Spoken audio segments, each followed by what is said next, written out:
The Water Babies by Charles Kingsley, narrated by Cheryl Bassett. Chapter 1. I heard 1,000 blended notes, while in a grove I sate reclined, in that sweet mood when pleasant thoughts bring sad thoughts to the mind. To her fair works did nature link the human soul that through me ran, and much it grieved my heart to think what man has made of man. Wordsworth. Once upon a time there was a little chimney sweep, and his name was Tom. That is a short name, and you have heard it before, so you will not have much trouble in remembering it. He lived in a great town in the North Country, where there were plenty of chimneys to sweep, and plenty of money for Tom to earn and his master to spend. He could not read nor write, and he did not care to do either. And he never washed himself, for there was no water up the court where he lived. He had never been taught to say his prayers. He had never heard of God or of Christ, except in words which you never have heard, and which it would have been well if he had never heard. He cried half of the time, and laughed the other half. He cried when he had to climb the dark flues, rubbing his poor knees and elbows raw, and when the soot got into his eyes, which it did every day in the week, and when his master beat him, which he did every day in the week, and when he had not enough to eat, which happened every day in the week likewise, and he laughed the other half of the day, when he was tossing halfpennies with the other boys, or playing leapfrog over the posts, or bowling stones at the horses' legs as they trotted by, which last was excellent fun, when there was a wall at hand behind which to hide.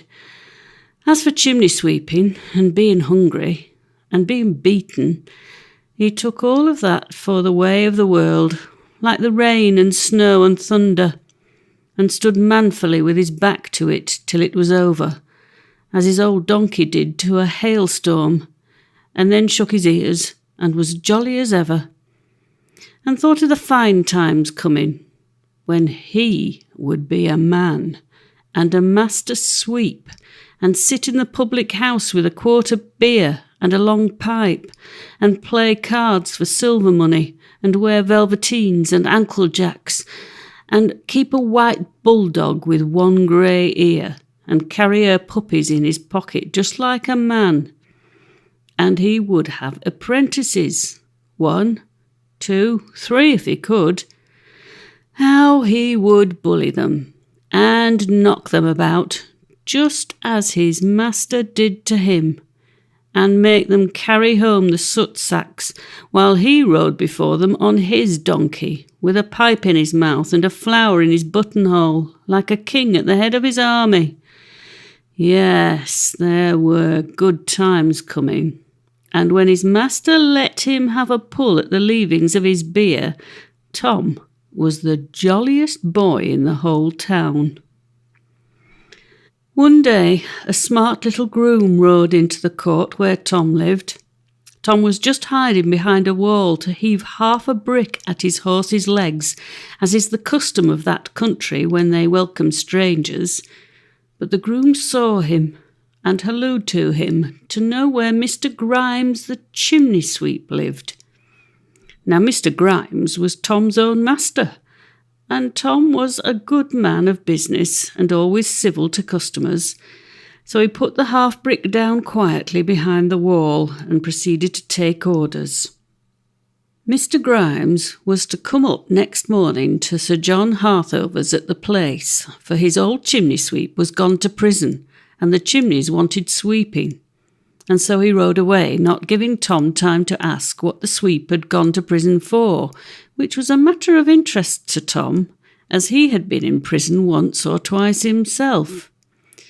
Moreover, the groom looked so very neat and clean, with his drab gaiters, drab breeches, drab jacket, snow-white tie and a smart pin in it, and clean round ruddy face, that Tom was offended and disgusted at his appearance and considered him a stuck-up fellow who gave himself airs because he wore smart clothes and other people paid for them, and went behind the wall to fetch the half-brick after all, but did not, remembering that he had come in the way of business, and was, as it were, under a flag of truce.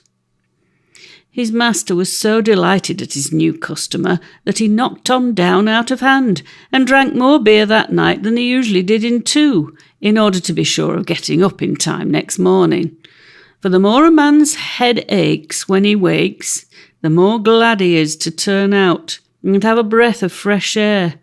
And when he did get up at 4 the next morning, he knocked Tom down again in order to teach him, as young gentlemen used to be taught at public schools, that he must be an extra good boy that day, as they were going to a very great house, and might make a very good thing of it, if they could but give satisfaction.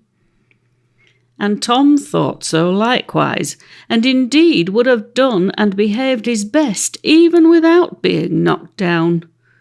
For of all places upon earth, Harthover Place, which he had never seen, was the most wonderful, and, of all men on earth, Sir John, whom he had seen having been sent to jail by him twice, was the most awful.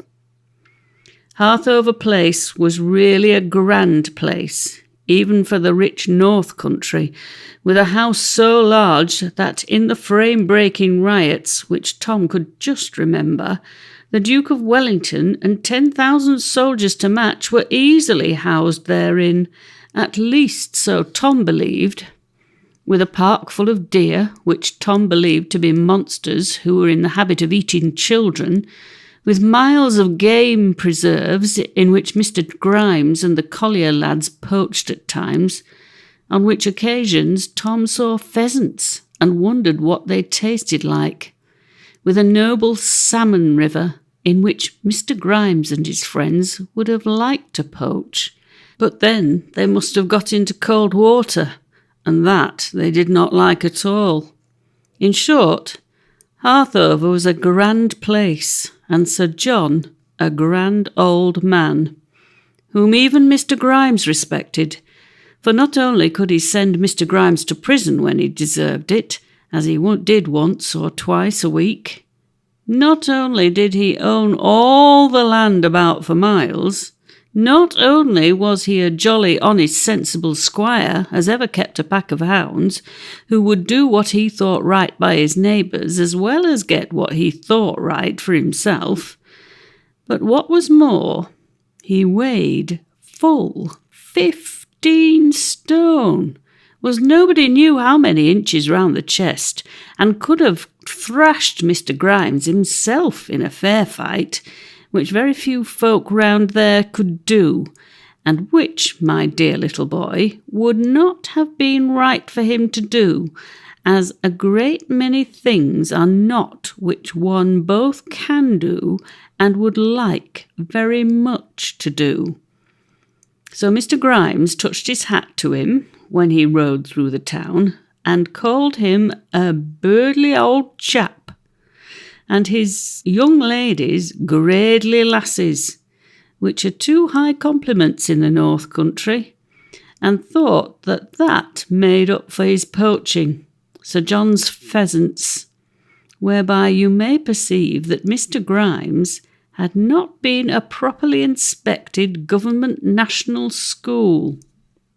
Now I dare say you never got up at 3 o'clock on a midsummer morning. Some people get up then because they want to catch salmon, and some because they want to climb Alps, and a great many more because they must, like Tom.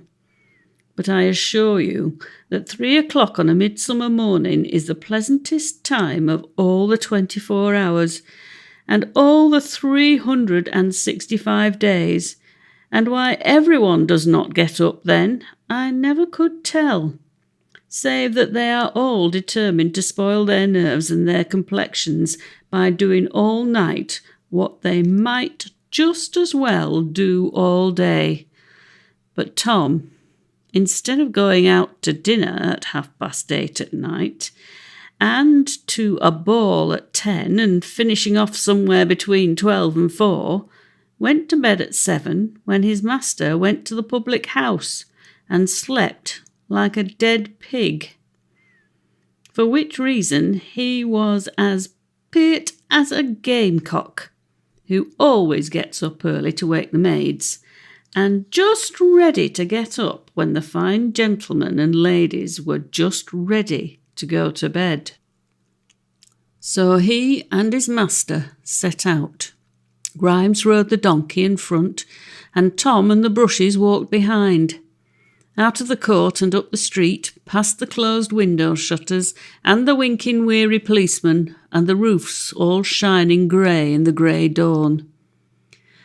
They passed through the pitman's village, all shut up and silent now, and through the turnpike, and then they were out in the real country and plodding along the black dusty road between black slag walls with no sound but the groaning and thumping of the pit engine in the next field.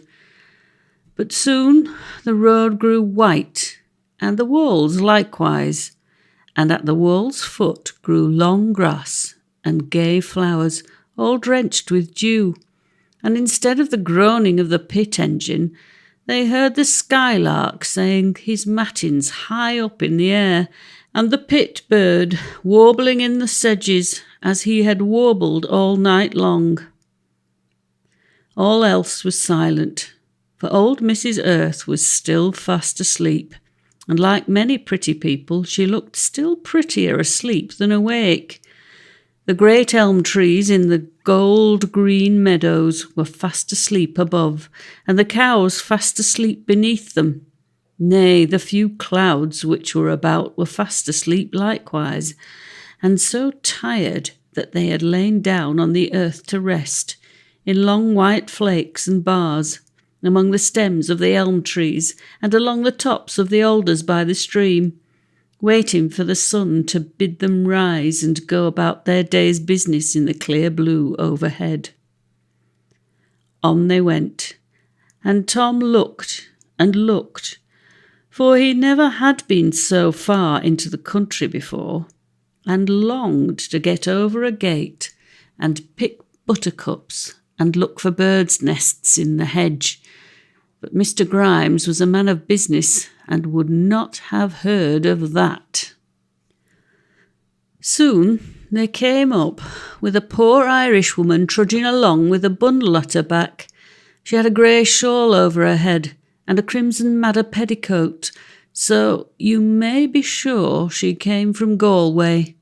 She had neither shoes nor stockings and limped along as if she were tired and footsore, but she was a very tall, handsome woman, with bright grey eyes and heavy black hair hanging about her cheeks, and she took Grimes' fancy so much that when he came alongside, he called out to her, "This is a hard road for a gradely foot like that.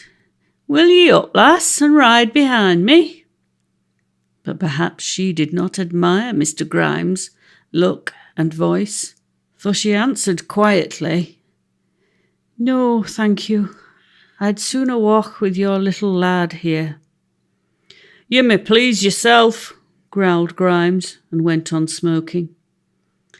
So she walked beside Tom and talked to him, and asked him where he lived and what he knew, and all about himself, till Tom thought he had never met such a pleasant-spoken woman, and she asked him at last whether he had said his prayers, and seemed sad when he told her that he knew no prayers to say.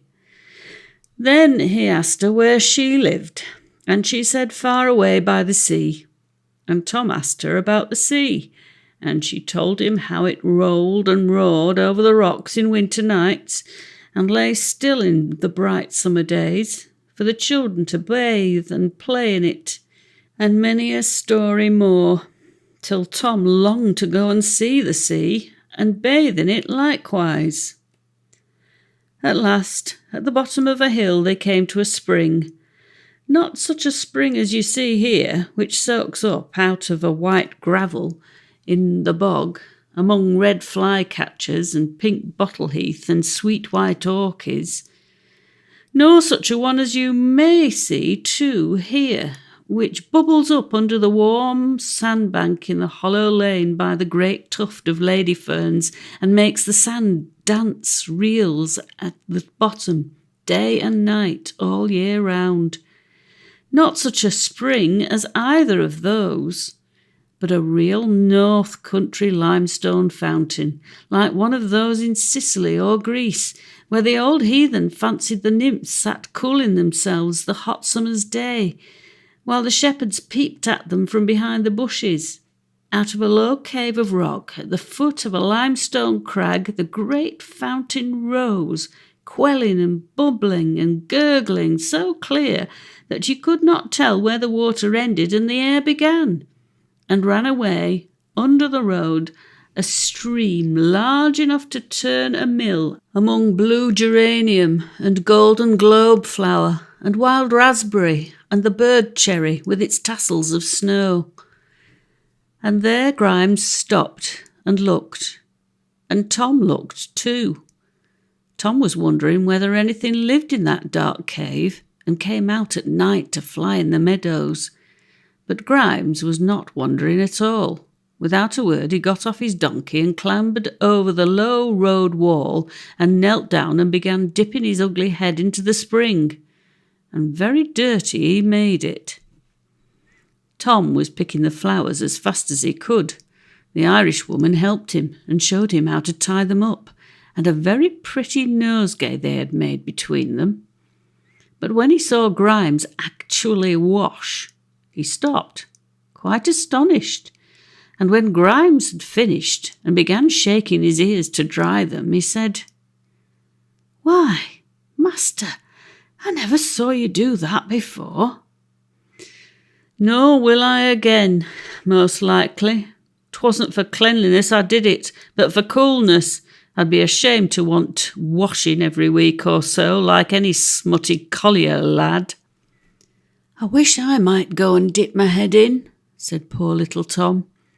"It must be as good as putting it under the town pump, and there is no beadle here to drive a chap away." "Thou come along," said Grimes. "What dost want with washing thyself?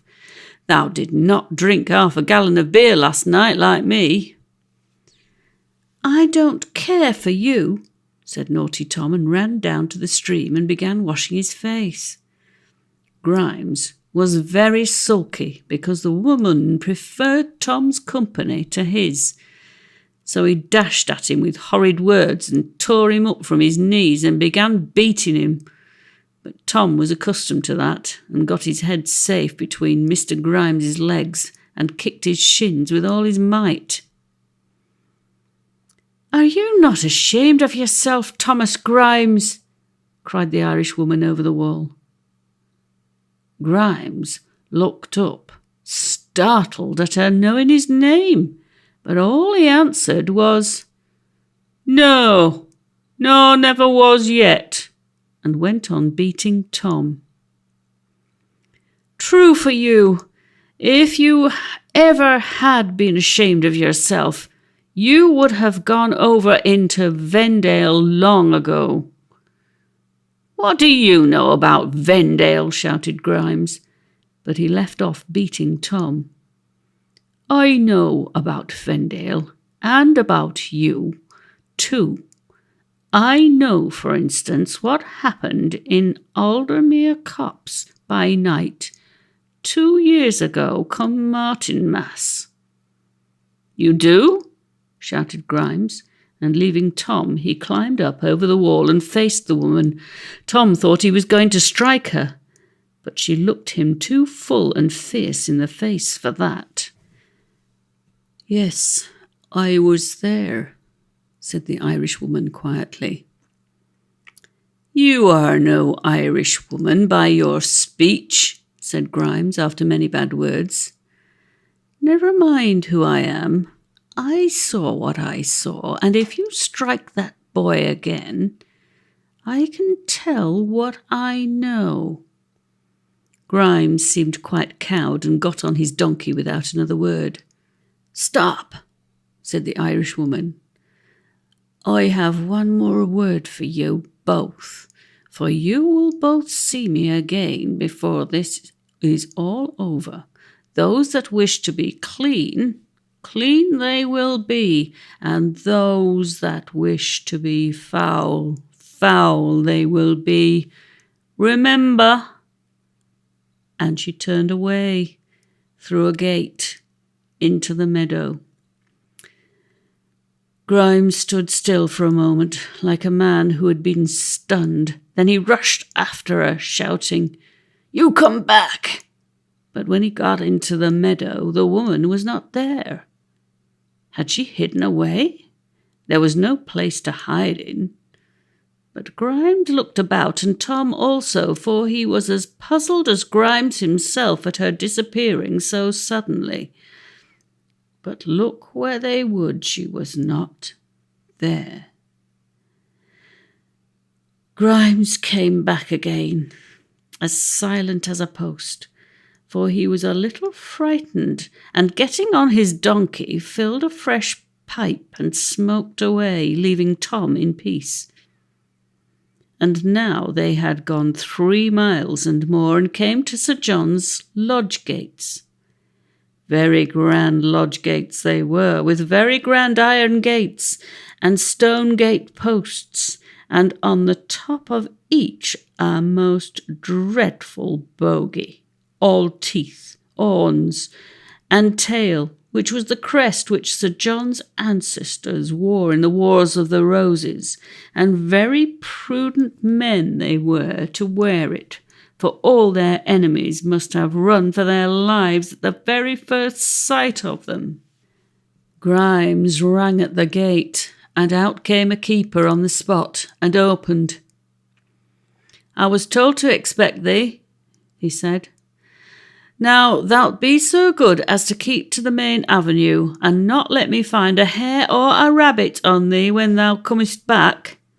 I shall look sharp for one, I tell thee."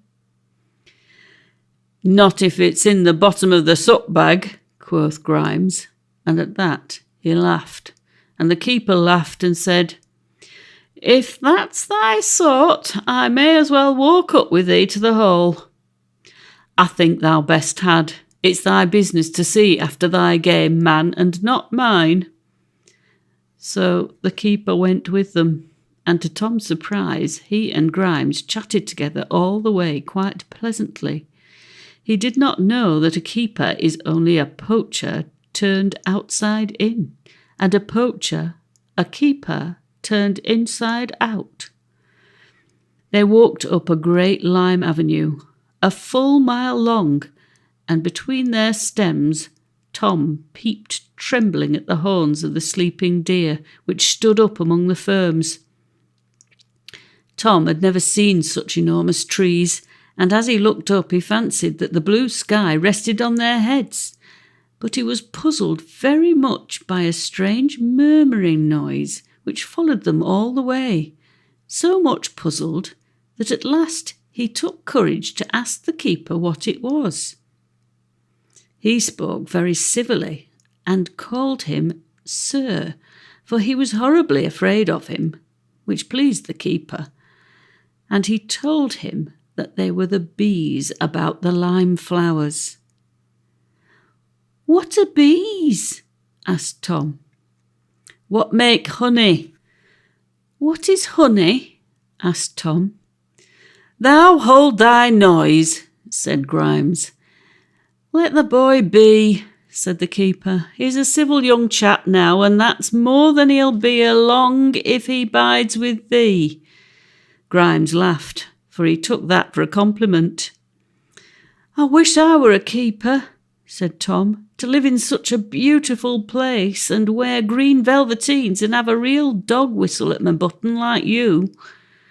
The keeper laughed. He was a kind-hearted fellow enough. "Let well alone, lad, and ill too at times. Thy life's safer than mine at all events, eh, Mr. Grimes?" and Mr. Grimes laughed again. And then the two men began talking, quite low. Tom could hear, though, that it was about some poaching fight, and at last Grimes said surlily, "Thou hast anything against me?" "Not now." "Then don't ask me any questions till thou hast, for I am a man of honour." And at that they both laughed again, and thought it a very good joke. And by this time they were come up to the great iron gates in front of the house, and Tom stared through them at the rhododendrons and azaleas, which were all in flowers, and then at the house itself, and wondered how many chimneys there were in it, and how long ago it was built, and what was the man's name that built it, and whether he got much money for his job. These last were very difficult questions to answer, for Harthover had been built at 90 different times and in 19 different styles, and looked as if somebody had built a whole street of houses of every imaginable shape and then stirred them together with a spoon.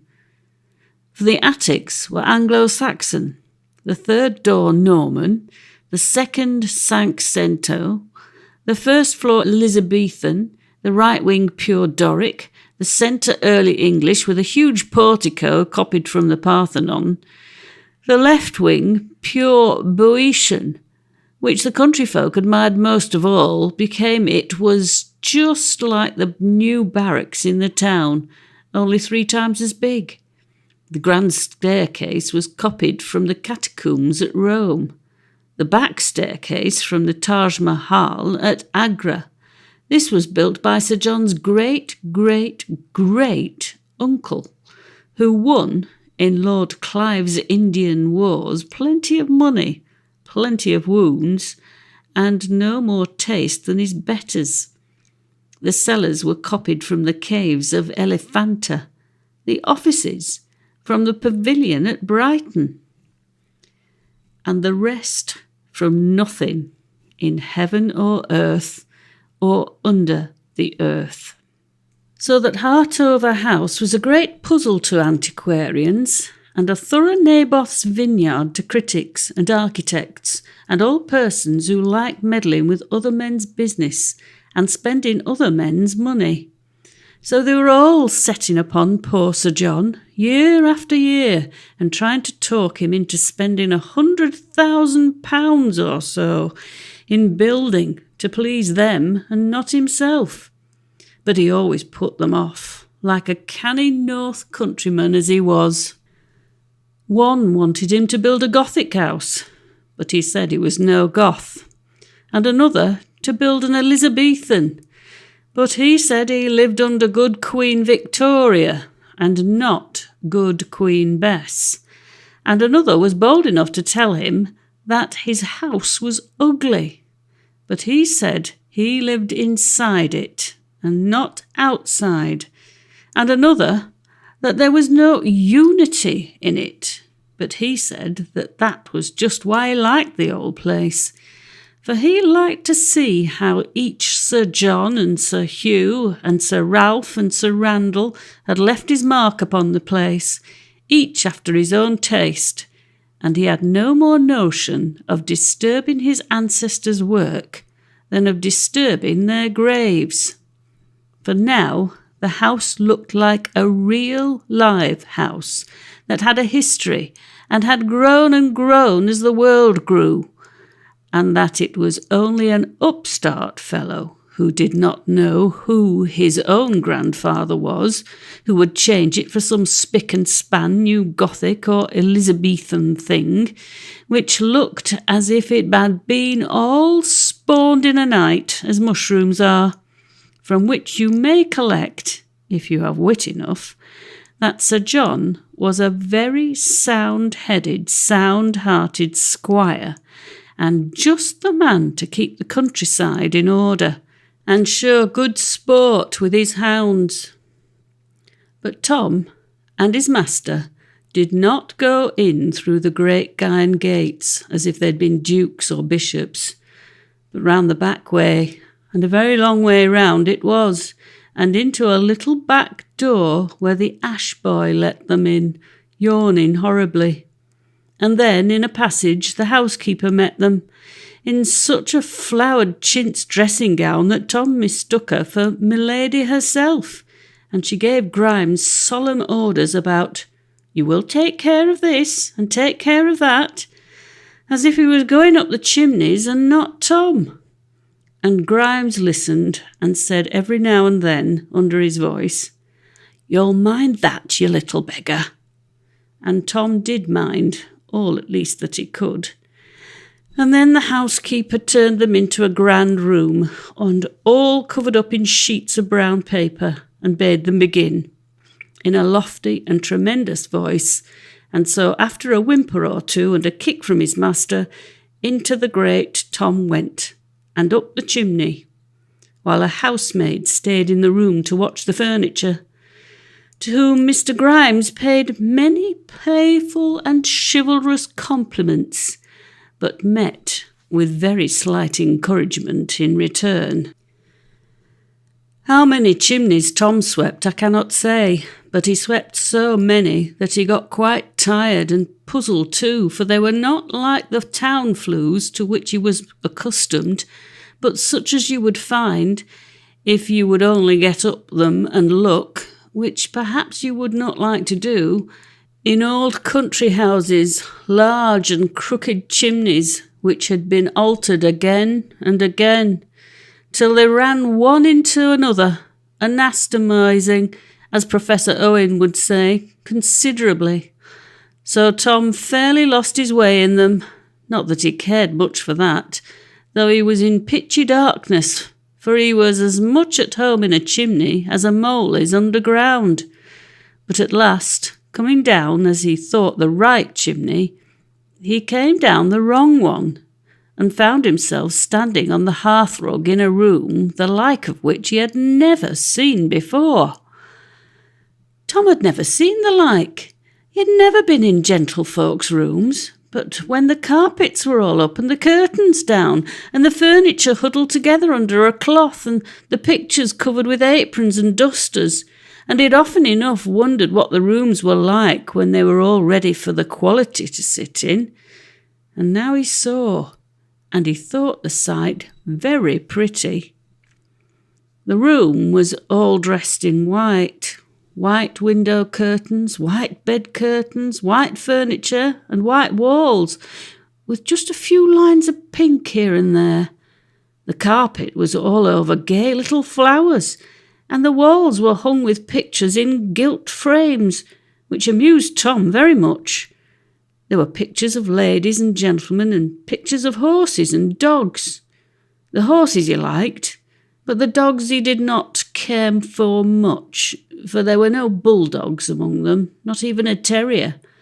But the two pictures which took his fancy most were, one, a man in long garments, with little children and their mothers round him, who was laying his hand upon the children's heads. That was a very pretty picture, Tom thought, to hang in a lady's room, for he could see that it was a lady's room by the dresses which lay about. The other picture was that of a man nailed to a cross, which surprised Tom much. He fancied that he'd seen something like it in a shop window. But why was it there? Poor man, thought Tom, and he looked so kind and quiet. But why should the lady have such a sad picture as that in her room? Perhaps it was some kinsman of hers who'd been murdered by the savages in foreign parts, and she kept it there for a remembrance. And Tom felt sad and awed, and turned to look at something else. The next thing he saw, and that too puzzled him, was a washing stand, with ewers and basins and soap and brushes and towels, and a large bath full of clean water. What a heap of things, all for washing! She must be a very dirty lady, thought Tom, by my master's rule, to want as much scrubbing as all that.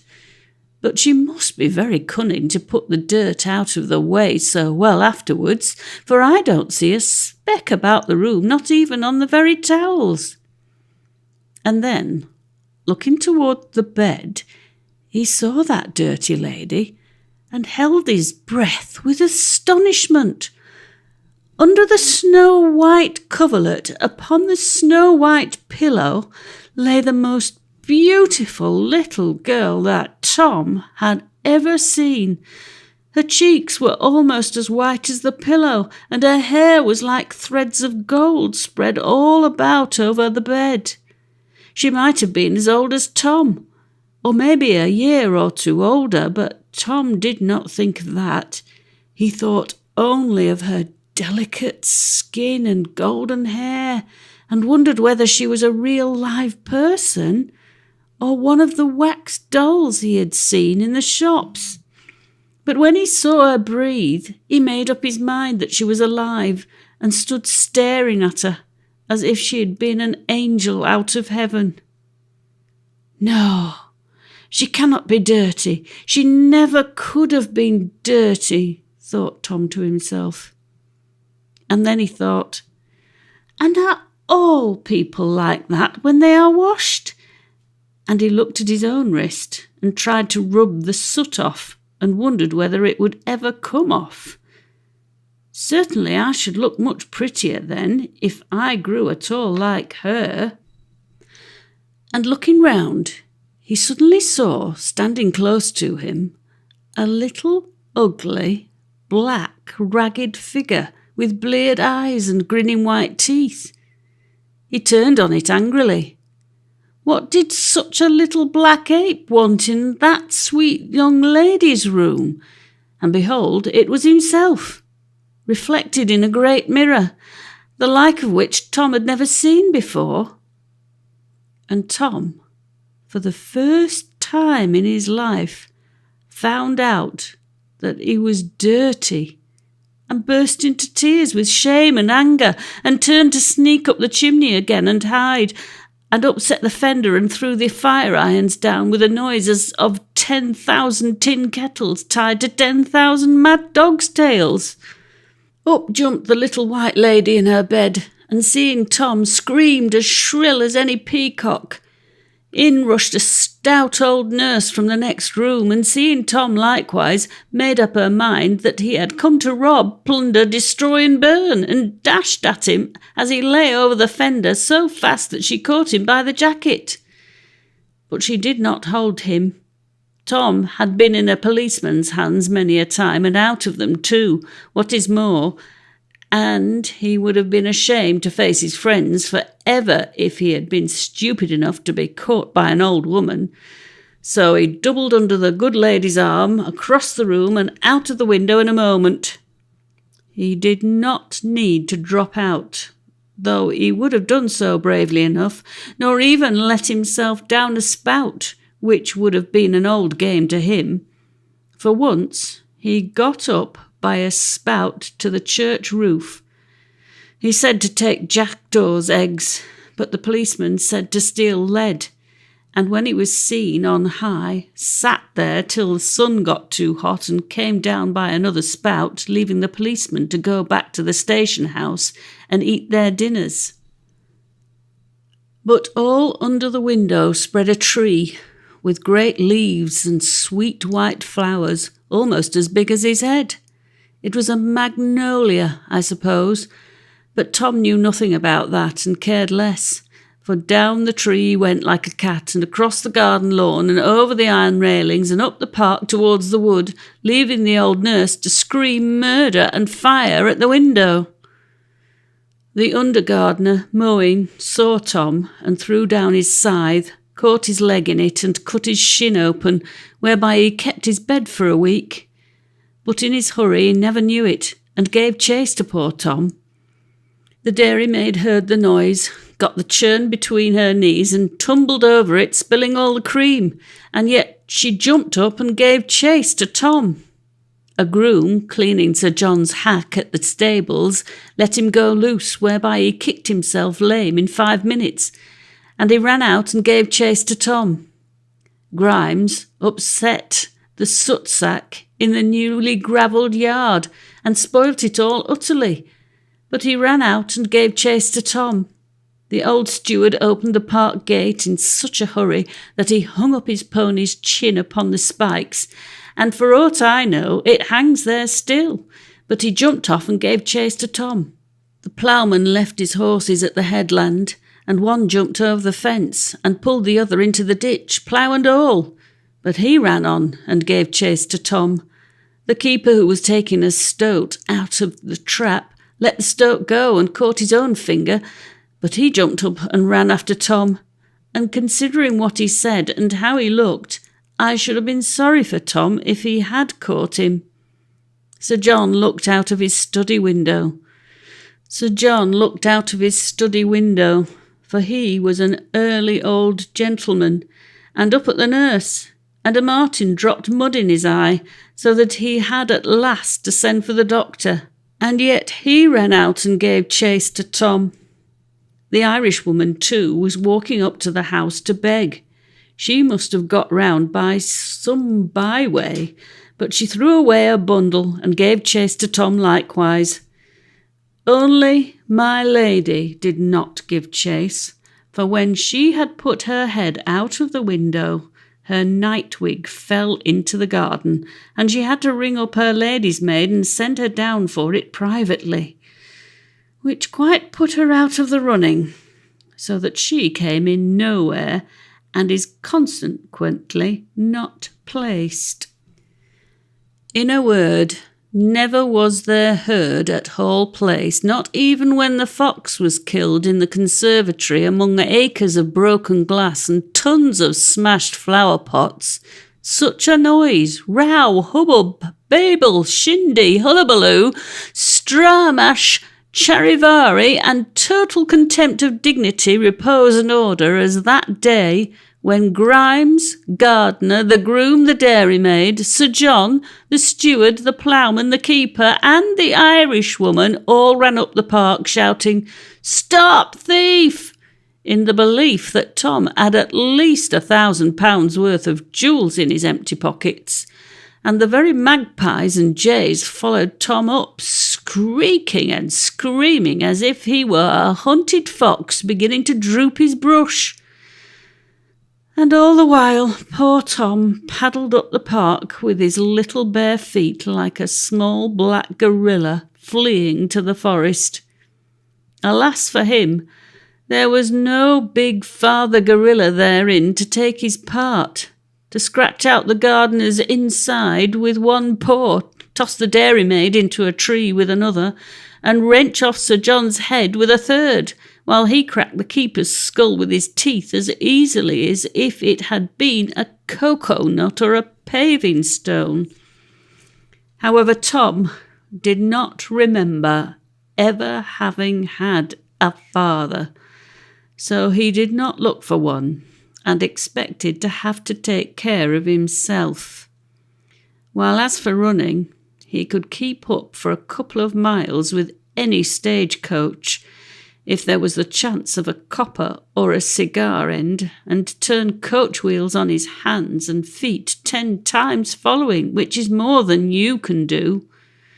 Wherefore his pursuers found it very difficult to catch him, and we will hope that they did not catch him at all.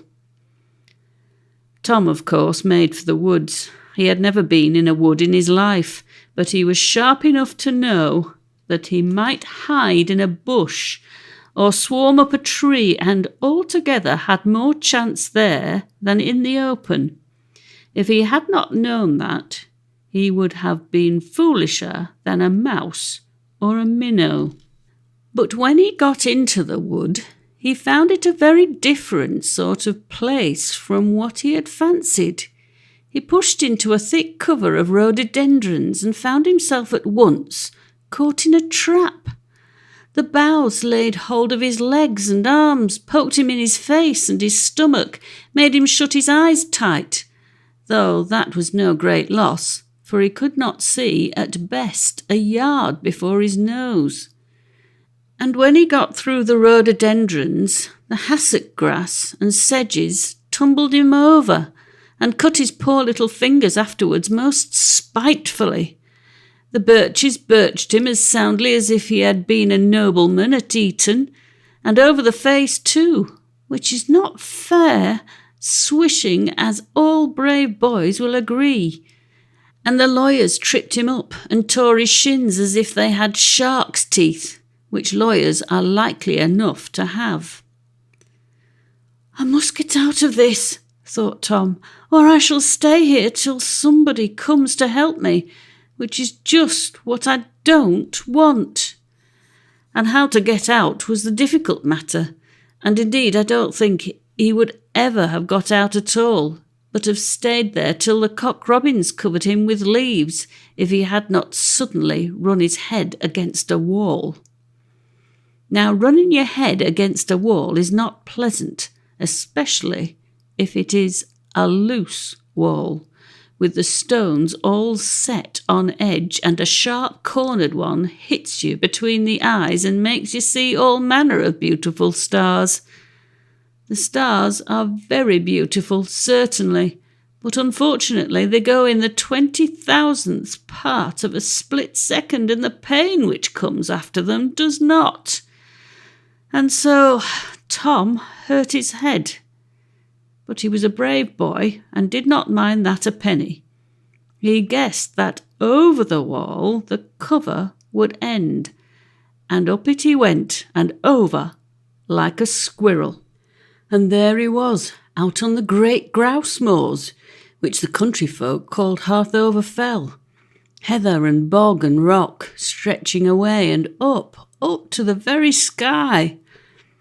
Now Tom was a cunning little fellow, as cunning as an old Exmoor stag. Why not?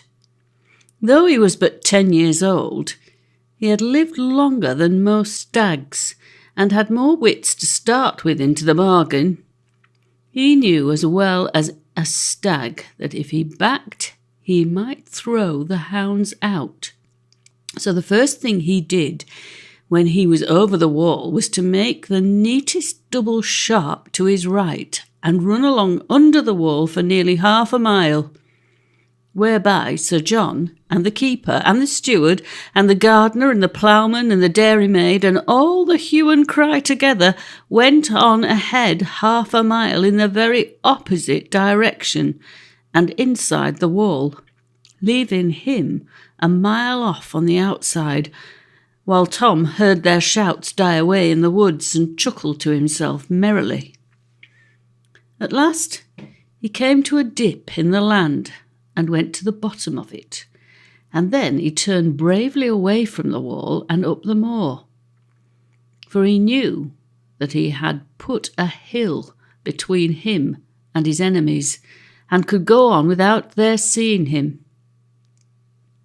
But the Irishwoman, alone of them all, had seen which way Tom went. She had kept ahead of everyone the whole time, and yet she neither walked nor ran. She went along quite smoothly and gracefully, while her feet twinkled past each other so fast that you could not see which was foremost, till everyone asked the other who the strange woman was, and all agreed, for want of anything better to say, that she must be in league with Tom. But when she came to the plantation, they lost sight of her, and they could do no less, for she went quietly over the wall after Tom, and followed him wherever he went. Sir John and the rest saw no more of her, and out of sight was out of mind. And now Tom was right away into the heather, over just such a moor as those in which you have been bred, except that there were rocks and stones lying about everywhere, and that instead of the moor growing flat as he went upwards, it grew more and more broken and hilly, but not so rough that little Tom could jog along well enough, and find time too to stare about at the strange place, which was like a new world to him. He saw great spiders there with crowns and crosses marked on their backs, who sat in the middle of their webs, and when they saw Tom coming, shook them so fast that they became invisible. Then he saw lizards, brown and grey and green, and thought they were snakes and would sting him.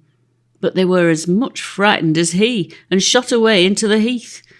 And then, under a rock, he saw a pretty sight.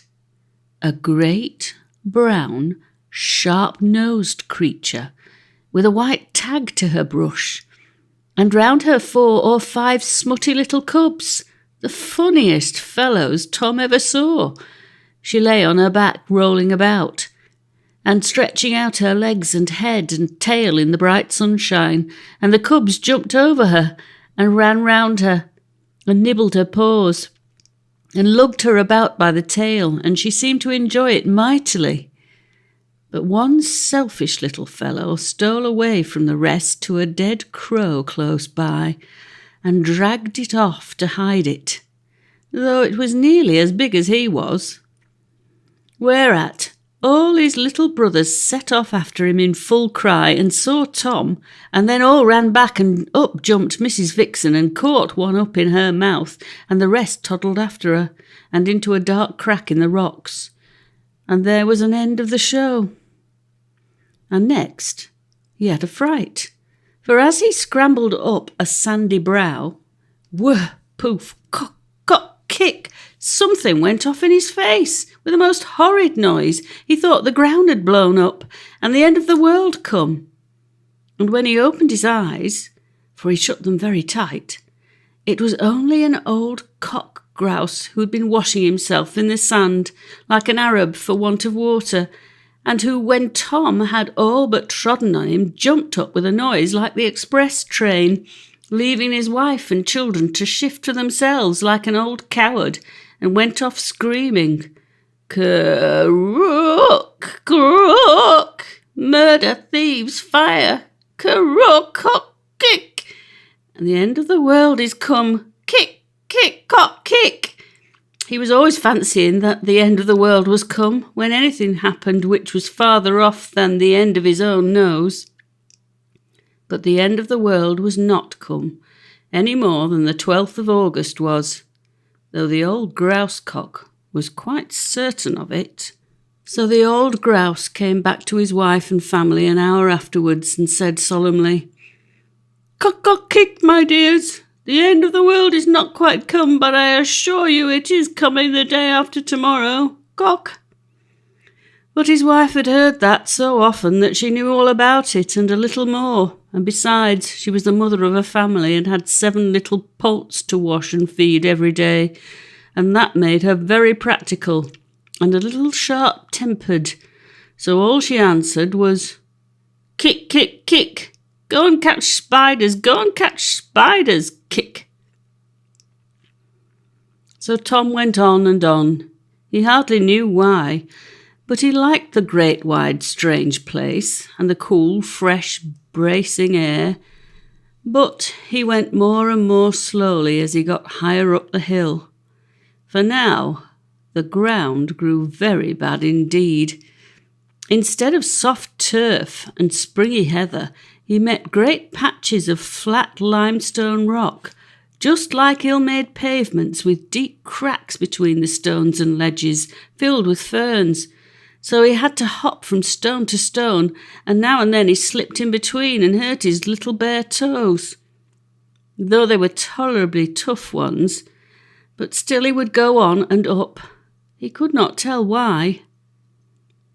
What would Tom have said if he had seen, walking over the moor behind him, the very same Irish woman who had taken his part upon the road?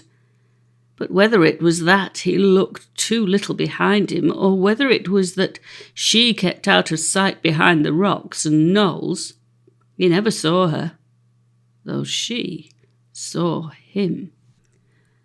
And now he began to get a little hungry and very thirsty, for he had run a long way, and the sun had risen high in heaven, and the rock was as hot as an oven, and the air danced reels over it, as it does over a lime kiln, till everything round seemed quivering and melting in the glare.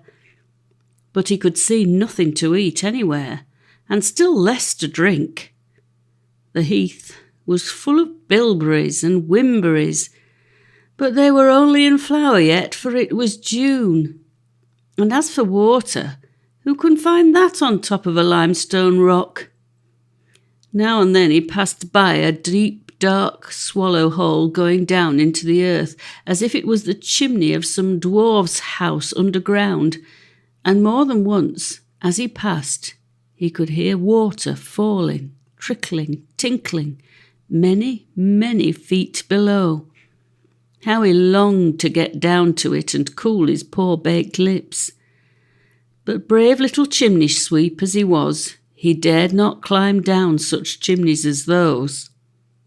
So he went on, till his head spun round with the heat, and he thought he had heard church bells ringing a long way off. Ah, he thought, where there is a church there will be houses and people, and perhaps someone will give me a bit and a sup. So he set off again to look for the church, for he was sure that he heard the bells quite plain. And in a minute more, when he looked round, he stopped again and said, "Why, what a big place the world is!" And so it was, for from the top of the mountain he could see. What could he not see? Behind him, far below, was Harthover, and the dark woods, and the shining salmon river, and on his left, far below, was the town and the smoking chimneys of the collieries, and far, far away the river widened to the shining sea, and little white specks which were ships lay on its bosom. Before him lay, spread out like a map, great plains and farms and villages, amid dark knots of trees. They all seemed at his very feet, but he had sense to see that they were long miles away. And to his right rose moor after moor, hill after hill, till they faded away, blue into blue sky.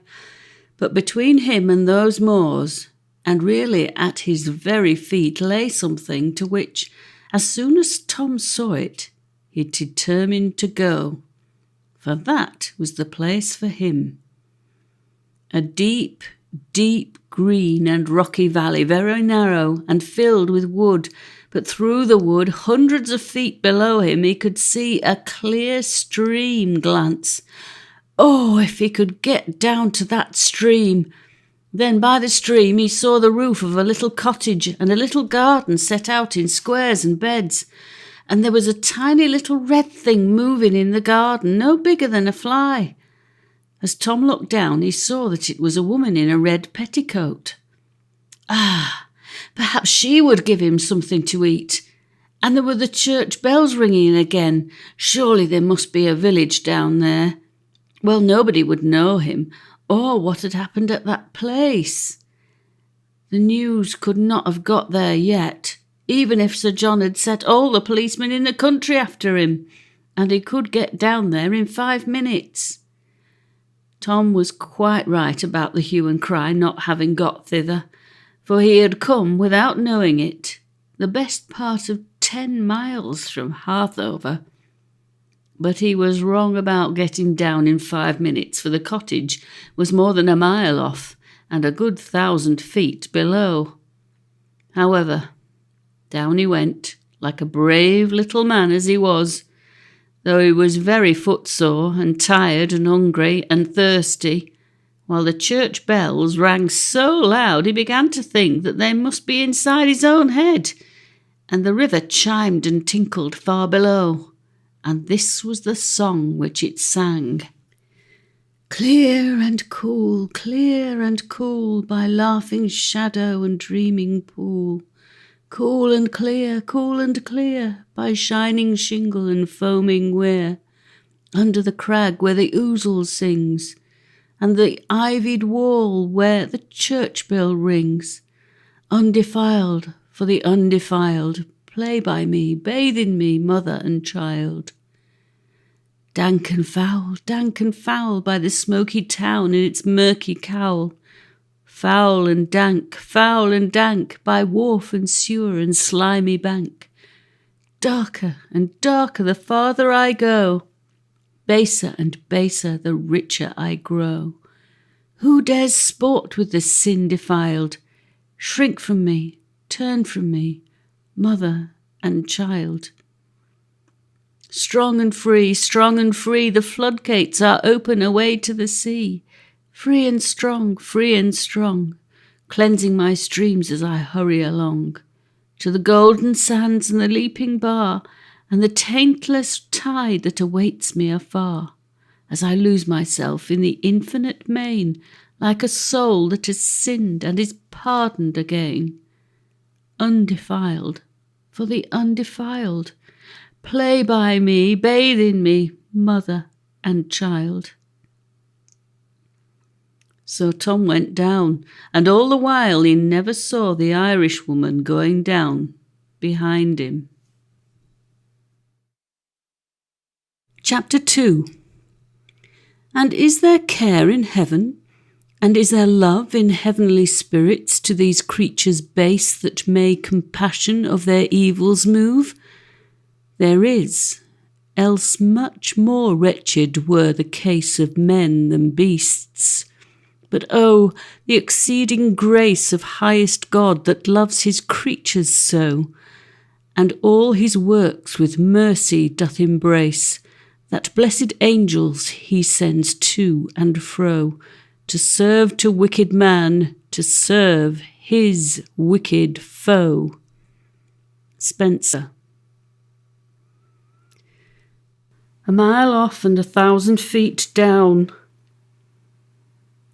So Tom found it, though it seemed as if he could have chucked a pebble onto the back of the woman in the red petticoat who was weeding in the garden, or even across the dale to the rocks beyond.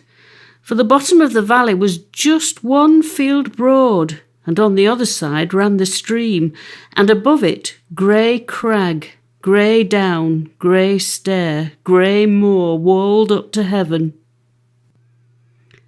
A quiet, silent, rich, happy place, a narrow crack cut deep into the earth, so deep and so out of the way that bad bogies can hardly find it out. The name of the place is Vendale.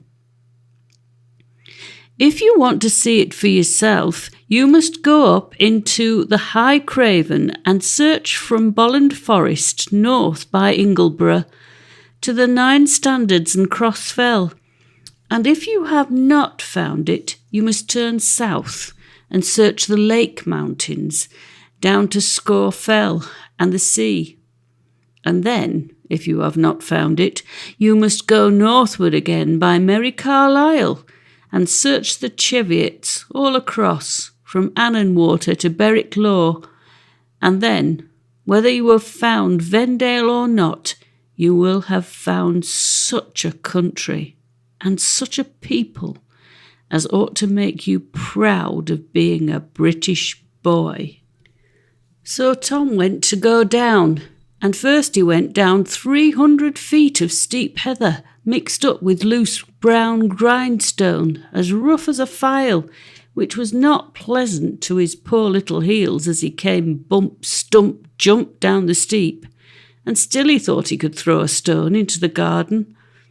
Then he went down 300 feet of limestone terraces, one below the other, as straight as if a carpenter had ruled them with his ruler, and then cut them out with his chisel.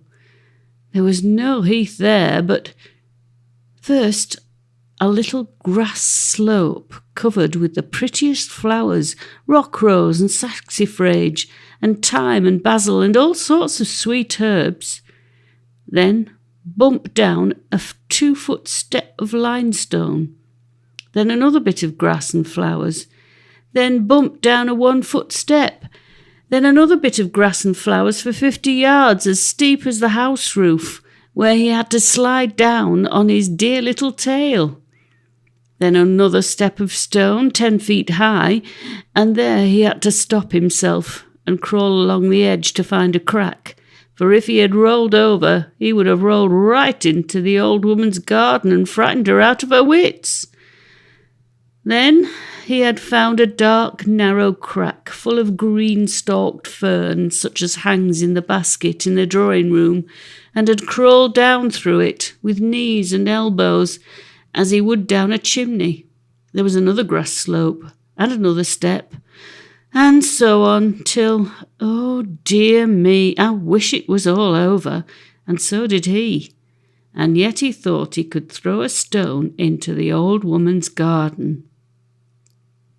At last he came to a bank of beautiful shrubs, white beam with its great silver-backed leaves, and mountain ash and oak, and below them cliff and crag with great beds of crown ferns and wood sedge, while through the shrubs he could see the stream sparkling and hear it murmur on the white pebbles.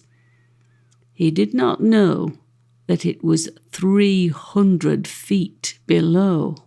You would have been giddy perhaps at looking down, but Tom was not. He was a brave little chimney sweep, and when he found himself on the top of a high cliff, instead of sitting down and crying for his baba, though he never had any baba to cry for, he said, "Oh, this will just suit me," though he was very tired, and down he went, by stock and stone, sedge and ledge, bush and rush, as if he had been born a jolly little black ape with 4 hands instead of 2. And all the while he never saw the Irishwoman coming down behind him. And he was getting terribly tired now. The burning sun on the fells had sucked him up, and the damp heat of the woody crags sucked him up still more, and the perspiration ran out of the ends of his fingers and toes, and washed him cleaner than he had been for a whole year. But of course he dirtied everything terribly as he went. There has been a great black smudge all down the crag ever since, and there have been more black beetles in Vendale since than ever were known before. All, of course, owing to Tom's having blackened the original papa of them all just as he was setting off to be married, with a sky-blue coat and scarlet leggings, as smart as a gardener's dog with a polyanthus in his mouth. At last he got to the bottom. But behold, it was not the bottom, as people usually find when they are coming down a mountain, for at the foot of the crag were heaps and heaps of fallen limestone of every size, from that of your head to that of a stage wagon, with holes between them full of sweet heath fern, and before Tom got through them he was out in the bright sunshine again. And then he felt once for all and suddenly, as people generally do, that he was B-E-A-T, beat. You must expect to be beat a few times in your life, little man, if you live such a life as a man ought to live, let you be as strong and healthy as you may, and when you are, you will find it a very ugly feeling. I hope that day you may have a stout, staunch friend by you who is not beat. For if you have not, you had best lie where you are and wait for better times, as poor Tom did. He could not get on. The sun was burning, and yet he felt chill all over. It was quite empty, and yet he felt quite sick. There was but 200 yards of smooth pasture between him and the cottage, and yet he could not walk down it. He could hear the stream murmuring only 1 field beyond it, and yet it seemed to him as if it was 100 miles off. He lay down on the grass till the beetles ran over him and the flies settled on his nose. I don't know when he would have got up again if the gnats and the midges had not taken compassion on him. But the gnats blew their trumpets so loud in his ear, and the midges nibbled so at his hands and face wherever they could find a place free from soot, that at last he woke up and stumbled away down over a low wall and into a narrow road and up to the cottage door.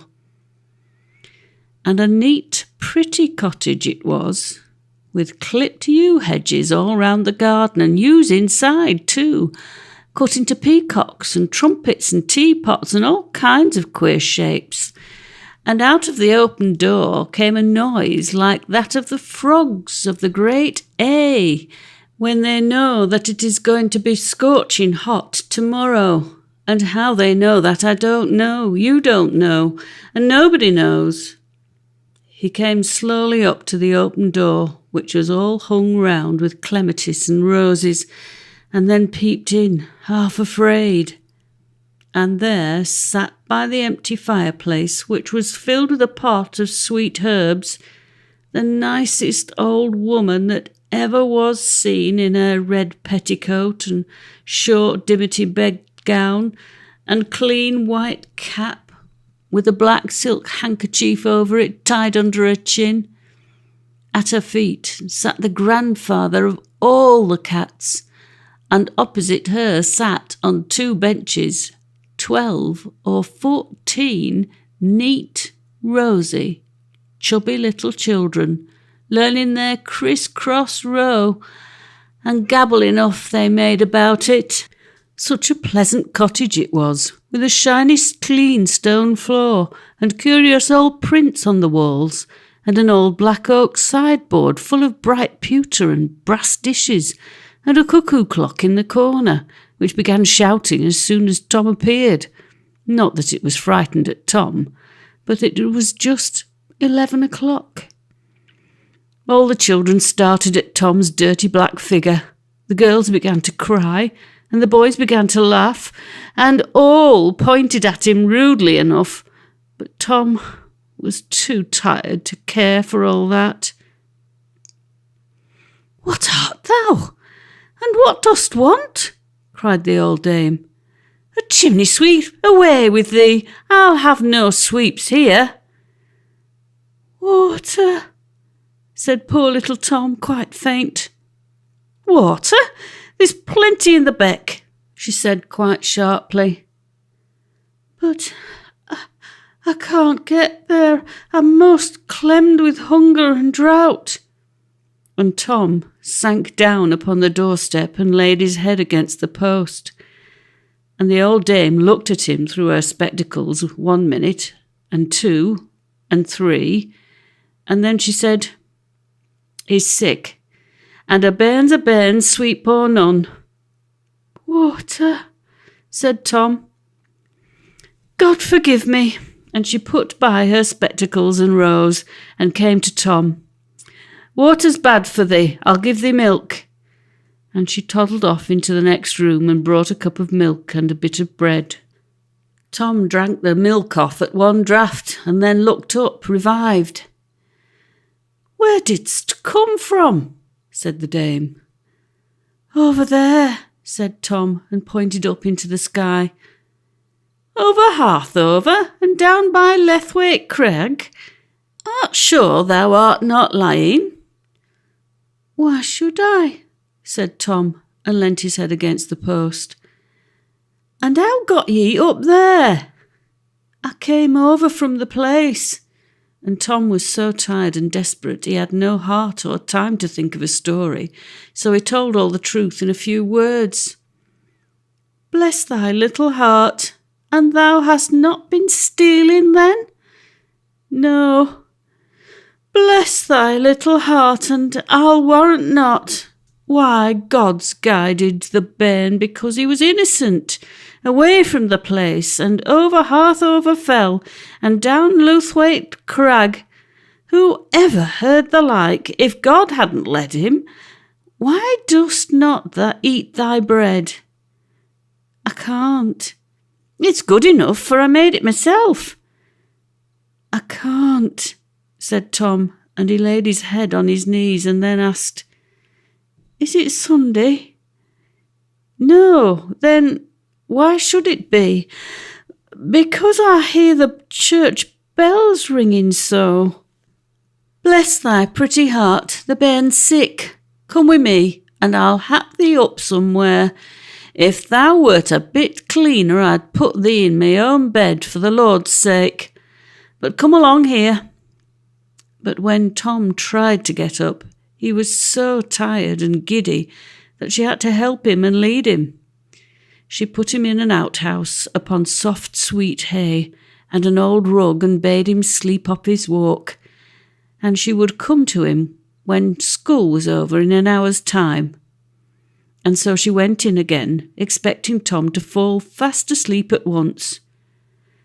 But Tom did not fall asleep.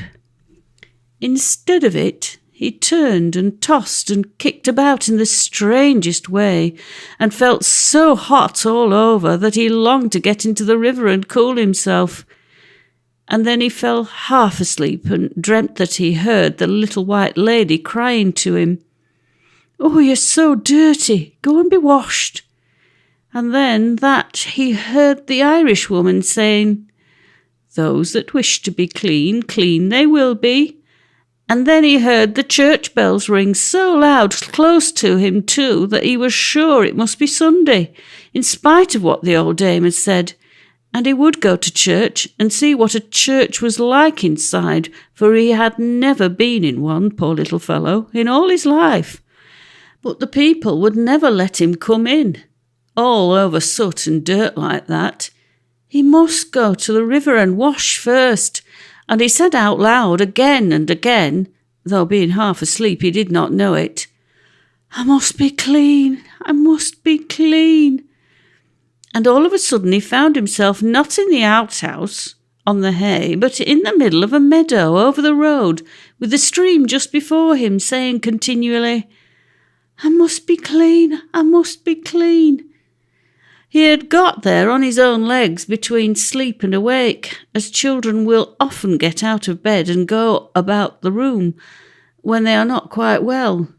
But he was not a bit surprised, and went on to the bank of the brook and lay down on the grass and looked into the clear, clear limestone water, with every pebble at the bottom bright and clean, while the little silver trout dashed about in fright at the sight of his black face. And he dipped his hand in and found it so cool, cool, cool, and he said, "I will be a fish, I will swim in the water, I must be clean, I must be clean." So he pulled off all his clothes in such haste that he tore some of them, which was easy enough with such ragged old things, and he put his poor hot sore feet into the water, and then his legs, and the farther he went in, the more the church bells rang in his head. "Oh," said Tom, "I must be quick and wash myself. The bells are ringing quite loud now, and they will stop soon, and then the door will be shut and I shall never be able to get in at all." Tom was mistaken, for in England the church doors are left open all service time, for everybody who likes to come in, churchman or dissenter, aye, even if he were a Turk or a heathen. And if any man dared to turn him out, as long as he behaved quietly, the good old English law would punish that man, as he deserved, for ordering any peaceable person out of God's house, which belongs to all alike. But Tom did not know that, any more than he knew a great deal more which people ought to know. And all the while he never saw the Irishwoman, not behind him this time, but before.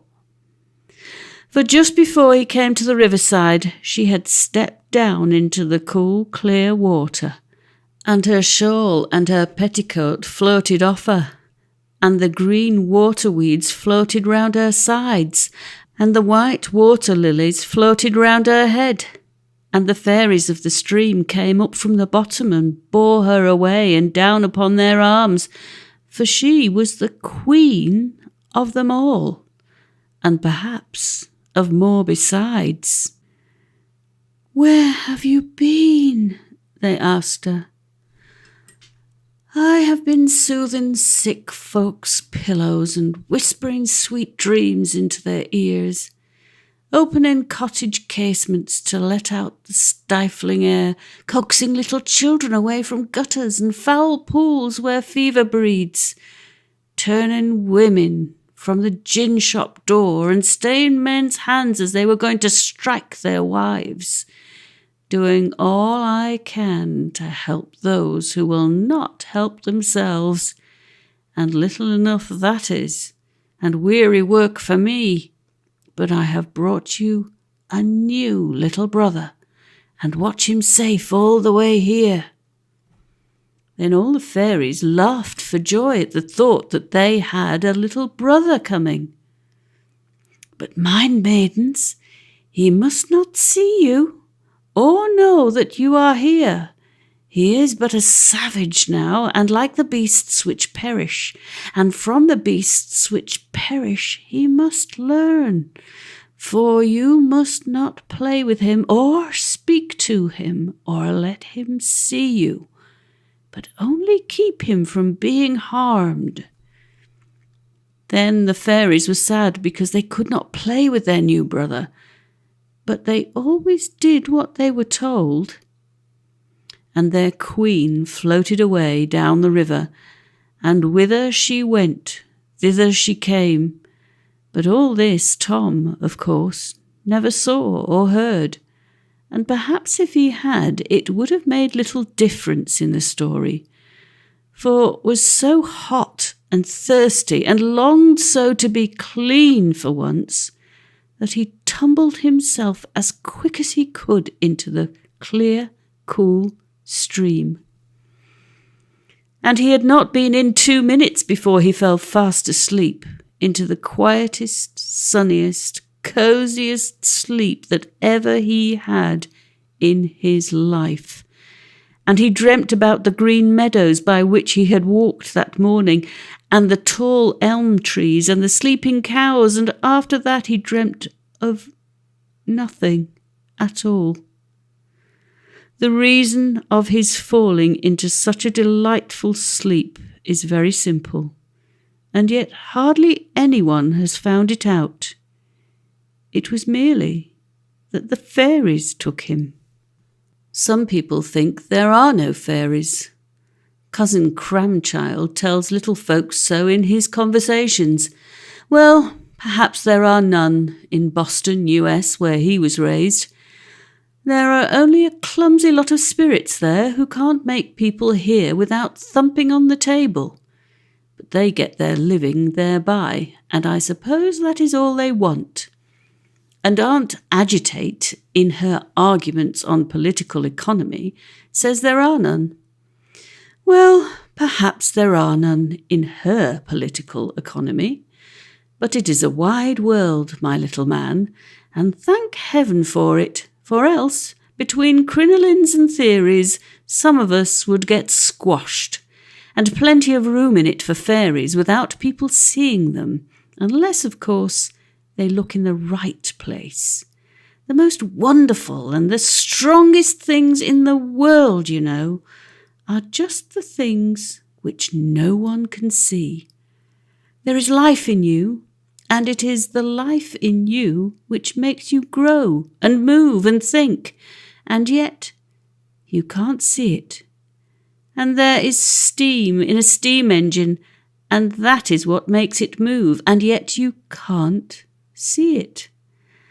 And so there may be fairies in the world, and they may be just what makes the world go round to the old tune of C'est l'amour, l'amour, l'amour qui fait la monde à la ronde. And yet no one may be able to see them except those whose hearts are going round to that same tune. At all events, we will make believe that there are fairies in the world. It will not be the last time by many a one that we shall have to make believe. And yet, after all, there is no need for that. There must be fairies, for this is a fairy tale. And how can one have a fairy tale if there are no fairies? You don't see the logic of that? Perhaps not. Then please not to see the logic of a great many arguments exactly like it, which you will hear before your beard is grey. The kind old dame came back at 12 when school was over to look at Tom, but there was no Tom there. She looked about for his footprints, but the ground was so hard that there was no slot, as they say in dear old North Devon, and if you grow up to be a brave, healthy man, you may know some day what no slot means. And you know too, I hope, what a slot does mean. A broad slot with blunt claws, which makes a man put out his cigar and set his teeth and frighten his girths, and when he sees it, and what his rights mean, if he has them, brow, bay, tray, and points, and sees something worth seeing between Haddon Wood and Countisbury Cliff, with good Mr. Polk Collins to show you the way, and mend your bones as fast as you smash them. Only when that jolly day comes, please don't break your neck. Stogged in a mire you never will be, I trust, for you are a healthy cropper, bred and born. So the old dame went in again quite sulky, thinking that little Tom had tricked her with a false story and shammed ill, and then run away again. But she altered her mind the next day, for when Sir John and the rest of them had run themselves out of breath and lost Tom, they went back again, looking very foolish. And they looked more foolish still when Sir John heard more of the story from the nurse, and more foolish still again when they heard the whole story from Miss Ellie, the little lady in white. All she had seen was a poor little black chimney sweep crying and sobbing and going to get up the chimney again. Of course she was very much frightened, and no wonder. But that was all. The boy had taken nothing in the room. By the mark of his little sooty feet, they could see that he had never been off the hearthrug till the nurse caught hold of him. It was all a mistake. So Sir John told Grimes to go home and promised him 5 shillings if he would bring the boy quietly up to him without beating him, that he might be sure of the truth. For he took for granted, and Grimes too, that Tom had made his way home. But no Tom came back to Mr. Grimes that evening, and he went to the police office to tell them to look out for the boy. But no Tom was heard of. As for his having gone over those great fells to Vendale, they no more dreamed of that than of his having gone to the moon. So Mr. Grimes came up to Harthover next day with a very sour face, but when he got there, Sir John was over the hills and far away, and Mr. Grimes had to sit in the outer servants' hall all day and drink strong ale to wash away his sorrows, and they were washed away long before Sir John came back. For good Sir John had slept very badly that night, and he said to his lady, "My dear, the boy must have got over into the grouse moors and lost himself, and he lies very heavily on my conscience, poor little lad. But I know what I will do."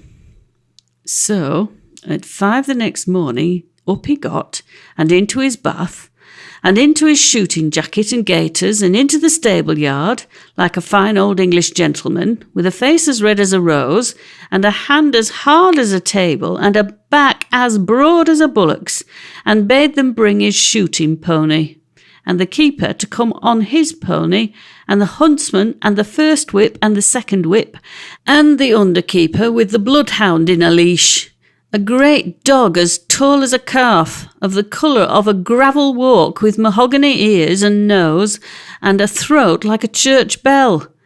They took him up to the place where Tom had gone into the wood, and there the hound lifted up his mighty voice and told them all he knew. Then he took them to the place where Tom had climbed the wall, and they shoved it down, and all got through. And then the wise dog took them over the moor, and over the fells, step by step, very slowly, for the scent was a day old, you know, and very light from the heat and drought, But that was why cunning old Sir John started at 5 in the morning, and at last he came to the top of Lewthwaite Crag, and there he bayed and looked up in their faces as much to say, "I tell you, he is gone down here." They could hardly believe that Tom would have gone so far, and when they looked at that awful cliff, they could never believe that he would have dared to face it. But if the dog said so, it must be true. "Heaven forgive us," said Sir John. "If we find him at all, we shall find him lying at the bottom." And he slapped his great hand upon his great thigh and said, "Who will go down over Lewthwaite Crag and see if that boy is alive? Oh, that I were 20 years younger, and I would go down myself." And he would have done, as well as any sweep in the county. Then he said, £20 to the man who brings me that boy alive. And as was his way, what he said he meant. Now among the lot was a little groom boy, a very little groom indeed, and he was the same who had ridden up the court and told Tom to come to the hall, and he said, £20 or none, I will go down over Lewthwaite Crag if it's only for the poor boy's sake, for he was as civil a spoken little chap as ever climbed a flue. So down over Lewthwaite Crag he went. A very smart groom he was at the top, and a very shabby one at the bottom, for he tore his gaiters, and he tore his breeches, and he tore his jacket, and he burst his braces, and he burst his boots, and he lost his hat, and what was worst of all, he lost his shirt pin, which he prized very much, for it was gold, and he'd won it in a raffle at Malton, and there was a figure at the top of it of Tolt Mare, noble old Beeswing herself, as natural as life. So it was a really severe loss. But he never saw anything of Tom. And all the while Sir John and the rest were riding round, full 3 miles to the right and back again to get into Vendale and to the foot of the crag. When they came to the old dame's school, all the children came out to see, and the old dame came out too, and when she saw Sir John, she curtsied very low, for she was a tenant of his.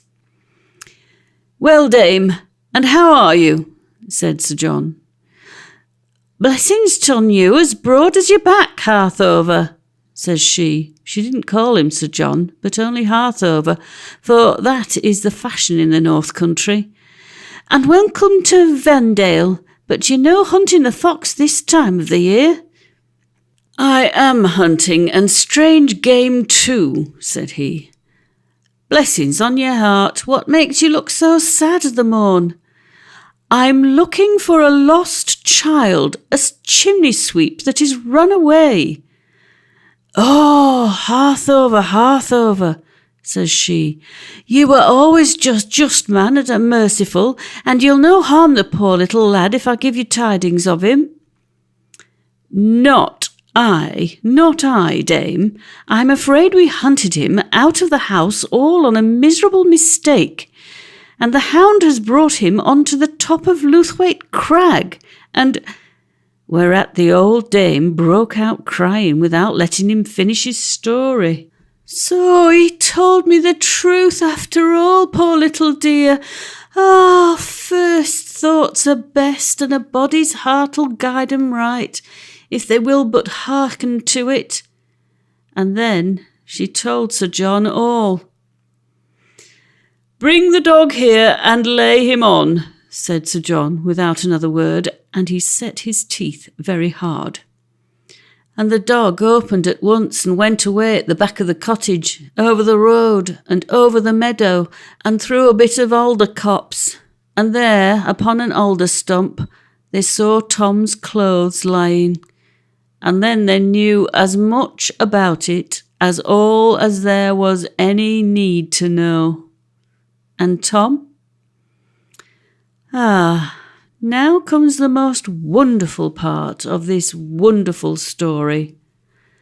Tom When he awoke, for of course he woke, children always wake after they have slept exactly as long as is good for them, found himself swimming about in the stream, being about 4 inches, or, that I may be accurate, 3.87902 inches long, and having round the parotid region of his fauces a set of external gills.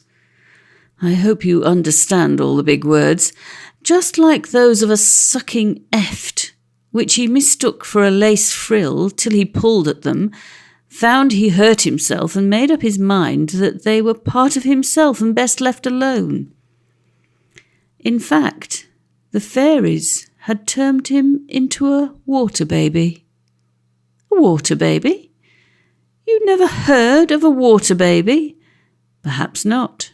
That is the very reason why this story was written.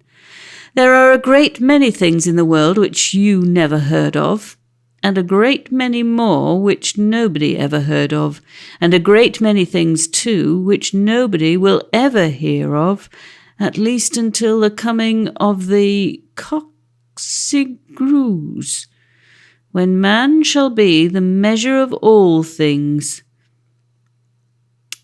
But there are no such things as water babies. How do you know that? Have you been there to see? And if you had been there to see and had seen none, that would not prove that there were none. If Mr. Garth does not find a fox in Eversley Wood, as folks sometimes fear he never will, that does not prove that there are no such things as foxes. And as is Everley Woods to all the woods in England, so are the waters we know to all the waters in the world, and no one has a right to say that no water babies exist till they have seen no water babies existing, which is quite a different thing, mind, from not seeing water babies, and a thing which nobody ever did, or perhaps ever will do. But surely, if there were water babies, somebody would have caught one at least. Well, how do you know that somebody has not? But they would have put it into spirits, or into the Illustrated News, or perhaps cut it into 2 halves, poor dear little thing, and sent one to Professor Owen and one to Professor Huxley to see what they would each say about it. Ah, my dear little man, that does not follow at all, as you will see before the end of the story. But a water baby is contrary to nature. Well, but my dear little man, you must learn to talk about such things when you grow older in a very different way from that. You must not talk about ain't and can't when you can speak of this great wonderful world round you, of which the wisest man knows only the very smallest corner, and is, as the great Sir Isaac Newton said, only a child picking up pebbles on the shore of a boundless ocean. You must not say this cannot be, or that is contrary to nature. You do not know what nature is, or what she can do, and nobody knows, not even Sir Roderick Murchison, or Professor Owen, or Professor Sedgwick, or Professor Huxley, or Mr. Darwin, or Professor Faraday, or Mr. Grove, or any other of the great men whom good boys are taught to respect. They are very wise men, and you must listen respectfully to all they say. But even if they should say, which I am sure they never would, that cannot exist, that is contrary to nature, you must wait a little and see, for perhaps even they may be wrong.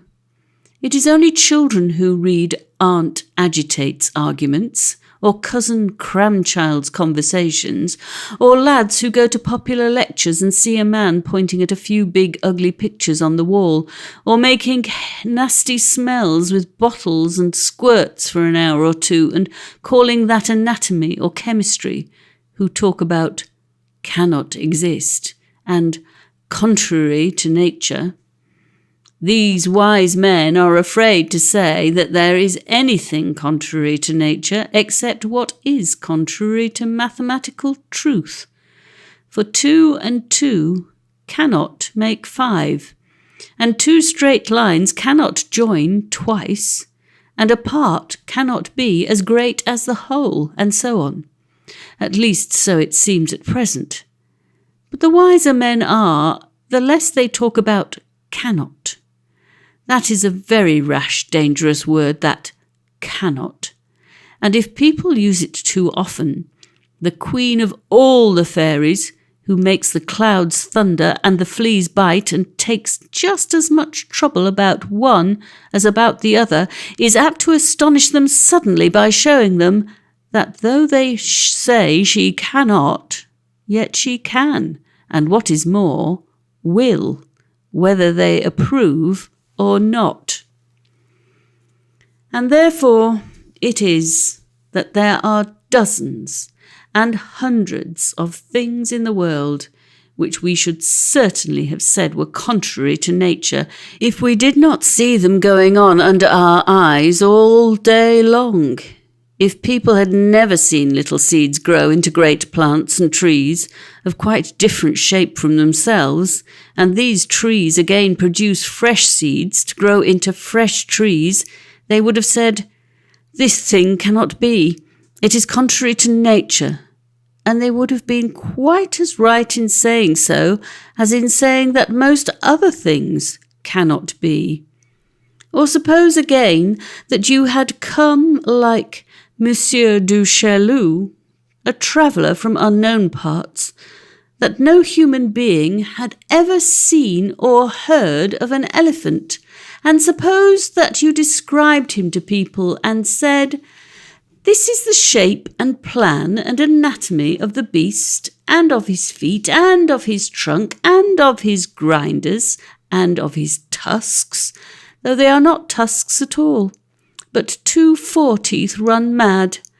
And this is the section of his skull, more like a mushroom than a reasonable skull of a reasonable or unreasonable beast," and so forth and so forth.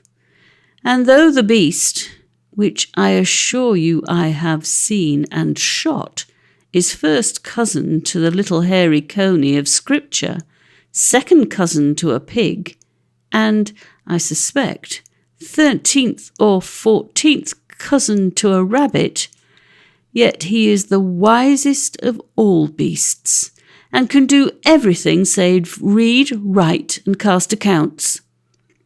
People would surely have said, "Nonsense, your elephant is contrary to nature," and have thought you were telling stories, as the French thought of Le Valiant when he came back to Paris and said that he had shot a giraffe, and as the king of the Cannibal Islands thought of the English sailor when he said that in his country water turned to marble and rain fell as feathers.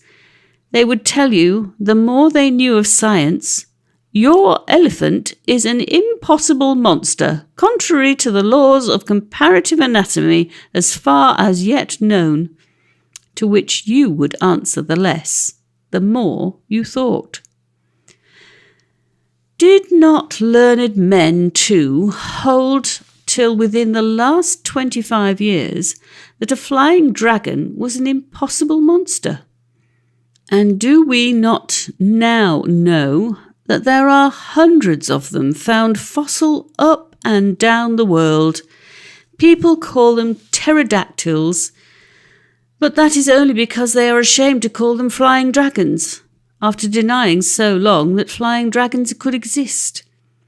The truth is that folks fancy that such and such things cannot be, simply because they have not seen them, is worth no more than a savage's fancy that there cannot be such a thing as a locomotive, because he never saw one running wild in the forest.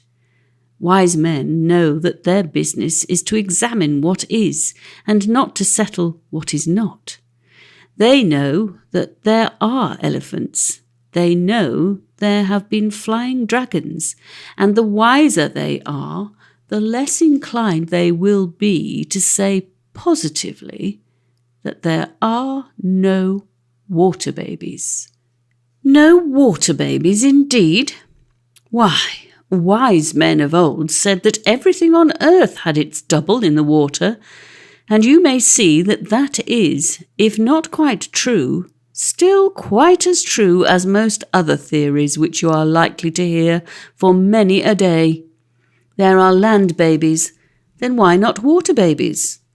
Are there not water rats, water flies, water crickets, water crabs, water tortoises, water scorpions, water tigers and water hogs, water cats and water dogs, sea lions and sea bears, sea horses and sea elephants, sea mice and sea urchins, sea razors and sea pens, sea combs and sea fans, and of plants? Are there not water grass and water crowfoot, water milfoil, and so on without end? But all these things are only nicknames. The water things are not really akin to the land things. That's not always true. They are, in millions of cases, not only of the same family, but actually the same individual creatures. Do not even you know that a green drake and an alderfly and a dragonfly live under water till they change their skins just as Tom changed his? And if a water animal can continually change into a land animal, why should not a land animal sometimes change into a water animal? Don't be put down by any cousin of Cramchild's arguments, but stand up to him like a man and answer him, quite respectfully, of course, thus. If Cousin Cramchild says that if there are water babies, they must grow into water men, ask him how he knows that they do not, and then how he knows that they must, any more than the Proteus of the Adelsberg caverns grows into a perfect newt. If he says that it is too strange a transformation for a land baby to turn into a water baby, ask him if he ever heard of the transformation of Silis, or the distomus, or the common jellyfish, of which Mr. Quatrefages says excellently well. Who would not exclaim that a miracle had come to pass if he saw a reptile come out of the egg dropped by the hen in his poultry yard, and the reptile give birth at once to an infinite number of fishes and birds? Yet the history of jellyfish is quite as wonderful as that would be. Ask him if he knows about all this, and if he does not, tell him to go and look for himself, and advise him, very respectfully of course, to settle no more what strange things cannot happen till he has seen what strange things do happen every day. If he says that things cannot degrade, that is, change downwards into lower forms, ask him, who told him that water babies were lower than land babies? But even if they were, does he know about the strange degradation of the common goose barnacles which one finds sticking on ships' bottoms, or the still stranger degradation of some cousins of theirs, of which one hardly likes to talk, so shocking and ugly it is? And lastly, if he says, as he most certainly will, that these transformations only take place in the lower animals and not in the higher, say that that seems to little boys, and to some grown people, a very strange fancy. For if the changes of the lower animals are so wonderful and so difficult to discover, why should not there be changes in the higher animals, far more wonderful and far more difficult to discover? And may not man, the crown and flower of all things, undergo some change as much more wonderful than all the rest, as the great exhibition is more wonderful than a rabbit burrow? Let him answer that, and if he says, as he will, that not having seen such a change in his experience, he is not bound to believe it. Ask him respectfully where his microscope has been. Does not each of us, in coming into this world, go through a transformation just as wonderful as that of a sea egg or a butterfly? And do not reason and analogy, as well as scripture, tell us that that transformation is not the last, and that though what we shall be we know not, yet we are here but as the crawling caterpillar, and shall be hereafter as the perfect fly. The old Greeks, heathens as they were, saw as much as that 2,000 years ago, and I care very little for cousin Cramchild if he sees even less than they, and so forth, till he is quite cross. And then tell him that if there are no water babies, at least there ought to be, and that, at least, he cannot answer.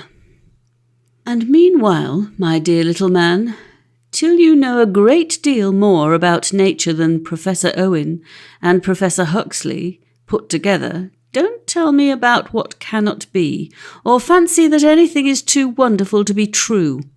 We are fearfully and wonderfully made, said old David. And so we are, and so is everything around us, down to the very deal table. Yes, much more fearfully and wonderfully made already is the table, as it stands now, nothing but a piece of dead deal wood, than if, as foxes say, and geese believe, spirits could make it dance or talk to you by rapping on it. Am I in earnest? Oh dear, no. Don't you know that this is a fairy tale, and all fun and pretence, and that you are not to believe one word of it, even if it is true? But at all events, so it happened to Tom, and therefore the keeper and the groom and Sir John made a great mistake and were very unhappy. Sir John, at least, without any reason, when they found a black thing in the water and said it was Tom's body and that he had been drowned. They were utterly mistaken. Tom was quite alive and cleaner and merrier than he had ever been.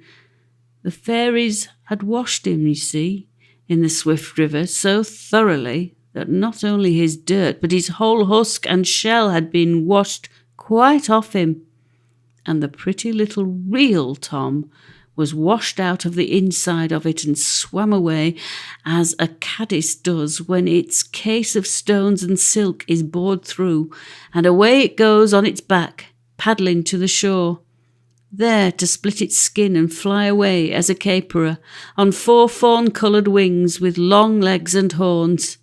They are foolish fellows, the caperers, and fly into the candle at night, if you leave the door open. We will hope Tom will be wiser, now he has got safe out of his sooty old shell. But good Sir John did not understand all this, not being a fellow of the Linnean Society, and he took it into his head that Tom was drowned. When they looked into the empty pockets of his shell and found no jewels there, nor money, nothing but 3 marbles and a brass button with a string to it, then Sir John did something as like crying as ever he did in his life, and blamed himself more bitterly than he need have done. So he cried, and the groom boy cried, and the huntsman cried, and the dame cried, and the little girl cried, and the dairymaid cried, and the old nurse cried, for it was somewhat her fault, and my lady cried, for though people have wigs, that is no reason why they should not have hearts. But the keeper did not cry, though he had been so good-natured to Tom the morning before, for he was so dried up with running after poachers that you could no more get tears out of him than milk out of leather. And Grimes did not cry, for Sir John gave him £10, and he drank it all in a week. Sir John sent far and wide to find Tom's father and mother, but he might have looked till doomsday for them, for one was dead, and the other one was in Botany Bay. and the little girl would not play with her dolls for a whole week and never forgot poor little Tom. And soon Milady put a pretty little tombstone over Tom's shell in the churchyard in Vendale, where the old dalesmen all sleep side by side between the limestone crags, and the dame decked it with garlands every Sunday, till she grew so old that she could not stir abroad.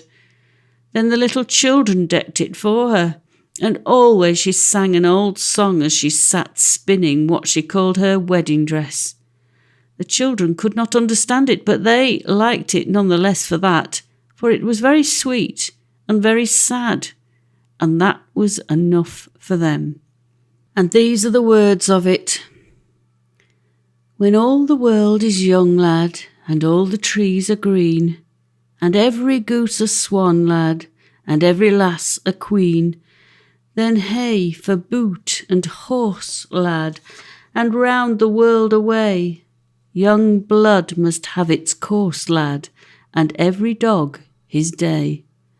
When all the world is old, lad, and all the trees are brown, and all the sport is stale, lad, and all the wheels run down, creep home and take your place there, the spent and maimed among. God grant you find one face there you loved when all was young. Those are the words, but they are only the body of it. The soul of the song was the dear old woman's sweet face and sweet voice, and the old sweet air to which she sang, and that, alas, one cannot put on paper. And at last she grew so stiff and lame that the angels were forced to carry her, and they helped her on with her wedding dress, and carried her up over Harthover Fells, and a long way beyond that too. And there was a new schoolmistress in Vendale, and we will hope that she was not certificated. And all the while Tom was swimming about in the river, with a pretty little lace collar of gills about his neck, as lively as a grig, and as clean as a fresh-run salmon. Now, if you don't like my story, then go to the schoolroom and learn your multiplication table and see if you like that better. Some people, no doubt, would do so. So much the better for us, if not for them. It takes all sorts, they say, to make a world.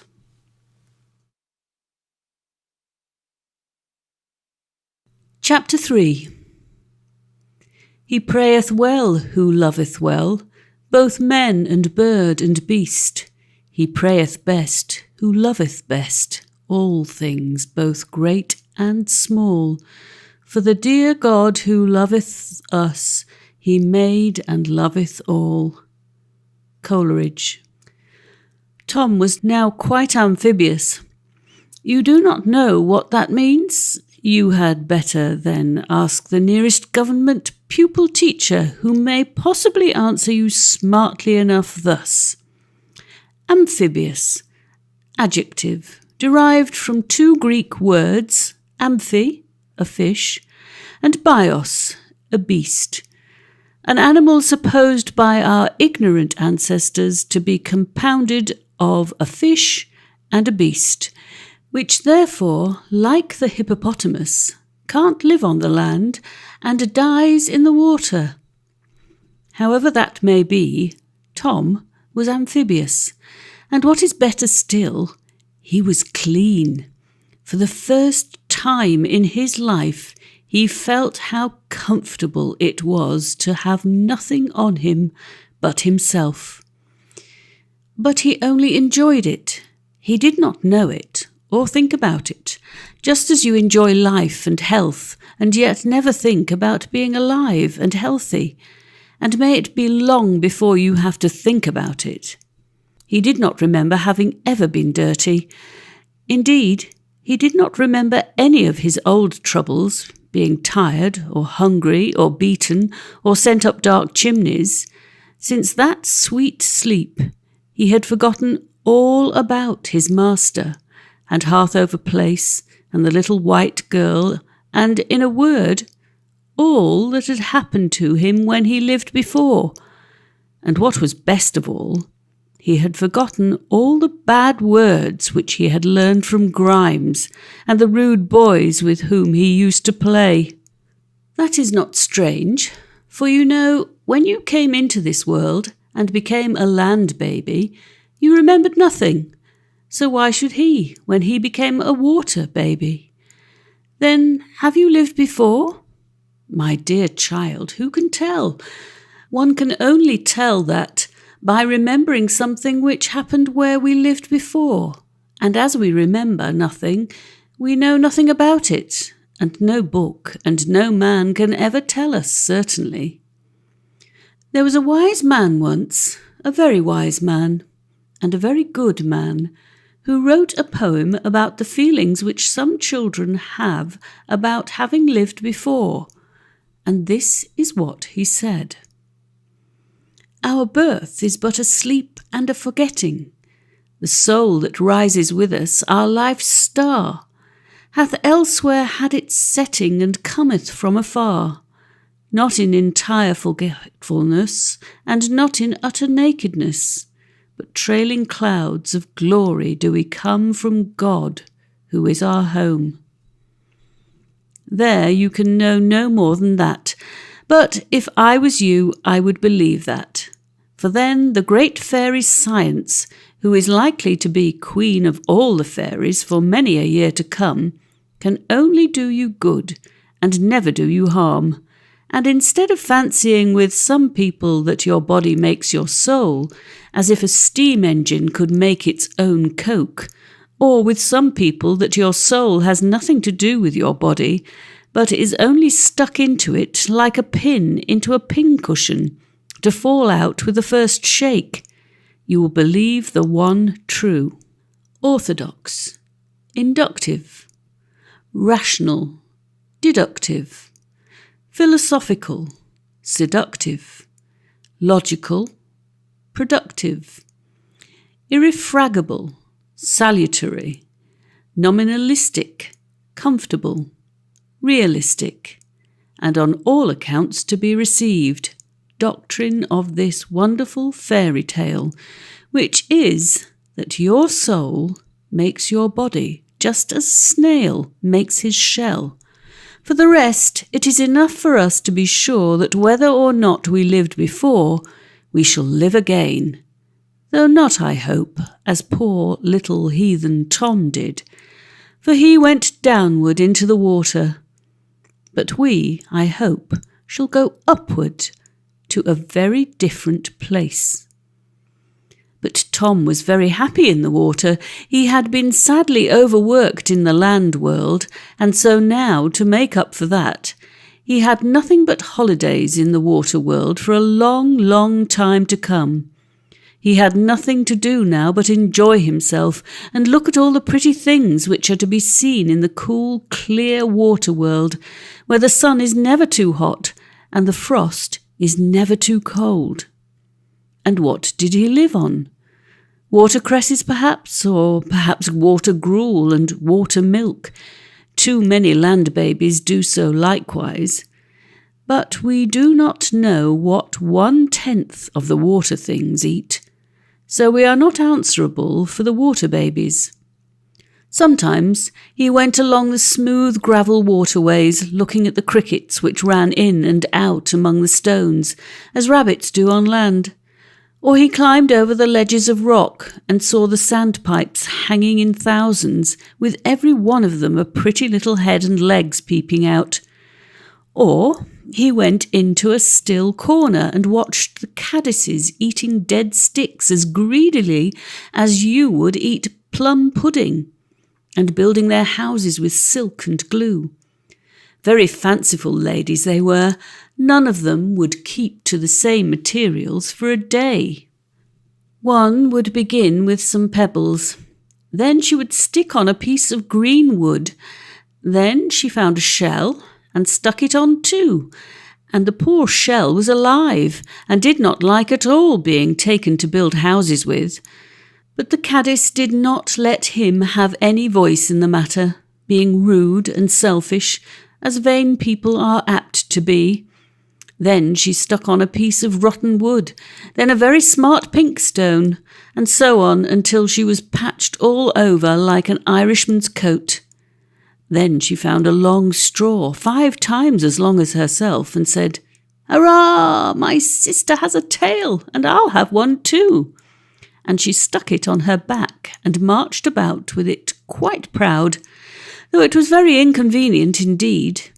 And at that, tails became all the fashion among the caddis baits in that pool, as they were at the end of the long pond last May, and they all toddled about with long straws sticking out behind, getting between each other's legs and tumbling over each other, and looking so ridiculous that Tom laughed at them until he cried, as we did.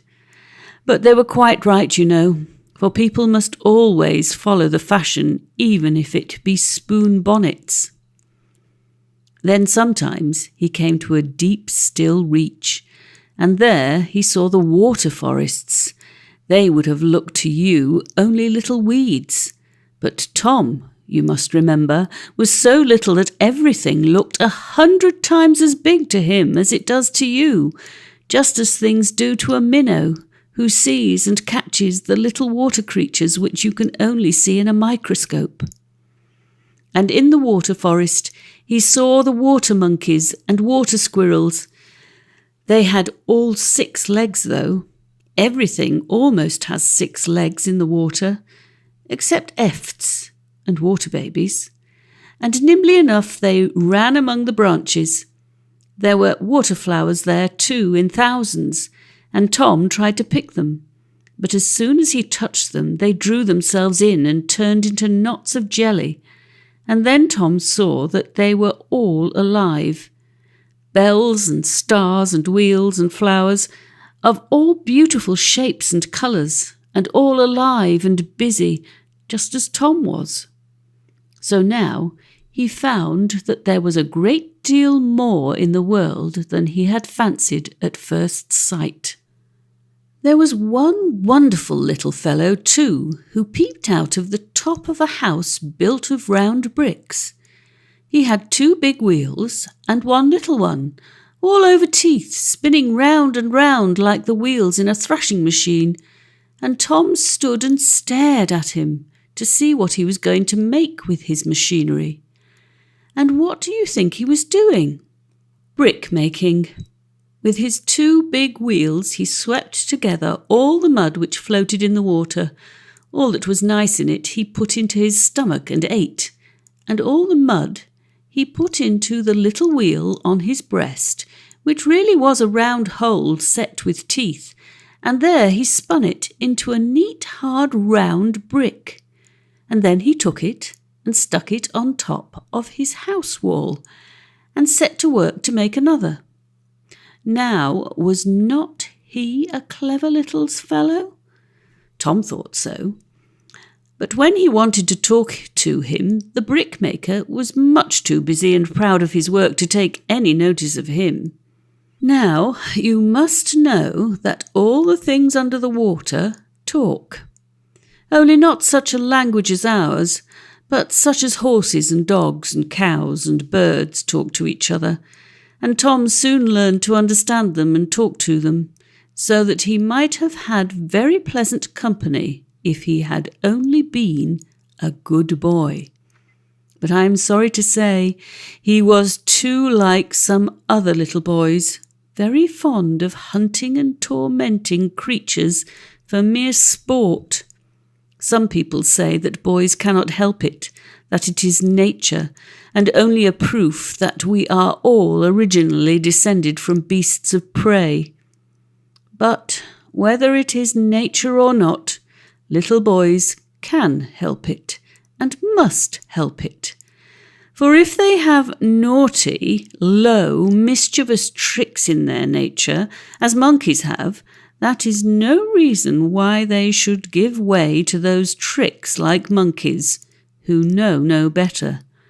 And therefore they must not torment dumb creatures. For if they do, a certain old lady who is coming will surely give them exactly what they deserve. But Tom did not know that, and he pecked and howked the poor water things about sadly till they were all afraid of him and got out of his way or crept into their shells, so he had no one to speak to or play with.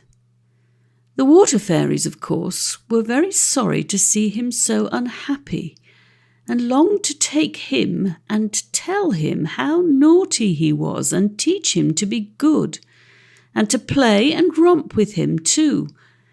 But they had been forbidden to do that.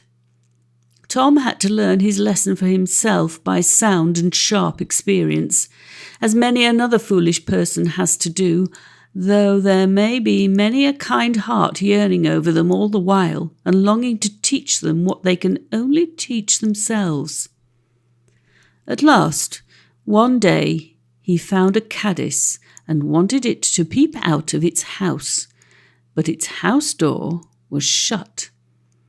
He had never seen a caddis with a house door before, so what must he do, the meddlesome little fellow, but pull it open to see what the poor lady was doing inside. What a shame! How should you like to have anyone breaking your bedroom door in to see how you looked when you were in bed? So Tom broke to pieces the door, which was the prettiest little grating of silk stuck all over with shining bits of crystal, and when he looked in, the caddis poked out her head, and it had turned into just the shape of a bird's. But when Tom spoke to her, she could not answer, for her mouth and face were tied up in a new nightcap of neat pink skin. However, if she didn't answer, all the other caddises did. For they held up their hands and shrieked like the cats in Struwwelpeter. Peter. "Oh, you nasty, horrid boy, there you are at it again!" And she had just laid herself up for a fortnight's sleep, and then she would have come out with such beautiful wings and flown about and laid such a lot of eggs. And now you have broken her door and she can't mend it because her mouth is tied up for a fortnight and she will die. Who sent you here to worry us out of our lives? So Tom swam away. He was very much ashamed of himself and felt all the naughtier, as little boys do when they have done wrong and won't say so. Then he came to a pool full of little trout and began tormenting them and trying to catch them, but they slipped through his fingers and jumped clean out of water in their fright. But as Tom chased them, he came close to a great dark hover under an alder root, and out flooshed a huge old brown trout, 10 times as big as he was, and ran right against him and knocked all the breath out of his body, and I don't know which was the more frightened of the two. Then he went on sulky and lonely, as he deserved to be, and under a bank he saw a very ugly, dirty creature sitting, about half as big as himself, which had 6 legs and a big stomach, and a most ridiculous head, with 2 great eyes and a face just like a donkey's. "Oh," said Tom, "you are an ugly fellow, to be sure." And he began making faces at him, and put his nose close to him and hallooed at him like a very rude boy. When, hey presto, all the thing's donkey face came off in a moment, and out popped a long arm with a pair of pincers at the end of it, and caught Tom by the nose. It did not hurt him much, but it held him quite tight. "Yeah, oh, let me go," cried Tom. "Then let me go," said the creature. "I want to be quiet. I want to be split." Tom promised to let him alone, and he let go.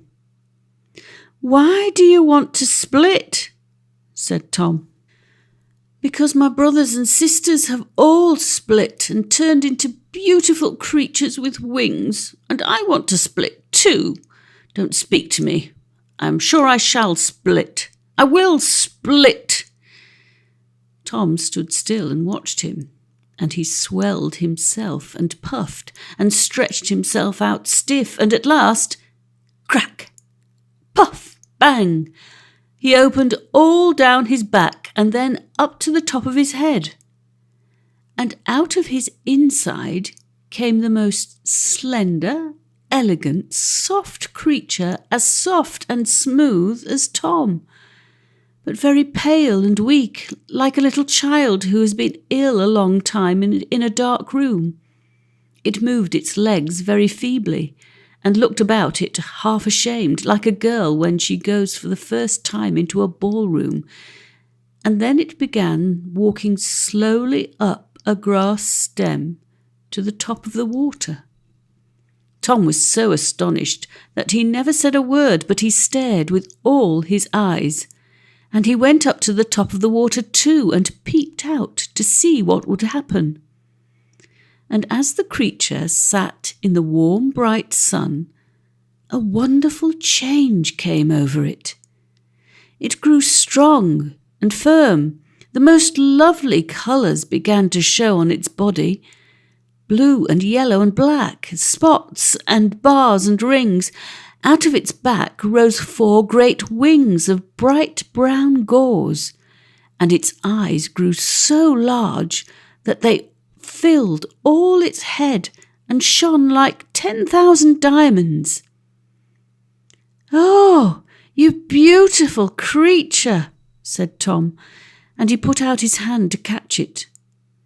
But the thing whirred up into the air and hung poise on its wings a moment, and then settled down again by Tom, quite fearless. "No," it said, "you cannot catch me. I am a dragonfly now, the king of all the flies, and I shall dance in the sunshine and hawk over the river and catch gnats and have a beautiful wife like myself. I know what I shall do. Hurrah!" And he flew away into the air and began catching gnats. "Oh, come back," cried Tom. "You beautiful creature. I have no one to play with, and I'm so lonely here. If you will but come back, I will never try to catch you." "I don't care whether you do or not," said the dragonfly, "for you can't. But when I have had my dinner and looked a little about this pretty place, I will come back and have a little chat about all I have seen in my travels. Why, what a huge tree this is, and what huge leaves on it!" It was only a big dock, but you know the dragonfly had never seen any but little water trees, starwort and milfoil, and water crowfoot and such like, so it did look very big to him. Besides, he was very short-sighted, as all dragonflies are, and never could see a yard before his nose, any more than a great many other folks who are not half as handsome as he.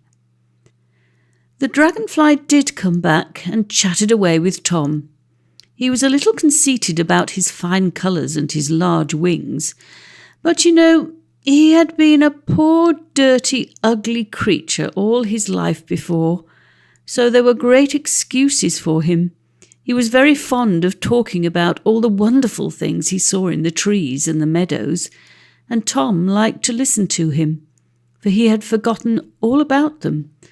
So in a little while they became great friends. And I'm very glad to say that Tom learned such a lesson that day that he did not torment creatures for a long time after. And then the caddises grew quite tame, and used to tell him strange stories about the way they built their houses, and changed their skins, and turned at last into winged flies, till Tom began to long to change his skin and have wings like them some day. And the trout and he made it up, for trout very soon forget if they have been frightened and hurt. So Tom used to play with them at Hare and the Hounds, and great fun they had, and he used to try to leap out of the water, head over heels, as they did before a shower came on, but somehow he could never manage it. He liked most, though, to see them rising at the flies as they sailed round and round under the shadow of the great oak, where the beetles fell flop into the water, and the green caterpillars let themselves down from the boughs by silk ropes for no reason at all, and then changed their foolish minds for no reason at all either, and hauled themselves up again into the tree, rolling up the rope in a ball between their paws, which is a very clever rope dancer's trick, and neither Blondin nor Leotard could do it. But why they should take so much trouble about it no one can tell, for they cannot get their living as Blondin and Leotard do, by trying to break their necks on a string. And very often Tom caught them just as they touched the water, and caught the alder flies and the caperers and the cocktailed duns and spinners, yellow and brown and claret and grey, and gave them to his friends the trout. Perhaps he was not quite kind to the flies, but one must do a good turn to one's friends when one can. And at last he gave up catching even the flies, for he made acquaintance with one by accident and found him a very merry little fellow, and this was the way it happened, and it is all quite true. He was basking at the top of the water one hot day in July, catching duns and feeding the trout, when he saw a new sort, a dark grey little fellow with a brown head. He was a very little fellow indeed, but he made the most of himself, as people ought to do. He cocked up his head, and he cocked up his wings, and he cocked up his tail, and he cocked up the two whisks at his tail end, and, in short, he looked the cockiest little man of all little men. And so he proved to be, for instead of getting away, he hopped upon Tom's finger and sat there as bold as 9 tailors, and he cried out in the tiniest, shrillest, squeakiest little voice you ever heard. "Much obliged to you indeed, but I don't want it yet." "Want what?" said Tom, quite taken aback by his impudence. "Your leg, which you are kind enough to hold out for me to sit on. I must just go and see after my wife for a few minutes. Dear me, what a troublesome business a family is." Though the idle little rogue did nothing at all, but left his poor wife to lay all the eggs by herself. "When I come back, I shall be glad of it, if you will be so good as to keep it sticking out just so." And off he flew. Tom thought him a very cool sort of personage, and still more so when in 5 minutes he came back and said, "Ah, you were tired waiting? Well, your other leg will do as well." And he popped himself down on Tom's knee and began chatting away in his squeaking voice. "So, you live under the water. It's a low place. I lived there for some time and was very shabby and dirty, but I didn't choose that should last, so I turned respectable and came up to the top and put on this grey suit. It's a very business-like suit, you think, don't you?" "Very neat and quiet indeed," said Tom. "Yes, one must be quiet and neat and respectable and all that sort of thing for a little, when one becomes a family man. But I'm tired of it, that's the truth. I've done quite enough business, I consider, in the last week to last me my life, so I shall put on a ball dress and go out and be a smart man and see the gay world and have a dance or two. Why shouldn't one be jolly if one can?" "And what will become of your wife?" "Oh, she is a very plain, stupid creature, and that's the truth, and thinks about nothing but eggs. If she chooses to come, why she may, and if not, why I go without her. And here I go." And as he spoke, he turned quite pale, and then quite white. "Why, you're ill," said Tom, but he did not answer. "You're dead," said Tom, looking at him as he stood on his knee as white as a ghost. "No, I ain't," answered a little squeaking voice over his head. "This is me up here in my ball dress, and that's my skin. Ha ha! You could not do such a trick as that." And no more Tom could, nor Houdin, nor Robin, nor Frickle, nor all the conjurers in the world, for the little rogue had jumped clean out of his own skin and left it standing on Tom's knee, eyes, wings, legs, tail, exactly as if it had been alive. "Ha ha!" he said, and he jerked and skipped up and down, never stopping an instant, just as if he had St. Vitus's dance. "Ain't I a pretty fellow now?" And so he was, for his body was white, and his tail orange, and his eyes all the colours of a peacock's tail. And what was the oddest of all, the whisks at the end of his tail had grown 5 times as long as they were before. "Ah," said he, "now I will see the gay world. My living won't cost me much, for I have no mouth, you see, and no inside, so I can never be hungry, nor have the stomachache either." No more he had. He had grown as dry and hard and empty as a quill, as such silly, shallow-hearted fellows deserve to grow.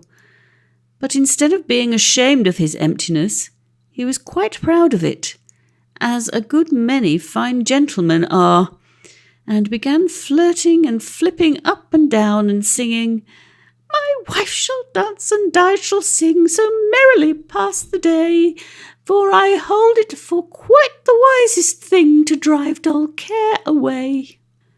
And he danced up and down for 3 days and 3 nights till he grew so tired that he tumbled into the water and floated down.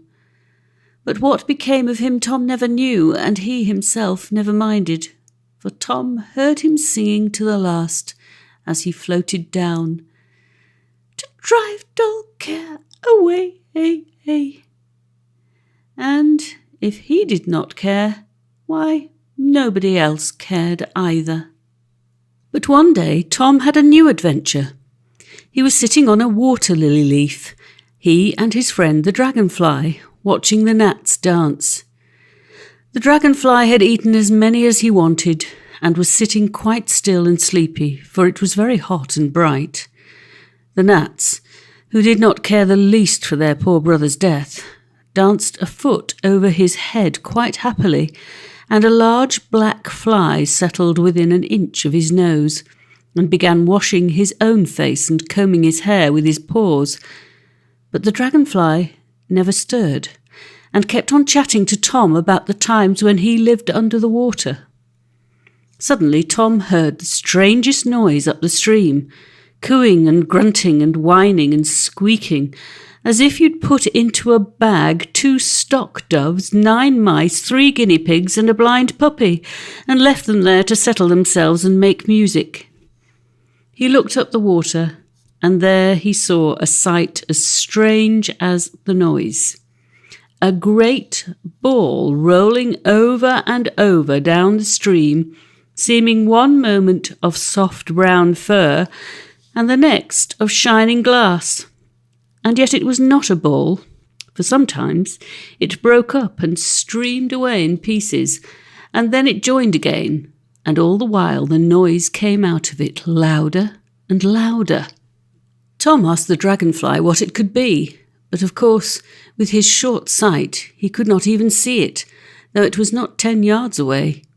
So he took the neatest little header into the water and started off to see for himself, and when he came near, the ball turned out to be 4 or 5 beautiful creatures, many times larger than Tom, who were swimming about and rolling and diving and twisting and wrestling and cuddling and kissing and biting and scratching in the most charming fashion that ever was seen. And if you don't believe me, you may go to the zoological gardens, for I'm afraid that you won't see it nearer unless, perhaps, you get up at 5 in the morning and go down to Cordery's Moor and watch by the great withy pollard which hangs over the backwater where the otters breed sometimes. And then say if otters at play in the water are not the merriest, lithest, gracefulest creatures you ever saw. But when the biggest of them saw Tom, she darted out from the rest and cried in the water language sharply enough, "Quick, children, here is something to eat, indeed!" and came at poor Tom, showing such a wicked pair of eyes and such a set of sharp teeth in a grinning mouth that Tom, who had thought her very handsome, said to himself, "Handsome is that handsome does," and slipped in between the water-lily roots as fast as he could, and then turned round and made faces at her. "Come out," said the wicked old otter, "or it will be worse for you." But Tom looked at her from between two thick roots and shook them with all his might, making horrible faces all the while, just as he used to grin through the railings at the old women when he lived before. It was not quite well bred, no doubt, but Tom had not finished his education yet. "Come away, children," said the otter in disgust. "It's not worth eating after all. It's only a nasty eft, which nothing eats, not even those vulgar pike in the pond." "I'm not an eft," said Tom. "Efts have tails." "You are an eft," said the otter very positively. "I see your 2 hands quite plain, and I know you have a tail." "I tell you I have not," said Tom. "Look here." And he turned his pretty little self quite round, and sure enough, he had no more tail than you.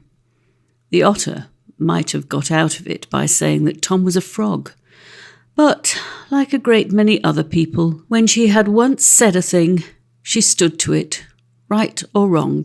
So she answered, "I say you are an eft, and therefore you are, and not fit food for gentlefolk like me and my children. You may stay there till the salmon eat you." She knew the salmon would not, but she wanted to frighten poor Tom.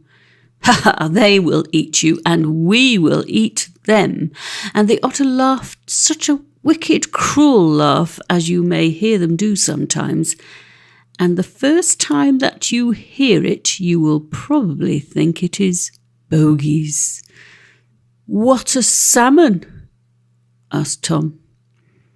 "Fish, you eft, great fish, nice fish to eat. They are the lords of the fish, and we are lords of the salmon." And she laughed again. "We hunt them up and down the pools and drive them up into a corner, the silly things. They are so proud and bully the little trout and the minnows till they see us coming, and then they are so meek all at once. And we catch them, and we disdain to eat them all. We just bite out their soft throats and suck their sweet juice. Oh, so good." And she licked her wicked lips, and then throw them away and go and catch another. "They are coming soon, children, coming soon. I can smell the rain coming up off the sea, and then hurrah for a fresh salmon and plenty of eating all day long." And the otter grew so proud that she turned head over heels twice, and then stood upright half out of the water, grinning like a Cheshire cat. "And where do they come from?" asked Tom, who kept himself very close, for he was considerably frightened. "Out of the sea, eft, the great wide sea, where they might stay and be safe if they liked. But out of the sea the silly things come into the great river down below, and we come up to watch for them. And when they go down again, we go down and follow them. And there we fish for the bass and the pollock, and have jolly days along the shore, and toss and roll in the breakers, and sleep snug in the warm, dry crags. Oh, that is a merry life too, children, if it were not for those horrid men." "What are men?" asked Tom, but somehow he seemed to know before he asked. "Two-legged things, Eft, and now I come to look at you, they're actually something like you, if you had not a tail." She was determined that Tom should have a tail. "Only a great deal bigger. Worse luck for us, and they catch the fish with hooks and lines which get into our feet sometimes and set pots along the rocks to catch lobsters. They speared my poor dear husband as he went out to find something for me to eat. I was laid up among the crags then, and we were very low in the world, for the sea was so rough that no fish would come inshore. But they speared him, poor fellow, and I saw them carrying him away upon a pole. Oh, he lost his life for your sakes, my children. Poor, dear, obedient creature that he was." And the otter grew so sentimental, for otters can be very sentimental when they choose, like a good many people who are both cruel and greedy and no good to anybody at all, that she sailed solemnly away down the burn, and Tom saw her no more for that time, and lucky it was for her that she did so, for no sooner was she gone than down the bank came 7 little rough terrier-daws, snuffing and yapping and grubbing and splashing in full cry after the otter. Tom hid among the water lilies till they were gone, for he could not guess that they were the water fairies come to help him. But he could not help thinking of what the otter had said about the great river and the broad sea, and as he thought, he longed to go and see them. He could not tell why, but the more he thought, the more he grew discontented with the narrow little stream in which he lived, and all his companions there, and wanted to get out into the wide, wide world and enjoy all the wonderful sights of which he was sure it was full. And once he set off to go down the stream, but the stream was very low, and when he came to the shallows he could not keep under water, for there was no water left to keep under. So the sun burned his back and made him sick, and he went back again and lay quiet in the pool for a whole week more. And then, on the evening of a very hot day, he saw a sight. He had been very stupid all day, and so had the trout, for they would not move an inch to take a fly, though there were thousands on the water, but lay dozing at the bottom under the shade of the stones, and Tom lay dozing too, and was glad to cuddle their smooth, cool sides, for the water was quite warm and unpleasant. But toward evening it grew suddenly dark, and Tom looked up and saw a blanket of black clouds lying right across the valley above his head, resting on the crags right and left. He felt not quite frightened, but very still, for everything was still. There was not a whisper of wind, nor a chirp of a bird to be heard.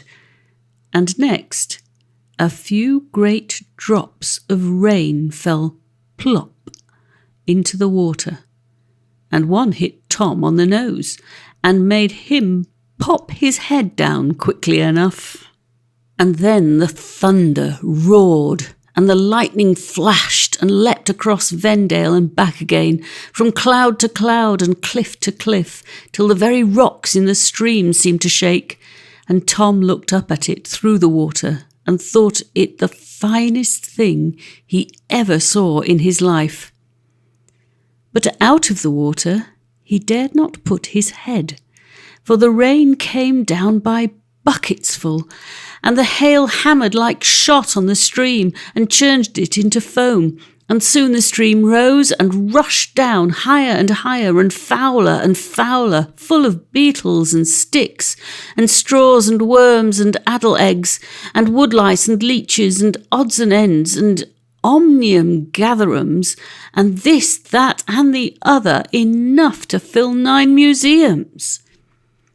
Tom could hardly stand against the stream and hid behind a rock.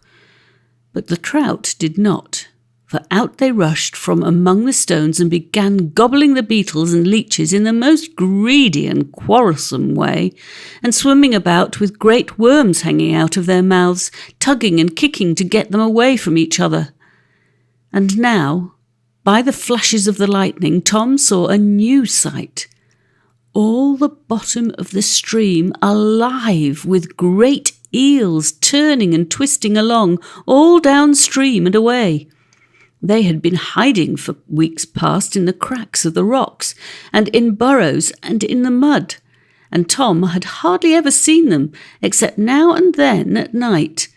But now they were all out, and went hurrying past him so fiercely and wildly that he was quite frightened, and as they hurried past he could hear them say to each other, "We must run, we must run, what a jolly thunderstorm, down to the sea, down to the sea." And then the otter came by with all her brood, twining and sweeping along as fast as the eels themselves, and she spied Tom as she came by and said, "Now is your time, Eft. If you want to see the world, come along, children, never mind those nasty eels. We shall breakfast on salmon tomorrow.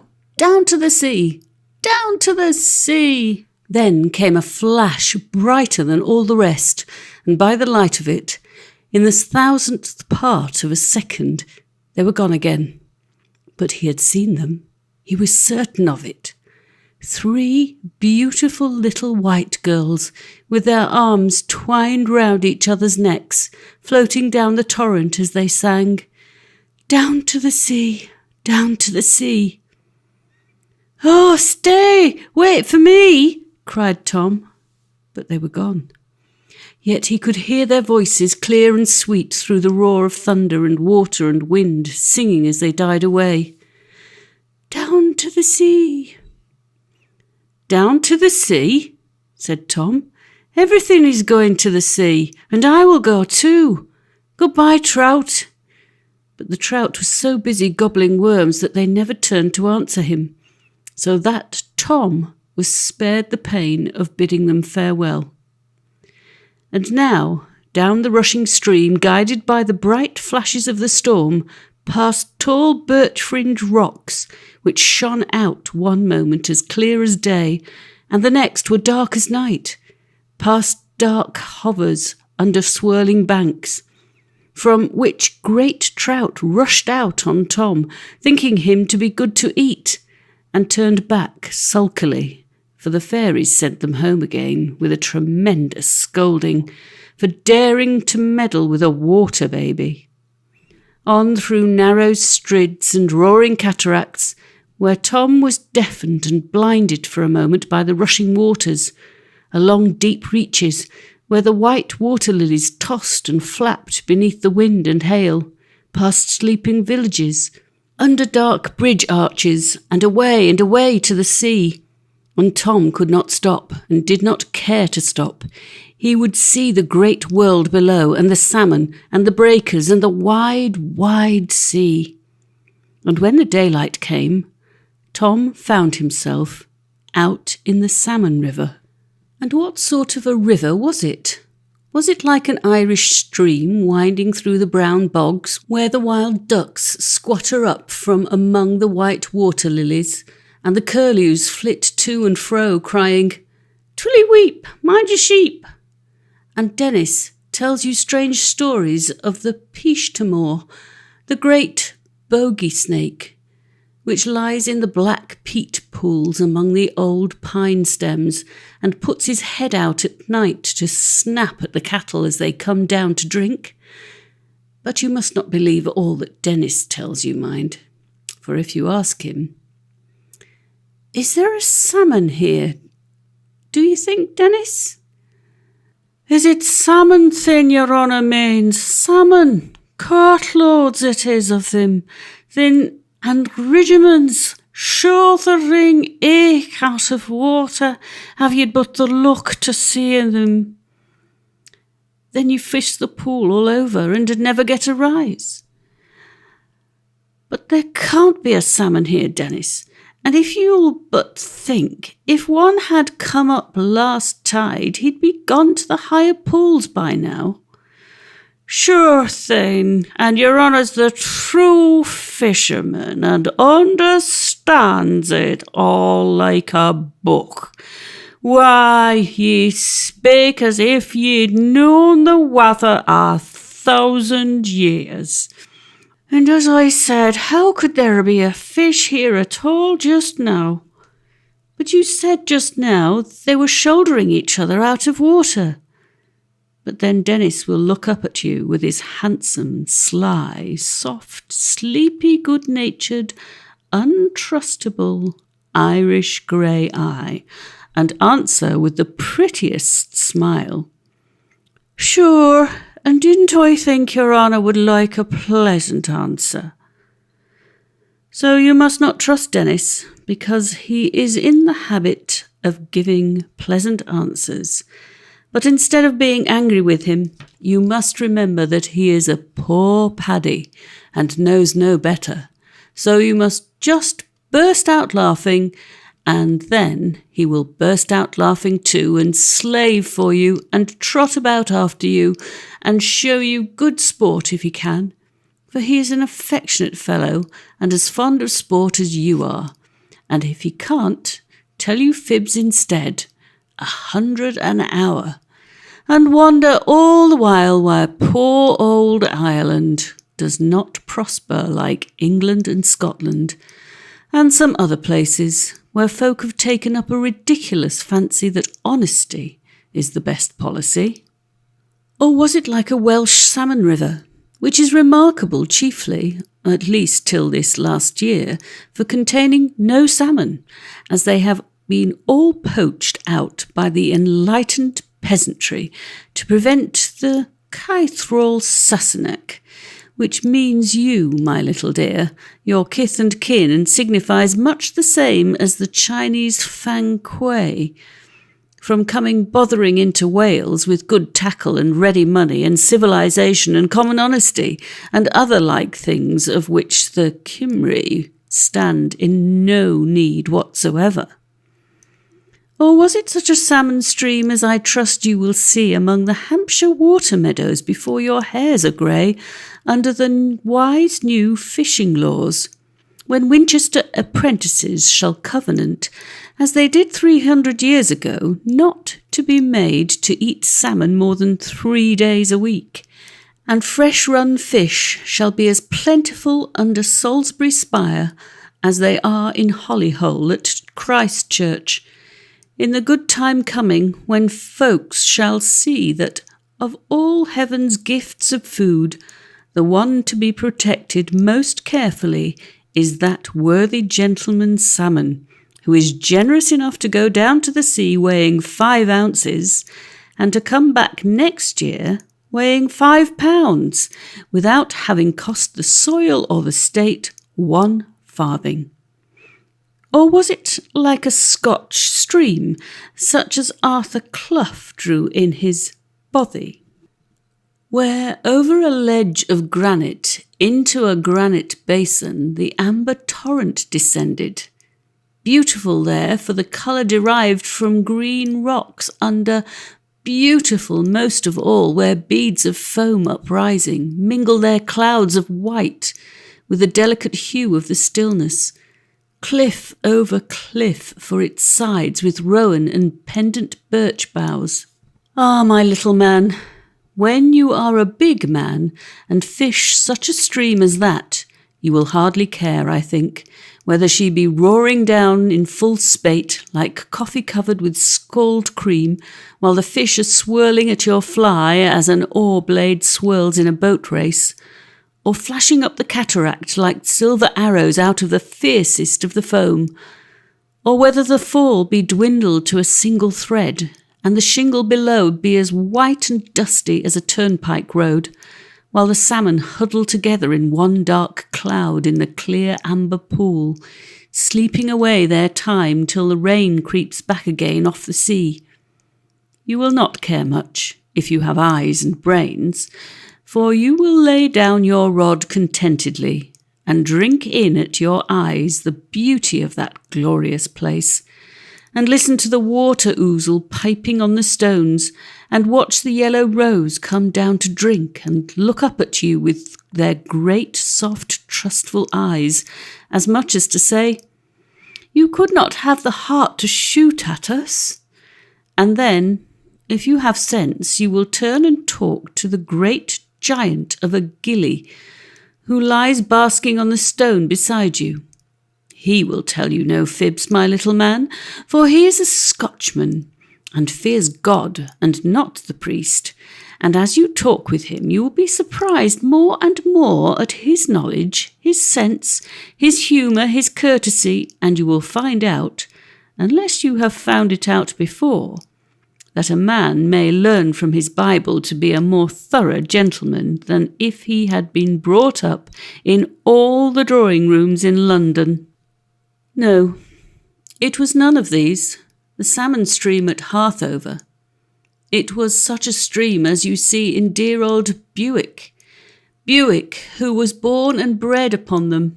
A full 100 yards broad it was, sliding on from Broad Pool to Broad Shallow, and Broad Shallow to Broad Pool, over great fields of shingle, under oak and ash coverts, past low cliffs of sandstone, past green meadows and fair parks, and a great house of grey stone and brown moors above, and here and there against the sky the smoking chimney of a colliery. You must look at Buick to see just what it was like, for he has drawn it 100 times with the care and the love of a true North countryman. And even if you do not care about the Salmon River, you ought, like all good boys, to know your Buick. At least, so old Sir John used to say, and very sensibly he put it too, as he was wont to do. If they want to describe a finished young gentleman in France, I hear they say of him, "Il sait son Rabelais." But if I want to describe one in England, I say, "He knows his Buick," and I think that it is the higher compliment. But Tom thought nothing about what the river was like. All his fancy was to get down to the wide, wide sea. And after a while he came to a place where the river spread out into broad, still, shallow reaches, so wide that little Tom, as he put his head out of the water, could hardly see across. And there he stopped. He got a little frightened. "This must be the sea," he thought. "What a wide place it is! If I go on into it, I shall surely lose my way, or some strange thing will bite me. I will stop here and look out for the otter or the eels or someone to tell me where I shall go." So he went back a little way and crept into a crack of the rock, just where the river opened out into the wide shallows, and watched for someone to tell him his way. But the otter and the eels were gone on miles and miles down the stream. There he waited, and slept too, for he was quite tired with his night's journey, and when he woke, the stream was clearing to a beautiful amber hue, though it was still very high. And after a while he saw a sight which made him jump up, for he knew in a moment it was one of the things which he had come to look for. Such a fish! 10 times as big as the biggest trout, and 100 times as big as Tom, sculling up the stream past him as easily as Tom had sculled down. Such a fish! Shining silver from head to tail, and here and there a crimson dot, with a grand hooked nose and grand curling lip, and a grand bright eye, looking round him as proudly as a king, and surveying the water right and left as if it all belonged to him. Surely he must be the salmon, the king of all the fish. Tom was so frightened that he longed to creep into a hole, but he need not have been, for salmon are all true gentlemen, and like true gentlemen, they look noble and proud enough, and yet, like true gentlemen, they never harm or quarrel with anyone, but go about their own business and leave rude fellows to themselves.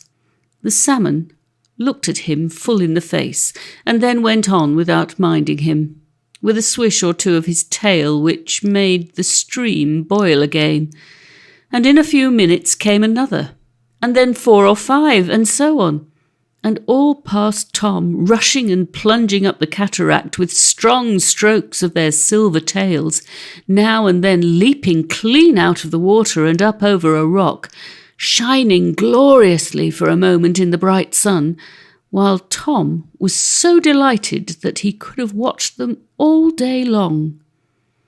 And at last one came up bigger than all the rest, but he came slowly and stopped and looked back and seemed very anxious and busy.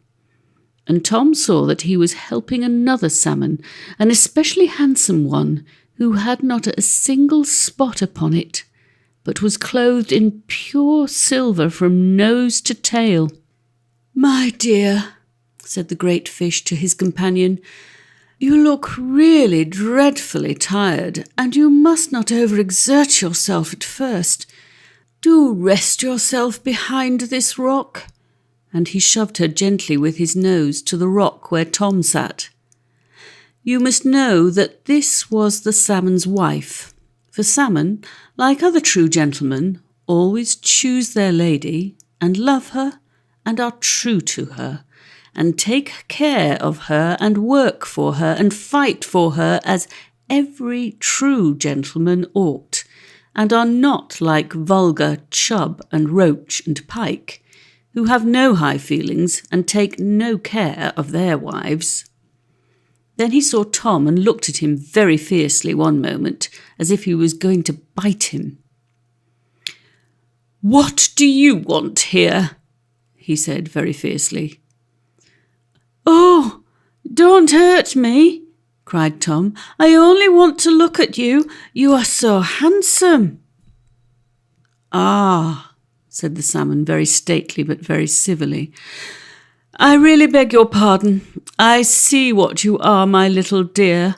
I have met 1 or 2 creatures like you before, and found them very agreeable and well behaved. Indeed, one of them showed me a great kindness lately, which I hope to be able to repay. I hope we shall not be in your way here. As soon as this lady is rested, we shall proceed on our journey." What a well-bred old salmon he was!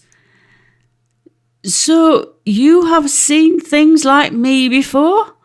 asked Tom.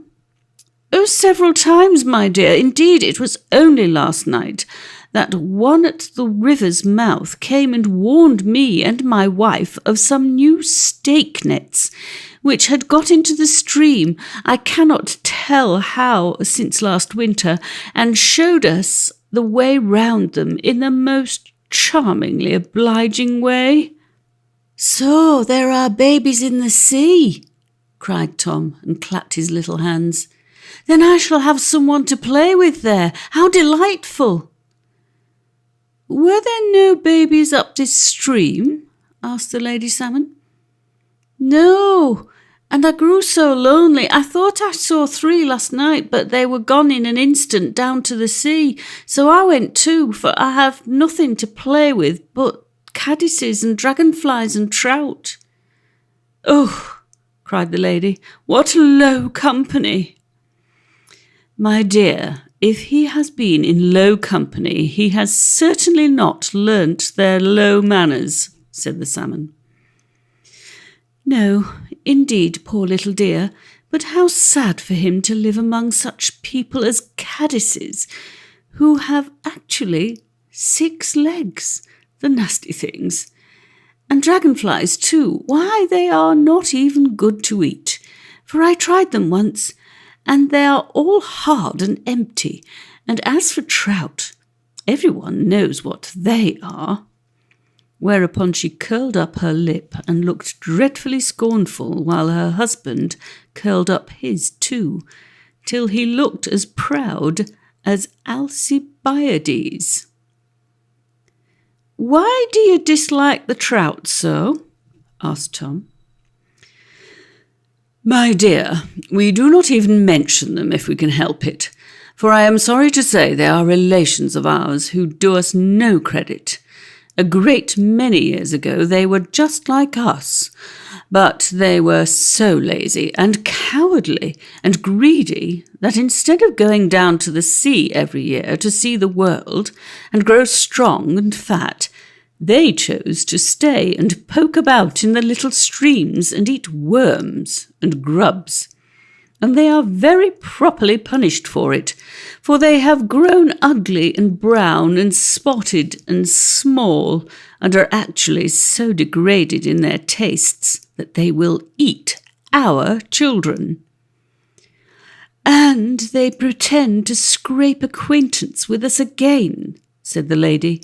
"Why, I have actually known one of them propose to a lady salmon, the little impudent creature." "I should hope," said the gentleman, "that there are very few ladies of our race who would degrade themselves by listening to such a creature for an instant. If I saw just such a thing happen, I should consider it my duty to put them both to death upon the spot." So the old salmon said, like an old blue-blooded hidalgo of Spain, and what is more, he would have done it too. For you must know, no enemies are so bitter against each other as those who are of the same race. And a salmon looks on a trout as some great folks look on some little folks, as something just too much like himself to be tolerated. Chapter 4. Sweet is the law which nature brings. Our meddling intellect misshapes the beauteous forms of things we murder to dissect. Enough of science and of art. Close up these barren leaves. Come forth and bring with you a heart that watches and receives. Wordsworth. So the salmon went up, after Tom had warned them of the wicked old otter, and Tom went down, but slowly and cautiously, coasting along the shore. He was many days about it, for it was many miles down to the sea, and perhaps he would never have found his way if the fairies had not guided him, without his seeing their fair faces or feeling their gentle hands. And as he went, he had a very strange adventure. It was a clear, still September night, and the moon shone so brightly down through the water that he could not sleep, though he shut his eyes as tight as possible. So at last he came up to the top and sat upon a little point of rock and looked up at the broad yellow moon and wondered what she was, and thought that she looked at him.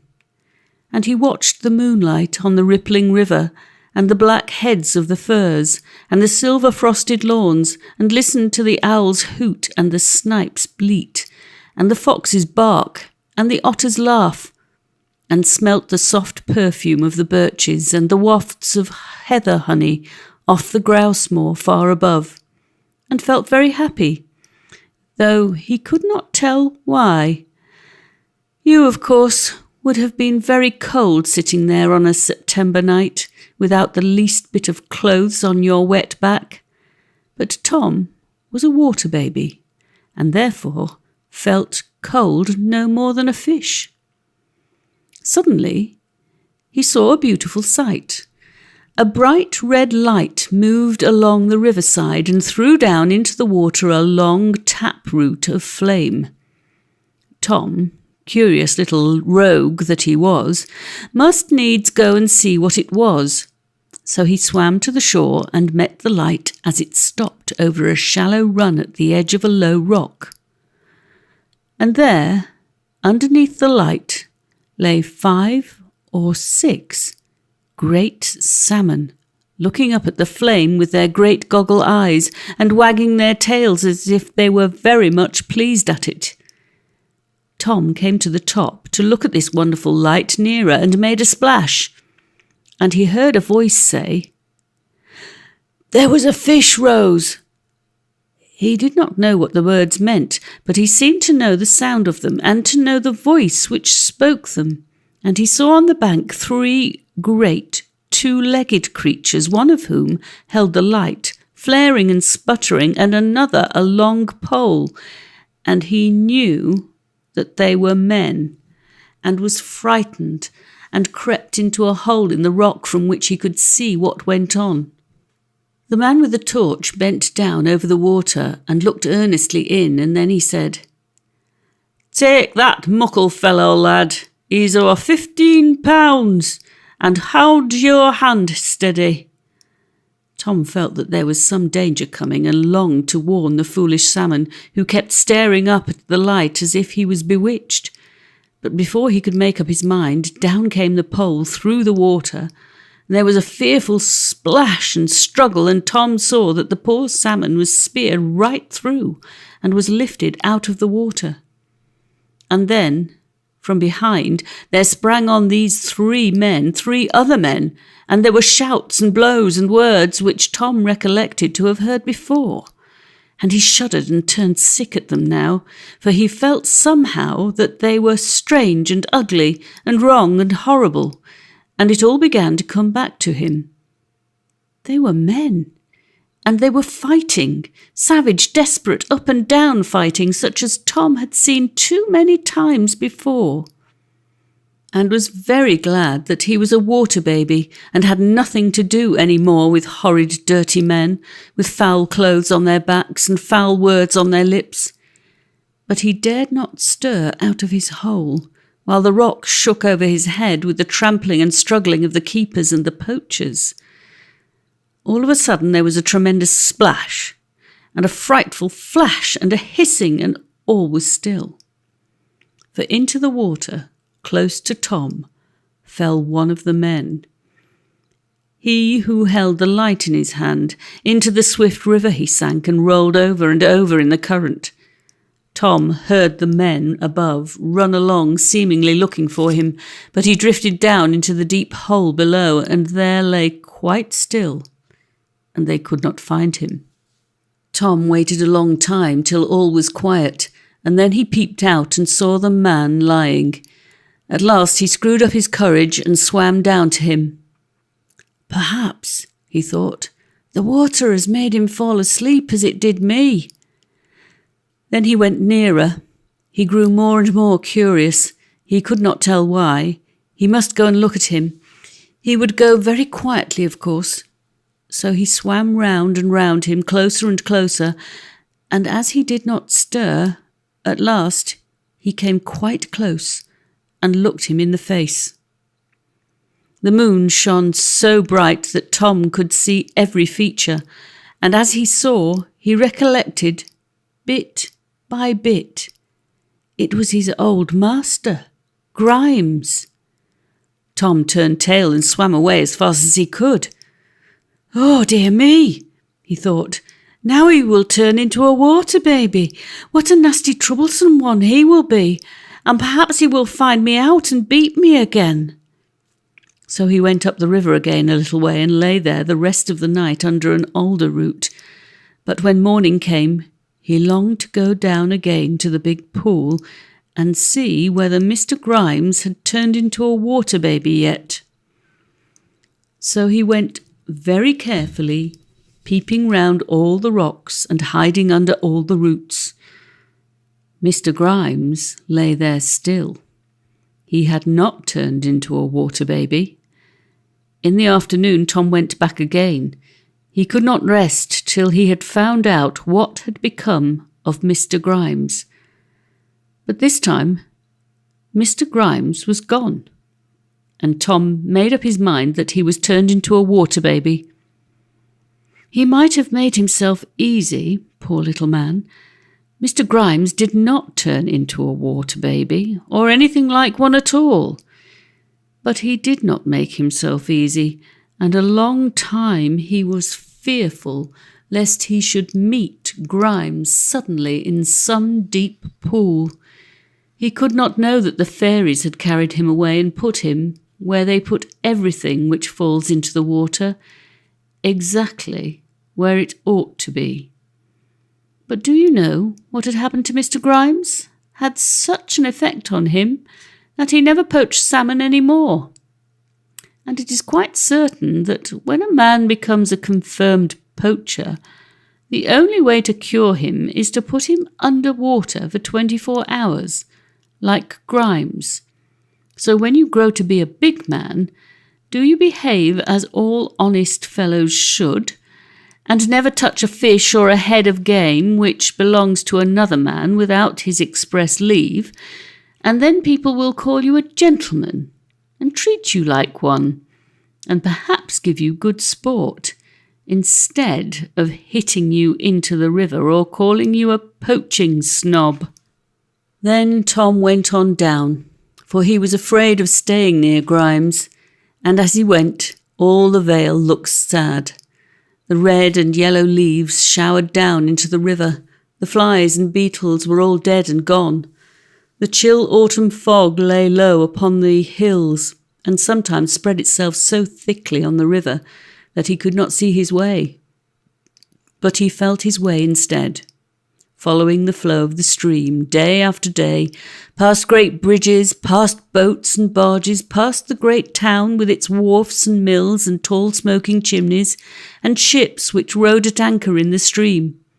And now and then he ran against their hawsers and wondered what they were, and peeped out and saw the sailors lounging on board smoking their pipes, and ducked under again, for he was terribly afraid of being caught by man and turned into a chimney sweep once more. He did not know that the fairies were close to him always, shutting the sailors' eyes lest they should see him, and turning him aside from mill races and sewer mouths and all foul and dangerous things. Poor little fellow, it was a dreary journey for him, and more than once he longed to be back in Vendale, playing with the trout in the bright summer sun. But it could not be. What has been once can never come over again, and people can be little babies, even water babies, only once in their lives. Besides, people who make up their minds to go and see the world, as Tom did, must needs find it a weary journey. Lucky for them if they do not lose heart and stop halfway, instead of going on bravely to the end as Tom did. For then they will remain neither boys nor men, neither fish, flesh, nor good red herring, having learnt a great deal too much, and yet not enough, and sown their wild oats without having the advantage of reaping them. But Tom was always a brave, determined little English bulldog, who never knew when he was beaten, and on he held, till he saw a long way off the red boy through the fog. And then he found to his surprise the stream turned round and running up inland. It was the tide, of course, but Tom knew nothing of the tide. He only knew that in a minute more of the water, which had been fresh, turned salt all round him. And then there came a change over him. He felt as strong and light and fresh as if his veins had run champagne, and gave, he did not know why, 3 skips out of the water, a yard high and head over heels, just as the salmon do when they first touch the noble rich salt water, which, as some wise men tell us, is the mother of all living things. He did not care now for the tide being against him. The red boy was in sight, dancing in the open sea, and to the boy he would go, and to it he went. He passed great shoals of bass and mullet, leaping and rushing in after the shrimps, but he never heeded them, or they him, and once he passed a great black shining seal who was coming in after the mullet. The seal put his head and shoulders out of the water and stared at him, looking exactly like a fat, old, greasy Negro with a grey pate. And Tom, instead of being frightened, said, "How do you do, sir? What a beautiful place the sea is." And the old seal, instead of trying to bite him, looked at him with his soft, sleepy, winking eyes and said, "Good tide to you, my little man. Are you looking for your brothers and sisters? I passed them all at play outside." "Oh, then," said Tom, "I shall have playfellows at last." And he swam on to the boy and got upon it, for he was quite out of breath, and sat there and looked round for water babies, but there were none to be seen. The sea breeze came in freshly with the tide and blew the fog away, and the little waves danced for joy around the boy, and the old boy danced with them. The shadows of the clouds ran races over the bright blue bay, and yet never caught each other up, and the breakers plunged merrily upon the wide white sands and jumped up over the rocks to see what the green fields inside were like, and tumbled down and broke themselves all into pieces, and never minded it a bit, but mended themselves and jumped up again.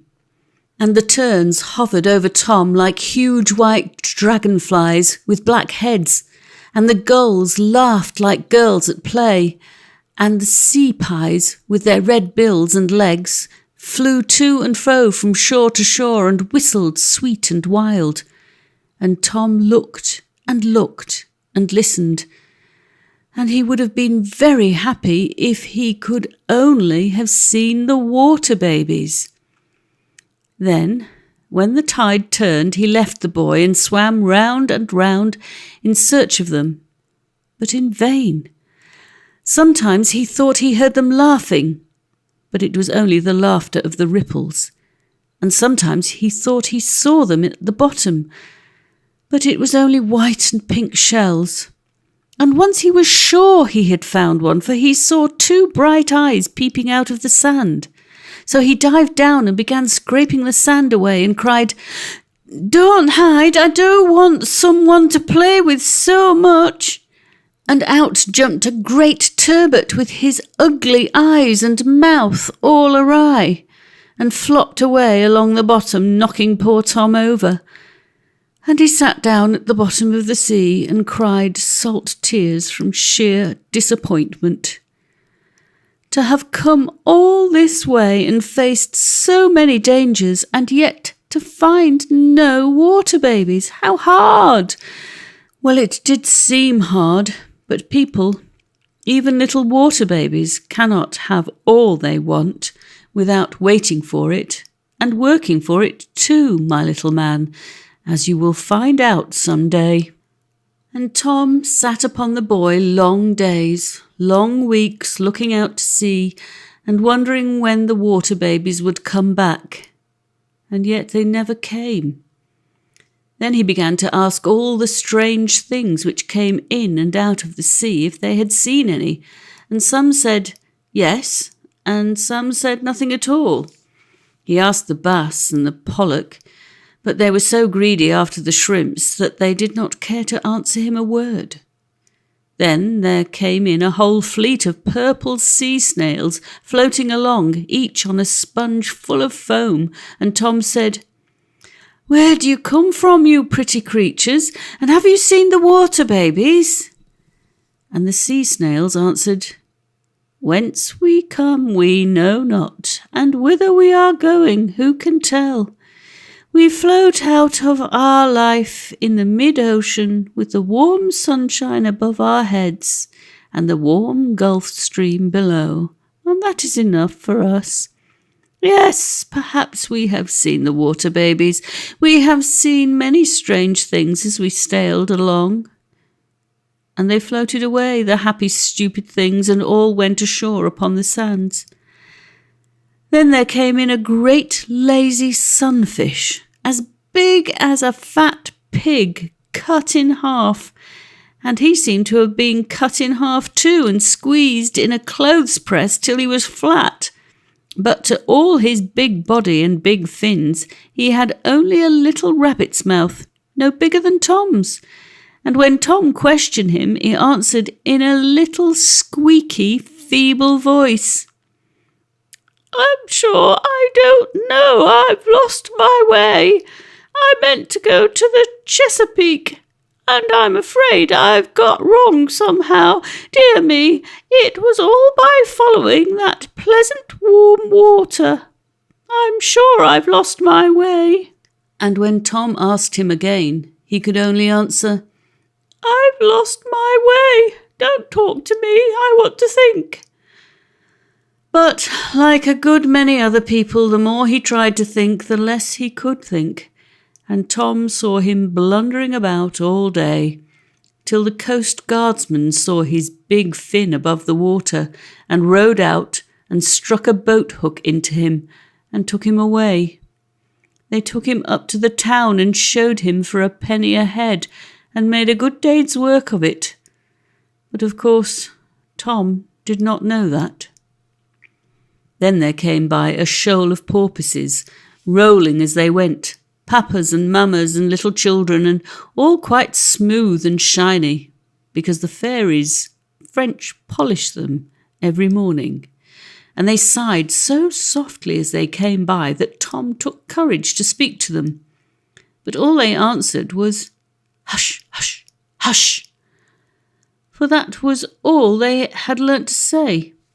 And then there came a shoal of basking sharks, some of them as long as a boat, and Tom was frightened at them.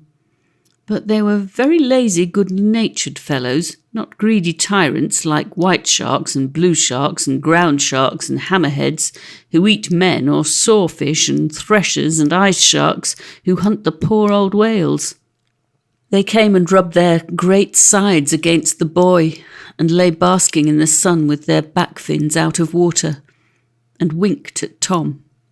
But he never could get them to speak.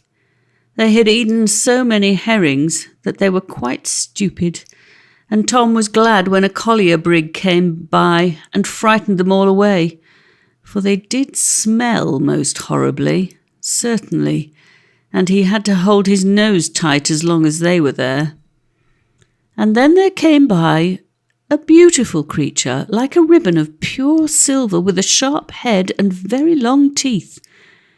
But it seemed very sick and sad. Sometimes it rolled helpless on its side, and then it dashed away, glittering like white fire. And then it lay sick again and motionless. "Where do you come from?" asked Tom. "And why are you so sick and sad?" "I come from the warm Carolinas and the sandbanks fringed with pines, where the great owlrays leap and flap like giant bats upon the tide. But I wandered north and north upon the treacherous warm Gulf Stream till I met with the cold icebergs afloat in the mid-ocean. So I got tangled among the icebergs and chilled with their frozen breath. But the water babies helped me from among them and set me free again, and now I am mending every day. But I am very sick and sad, and perhaps I shall never get home again to play with the owlrays any more." "Oh," cried Tom, "and have you seen the water babies? Have you seen any near here?" "Yes, they helped me again last night, or I should have been eaten by a great black porpoise." How vexatious! The water babies close to him, and yet he could not find one. And then he left the boy and used to go along the sands and round the rocks and come out in the night like the forsaken merman in Mr. Arnold's beautiful, beautiful poem, which you must learn by heart some day, and sit upon a point of rock among the shining seaweeds in the low October tides and cry and call for the water babies. But he never heard a voice call in return. And at last, with his fretting and crying, he grew quite lean and thin. But one day, among the rocks, he found a playfellow. It was not a water baby, alas, but it was a lobster, and a very distinguished lobster he was, for he had live barnacles on his claws, which is a great mark of distinction in lobsterdom, and no more to be bought for money than a good conscience or the Victoria Cross. Tom had never seen a lobster before, and he was mightily taken with this one, for he thought him the most curious, odd, ridiculous creature he had ever seen. And there he was not far from wrong, for all the ingenious men and all the scientific men and all the fanciful men in the world, with all the old German bogey painters into the bargain, could never invent, if all their wits were boiled into one, anything so curious and so ridiculous as a lobster. He had one claw knobbed and the other jagged, and Tom delighted in watching him hold on to the seaweed with his knobbed claw, while he cut up salads with his jagged one, and then he put them into his mouth after smelling at them like a monkey. And always the little barnacles threw out their casting nets and swept the water, and came in for their share of whatever there was for dinner. But Tom was most astonished to see how he fired himself off. Snap! Like the leapfrogs which you make out of a goose's breastbone. Certainly he took the most wonderful shots, and backwards too, for if he wanted to go into a narrow crack 10 yards off, what do you think he did? If he had gone in head foremost, of course, he could not have turned round. So he used to turn his tail to it and lay his long horns, which carry his sixth sense in their tips, and nobody knows what that sixth sense is, straight down his back to guide him, and twist his eyes back till they almost came out of their sockets, and then made ready, present, fire, snap, and away he went, pop, into the hole, and peeped out and twiddled his whiskers as much as to say, "You couldn't do that." Tom asked him about water babies. Yes, he said. He had seen them often, but he did not think much of them. They were meddlesome little creatures that went about helping fish and shells which got into scrapes. Well, for his part, he should be ashamed to be helped by soft little creatures that had not even a shell on their backs. He had lived quite long enough in the world to take care of himself.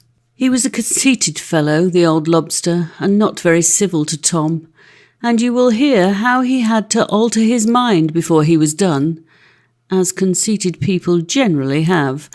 But he was so funny, and Tom so lonely, that he could not quarrel with him, and they used to sit in holes in the rocks and chat for hours. And about this time there happened to Tom a very strange and important adventure. So important indeed that he was very near never finding the water babies at all, and I am sure you would have been sorry for that. I hope that you have not forgotten the little white lady all this while. At least, here she comes, looking like a clean, white, good little darling as she always was and always will be. For it befell in the pleasant short December days, when the wind always blows from the south-west, till old Father Christmas comes and spreads the great white tablecloth ready for little boys and girls to give the birds their Christmas dinner of crumbs. It befell, to go on, in the pleasant December days, that Sir John was so busy hunting that nobody at home could get a word out of him. 4 days a week he hunted, and very good sport he had, and the other 2 he went to the bench and the Board of Guardians, and very good justice he did. And when he got home in time, he dined at 5, for he hated this absurd new fashion of dining at 8 in the hunting season, which forces a man to make interest with the footman for cold beef and beer as soon as he comes in, and so spoil his appetite, and then sleep in an armchair in his bedroom, all stiff and tired, for 2 or 3 hours before he can get his dinner like a gentleman. And do you be like Sir John, my dear little man, when you are your own master, and if you want either to read hard or ride hard, stick to the good old Cambridge hours of breakfast at 8 and dinner at 5, by which you may get 2 days' work out of 1. But of course, if you find a fox at 3 in the afternoon and run him till dark, and leave off 20 miles from home, why you must wait for your dinner till you can get it, as better men than you have done. Only see that if you go hungry, your horse does not, but give him his warm gruel and beer and take him gently home, remembering that good horses don't grow on the hedge like blackberries. It befell, to go on a second time, that Sir John, hunting all day and dining at 5, fell asleep every evening, and snored so terribly that all the windows in Harthover shook, and the soot fell down the chimneys. Whereon my lady, being no more able to get conversation out of him than a song out of a dead nightingale, determined to go off and leave him and the doctor and Captain Swinger, the agent, to snore in concert every evening to their heart's content. So she started for the seaside with all the children, in order to put herself and them into condition by mild applications of iodine. She might as well have stayed at home and used Parry's liquid horse blister, for there was plenty of it in the stables, and then she would have saved her money, and saved the chance also of making all the children ill instead of well, as hundreds are made, by taking them to some nasty-smelling, undrained lodging and then wondering how they caught scarlatina and diphtheria. But people won't be wise enough to understand that till they are dead of bad smells, and then it will be too late. Besides, you see, Sir John did certainly snore very loud. But where she went to, nobody must know, for fear young ladies should begin to fancy that there are water babies there, and so hunt and howk after them, besides raising the price of lodgings, and keep them in aquariums, as the ladies at Pompeii, as you may see by the paintings, used to keep cupids in cages. But nobody ever heard that they starved the cupids, or let them die of dirt and neglect, as English young ladies do by the poor sea beasts. So nobody must know where my lady went. Letting water babies die is as bad as taking singing birds' eggs, for though there are thousands, millions of them both in the world, yet there is not one too many. How it befell that on the very shore and over the very rocks where Tom was sitting with his friend the lobster, there walked one day the little white lady, Ellie herself, and with her a very wise man indeed, Professor Pthummelspritz. His mother was a Dutch woman, and therefore he was born in Curaçao. Of course you have learnt your geography and therefore know why. And his father a Pole, and therefore he was brought up at Petropawlowski. Of course you have learned your modern politics and therefore know why. But for all that, he was as thorough an English gentleman as ever coveted his neighbour's goods. And his name, as I said, was Professor Pthummelspritz, which is a very ancient and noble Polish name.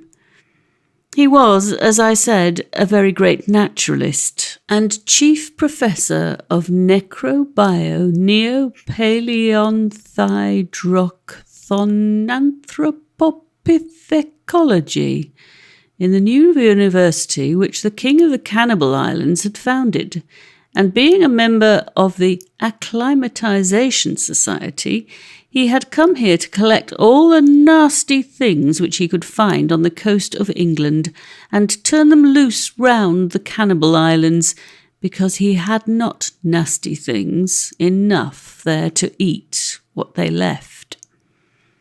But he was a very worthy, kind, good-natured little old gentleman, and very fond of children, for he was not the least a cannibal himself, and very good to all the world as long as it was good to him.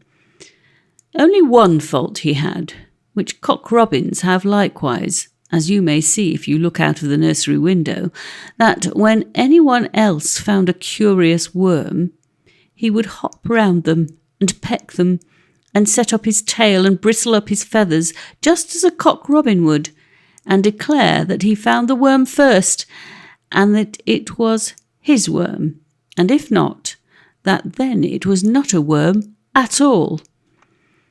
He had met Sir John at Scarborough or Fleetwood, or somewhere or other, if you don't care where, nobody else does, and had made acquaintance with him and become very fond of his children. Now Sir John knew nothing about sea cock-yolly birds, and cared less, provided the fishmonger sent him good fish for dinner, and my lady knew as little, but she thought it proper that the children should know something. For in the stupid old times, you must understand, children were taught to know one thing, and to know it well. But in these enlightened new times, they are taught to know a little about everything, and to know it all ill, which is a great deal pleasanter and easier, and therefore quite right. So Ellie and he were walking on the rocks, and he was showing her about 1 in 10,000 of all the beautiful and curious things which are to be seen there. But little Ellie was not satisfied with them at all. She liked much better to play with live children, or even with dolls, which she could pretend were alive, and at last she said honestly, "I don't care about all these things, because they can't play with me or talk to me. If they were little children now in the water, as they used to be, and I could see them, I should like that." "Children in the water, you strange little duck," said the Professor. "Yes," said Ellie. "I know there used to be children in the water, and mermaids too, and mermen. I saw them all in a picture at home, of a beautiful lady sailing in a car drawn by dolphins, and babies flying round her, and one sitting in her lap, and the mermaids swimming and playing, and the mermen trumpeting on conch shells, and it is called The Triumph of Galatea. And there is a burning mountain in the picture behind. It hangs on the great staircase, and I have looked at it ever since I was a baby. And I dreamt about it 100 times, and it is so beautiful that it must be true." But the Professor had not the least notion of allowing that things were true, merely because people thought them beautiful. For at that rate, he said, the Baltus would be quite right in thinking it a fine thing to eat their grandpapas, because they thought it an ugly thing to put them underground. The Professor indeed went further, and held that no man was forced to believe anything to be true, but what he could see, hear, taste, or handle. He held very strange theories about a good many things. He had even got up once at the British Association and declared that apes had hippopotamus majors in their brains just as men have, which was a shocking thing to say, for if it was so, what would become of the faith, hope, and charity of immortal millions? You may think that there are other more important differences between you and an ape, such as being able to speak and make machines and know right from wrong, and say your prayers and other little matters of that kind. But that is a child's fancy, my dear. Nothing is to be depended upon but the great hippopotamus test. If you have a hippopotamus major in your brain, you are no ape, though you had 4 hands, no feet, and were more apish than the apes of all the apiaries. But if a hippopotamus major is ever discovered in one single ape's brain, nothing will save your great, great, great, great, great, great, great, great, great, great, great, greater, greatest grandmother from having been an ape too. No, my dear little man, always remember that the one true, certain, final, and all-important difference between you and an ape is that you have a hippopotamus major in your brain, and it has none. And that, therefore, is to discover one in its brain will be a very wrong and dangerous thing, at which everyone will be very much shocked, as we may suppose they were at the Professor. Though really, after all, it don't much matter, because, as Lord Dundreary and others would put it, nobody but men have hippopotamuses in their brains. So if a hippopotamus was discovered in an ape's brain, why, it would not be one, you know, but something else.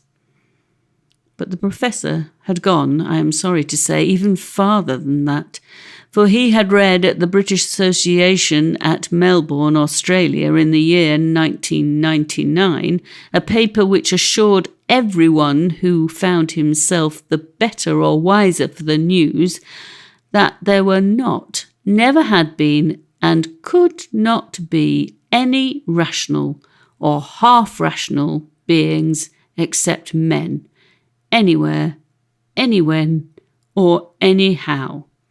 That nymphs, satyrs, fauns, Inuit, dwarfs, trolls, elves, gnomes, fairies, brownies, nixies, wills, kobolds, leprechauns, cluricorns, banshees, will-o'-the-wisps, follets, lutins, maggots, goblins, afrits, marids, jinns, ghouls, peris, deeves, angels, archangels, imps, bogies, or worse, were nothing at all, and pure bosh and wind. And he had to get up very early in the morning to prove that, and to eat his breakfast overnight. But he did it, at least to his own satisfaction, whereon a certain great divine, and a very clever divine was he, called him a regular Sadducee. And probably he was quite right. Whereon the Professor in return called him a regular Pharisee, and probably he was quite right too. But they did not quarrel in the least, for when men are men of the world, hard words run off them like water off a duck's back. So the Professor and the divine met at dinner that evening and sat together on the sofa afterwards for an hour and talked over the state of female labour on the Antarctic continent.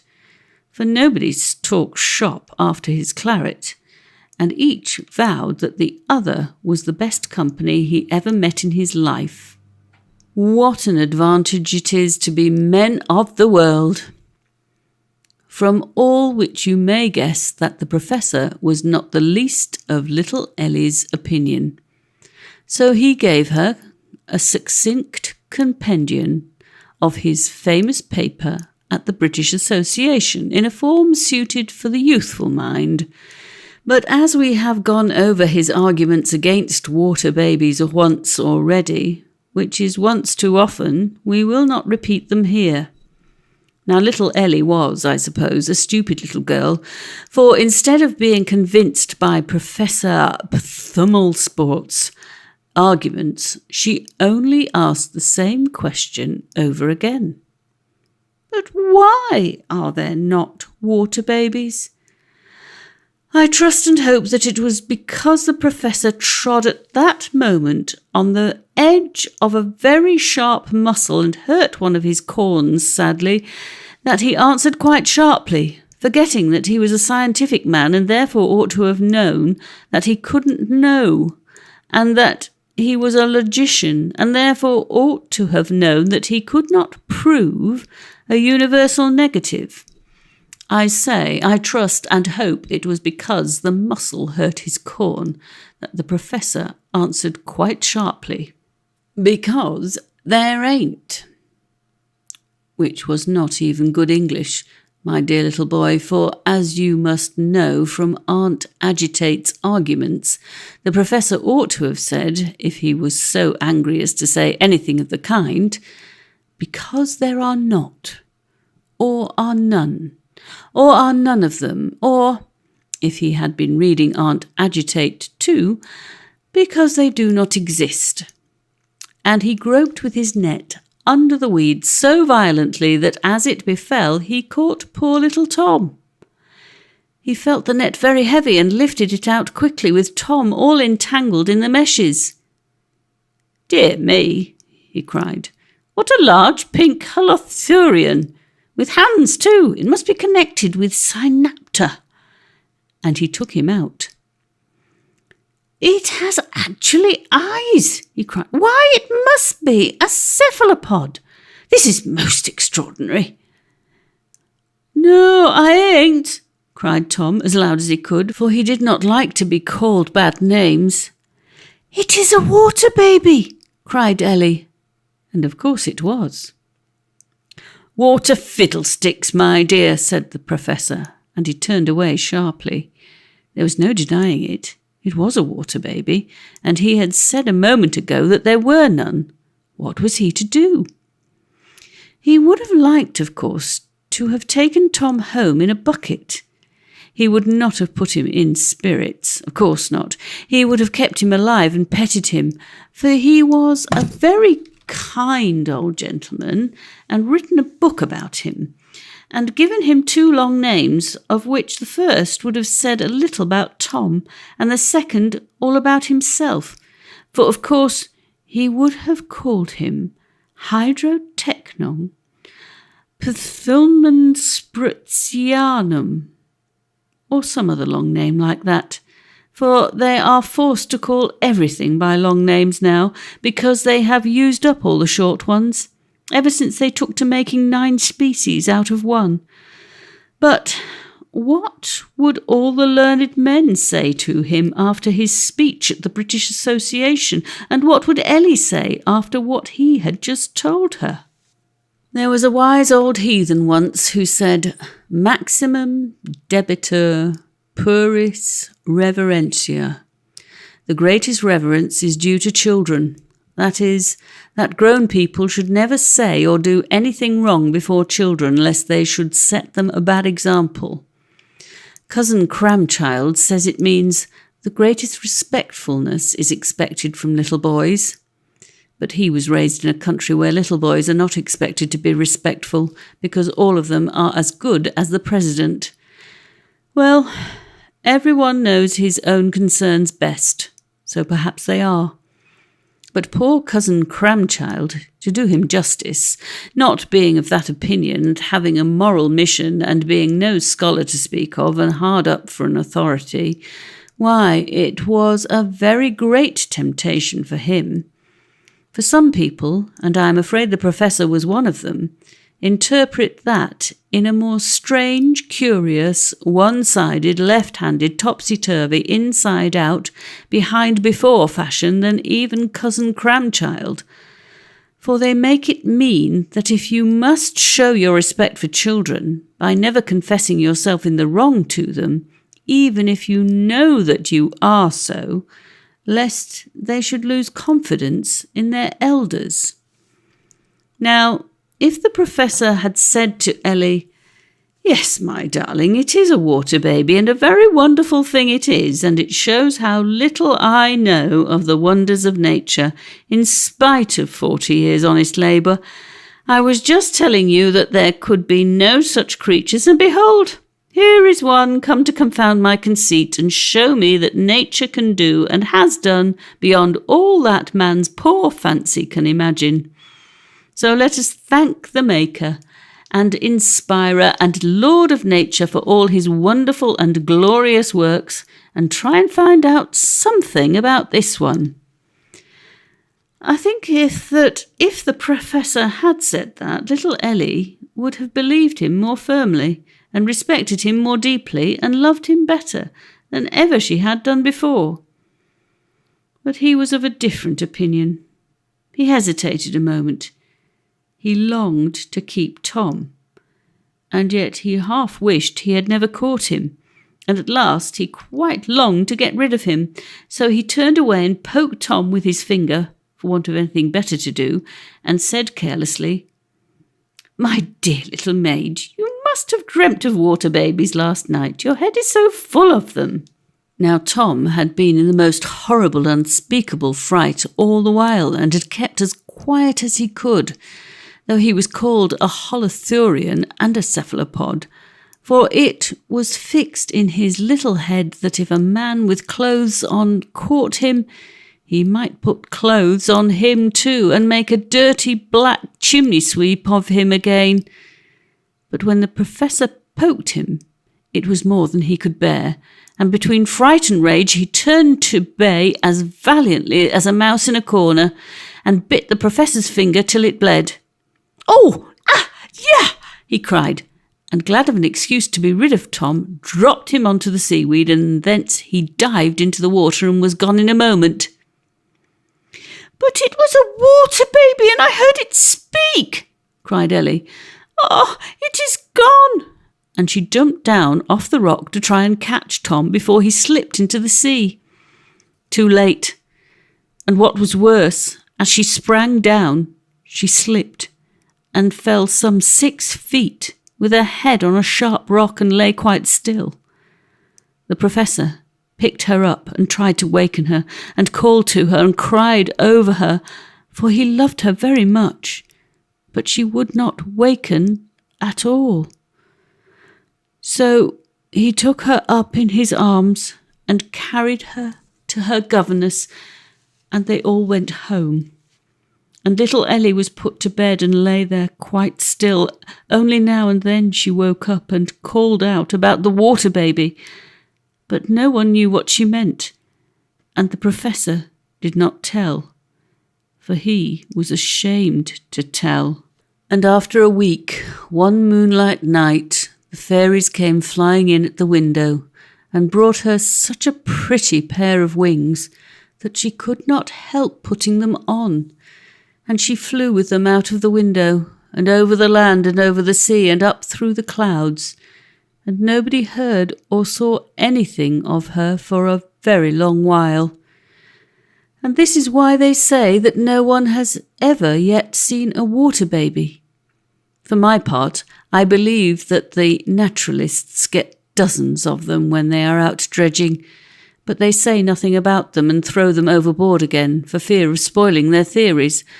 But you see, the professor was found out, as everyone is in due time. A very terrible old fairy found the professor out. She felt his bumps and cast his nativity and took the lunars of him carefully inside and out, and so she knew what he would do as well as if she had seen it in a print book, as they say in the dear old West Country. And he did it, and so he was found out beforehand, as everybody always is, and the old fairy will find out the naturalists some day and put them in the Times, and then on whose side will the laugh be? So the old fairy took him in hand very severely there and then, but she says she is always most severe with the best people because there is most chance of curing them, and therefore they are the patients who pay her best, for she has to work on the same salary as the Emperor of China's physicians. It is a pity that all do not. No cure, no pay. So she took the poor professor in hand, and because he was not content with things as they are, she filled his head with things as they are not, to try if he would like them better. And because he did not choose to believe in a water baby when he saw it, she made him believe in worse things than water babies. In unicorns, fire drakes, manticoras, basilisks, amphisbaenas, griffins, phoenixes, rocks, orcs, dog-headed men, three-headed dogs, three-bodied geryones, and other pleasant creatures which folks think never existed yet, and which folks hope never will exist, though they know nothing about the matter and never will. And these creatures so upset, terrified, flustered, aggravated, confused, astounded, horrified, and totally flabbergasted the poor professor that the doctors said that he was out of his wits for 3 months. And perhaps they were right, as they are now and then. So all the doctors in the country were called in to make a report on his case, and of course every one of them flatly contradicted the other. Else what use is there in being men of science? But at last the majority agreed on a report in the true medical language, one half bad Latin, the other half worse Greek, and the rest what might have been English if they had only learnt to write it. And this is the beginning thereof. The sub-anhypaposupernal anastomoses of peritomic diacellulite in the encephalodigital region of the distinguished individual of whose symptomatic phenomena we had the melancholy honour, subsequently to a preliminary diagnostic inspection, of making an inspectorial diagnosis presenting the inter-exclusively quadrilateral and antinomian diathesis known as Bumpsterhausen's blue follicles, we proceeded. But what they proceeded to do my lady never knew, for she was so frightened at the long words that she ran for her life and locked herself into her bedroom, for fear of being squashed by the words and strangled by the sentence. A boa constrictor, she said, was bad company enough, but what was a boa constrictor made of paving stones? It was quite shocking. What can they think is the matter with him? Said she to the old nurse. That his wit's just addled, maybe with unbelief and heathenry, quoth she. Then why can't they say so? And the heaven and the sea and the rocks and the vales re-echoed, why indeed? But the doctors never heard them. So she made Sir John write to the Times to command the Chancellor of the Exchequer for the time being to put a tax on long words, a light tax on words over 3 syllables, which are necessary evils like rats, but like them must be kept down judiciously. A heavy tax on words over 4 syllables, as heterodoxy, spontaneity, spiritualism, spuriosity, etc. And on words over 5 syllables, of which I hope no one will wish to see any examples, a totally prohibitory tax. And a similar prohibitory tax on words derived from 3 or more languages at once, words derived from 2 languages having become so common that there was no more hope of rooting out them than of rooting out pethwins. The Chancellor of the Exchequer, being a scholar and a man of sense, jumped at the notion, for he saw in it the one and only plan for abolishing Schedule D. But when he brought in his bill, most of the Irish members, and, I am sorry to say, some of the Scotch likewise, opposed it most strongly on the ground that in a free country no man was bound either to understand himself or to let others understand him.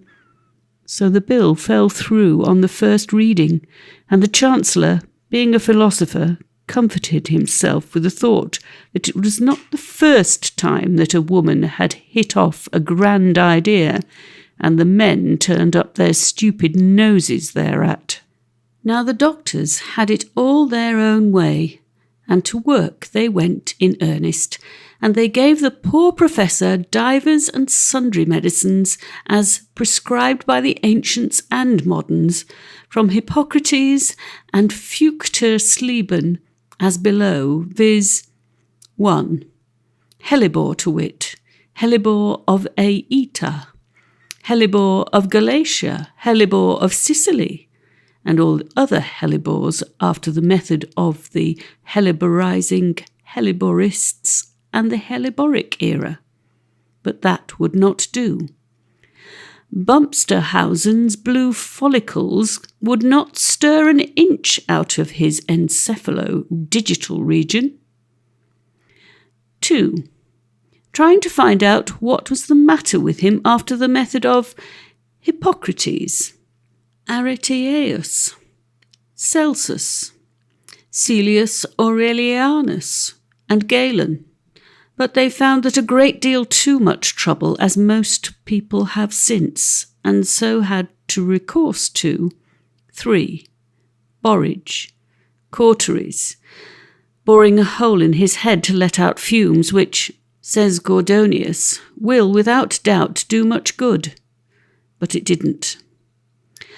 Bezoar stone, diamargaritum, a ram's brain boiled in spice, oil of wormwood, water of Nile, capers, good wine, but there was none to be got, the water of a smith's forge, ambergris, mandrake pillows, dormouse fat, hare's ears, starvation, camphor, salts and senna, musk, opium, strait waistcoats, bullyings, bumpings, bleedings, bucketings with cold water, knocking down, kneeling on his chest till they broke it in, etc., etc., after the medieval or monkish method, but that would not do. Bumpsterhausen's blue follicles stuck there still. Then 4. Coaxing, kissing, champagne and turtle, red herrings and soda water, good advice, gardening, croquet, musical soirees, Aunt Salty, mild tobacco, the Saturday Review, a carriage with outriders, etc., etc. After the modern method, but that would not do. And if he had but been a convict lunatic, and had shot at the Queen, killed all his creditors to avoid paying them, or indulged in any other little amiable eccentricity of that kind, they would have given him, in addition, the healthiest situation in England on East Hampstead Plain, free run of Windsor Forest, the Times every morning, a double-barrelled gun and pointers, and leave to shoot 3 Wellington college boys a week, not more, in case black game was scarce. But as he was neither mad enough nor bad enough to be allowed such luxuries, they grew desperate and fell into bad ways, viz. 5. Suffumigations of sulphur. Herr Wiggius, his incomparable drink for madmen, only they could not find out what it was. Suffumigation of the liver of the fish, only they had forgotten its name, so Dr. Gray could not well procure them a specimen. Metallic tractors, Holloway's ointment, electrobiology, Valentine Greatrakes, his stroking cure, spirit rapping, Holloway's pills, table turning, Morrison's pills, homeopathy, Parr's life pills, mesmerism, pure bosh, exorcisms for which they read Malleus Maleficarum, Nideri Formicarium, Del Rio, Virus, etc., but could not get one that mentioned water babies. Hydropathy, Madam Rachel's elixir of youth, the Poughkeepsie's seer his prophecies, the distilled liquor of addle eggs, pyropathy, as successfully employed by the old inquisitors to cure the malady of thought, and now by the Persian mollahs to cure that of rheumatism. Geopathy, or burying him, atmopathy, or steaming him, sympathy, after the method of Basil Valentine, his triumph of antimony, and Kenelm Digby, his weapon salve, which some call a hair of the dog that bit him, hermopathy, or pouring mercury down his throat to move the animal spirits, meteoropathy, or going up to the moon to look out for his lost wits, as Ruggiero did for Orlando's Furiosos. Only having no hippogriff, they were forced to use a balloon, and falling into the North Sea were picked up by a Yarmouth herring boat and came home much the wiser and all over scales.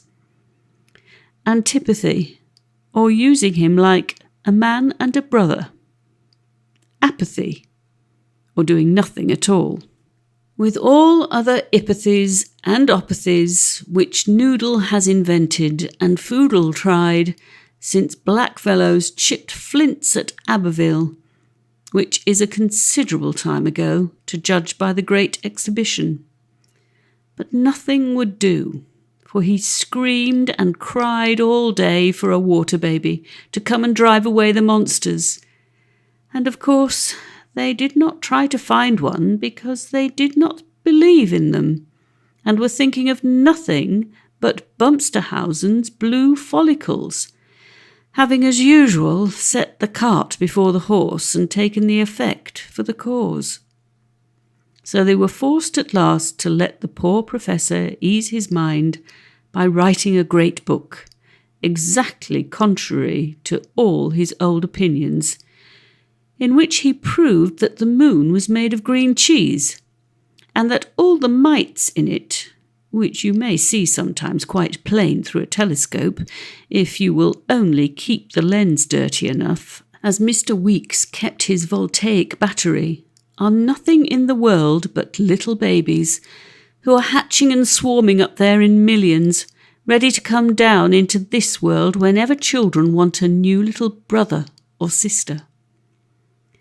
Which must be a mistake for this one reason, that there being no atmosphere round the moon, though someone or other says there is, at least on the other side, and that he has been round at the back of it to see, and found that the moon was just the shape of a bath bun, and so wet that the man in the moon went about on Midsummer Day in mackintoshes and cordings boots, spearing eels and sneezing. That therefore, I say, there being no atmosphere, there can be no evaporation, and therefore the dew point can never fall below 71.5 degrees below zero of Fahrenheit, and therefore it cannot be cold enough there about 4 o'clock in the morning to condense the baby's mesenteric apophthegms into their left ventricles, and therefore they can never catch the whooping cough, and if they do not have whooping cough, they cannot be babies at all, and therefore there are no babies in the moon. QED.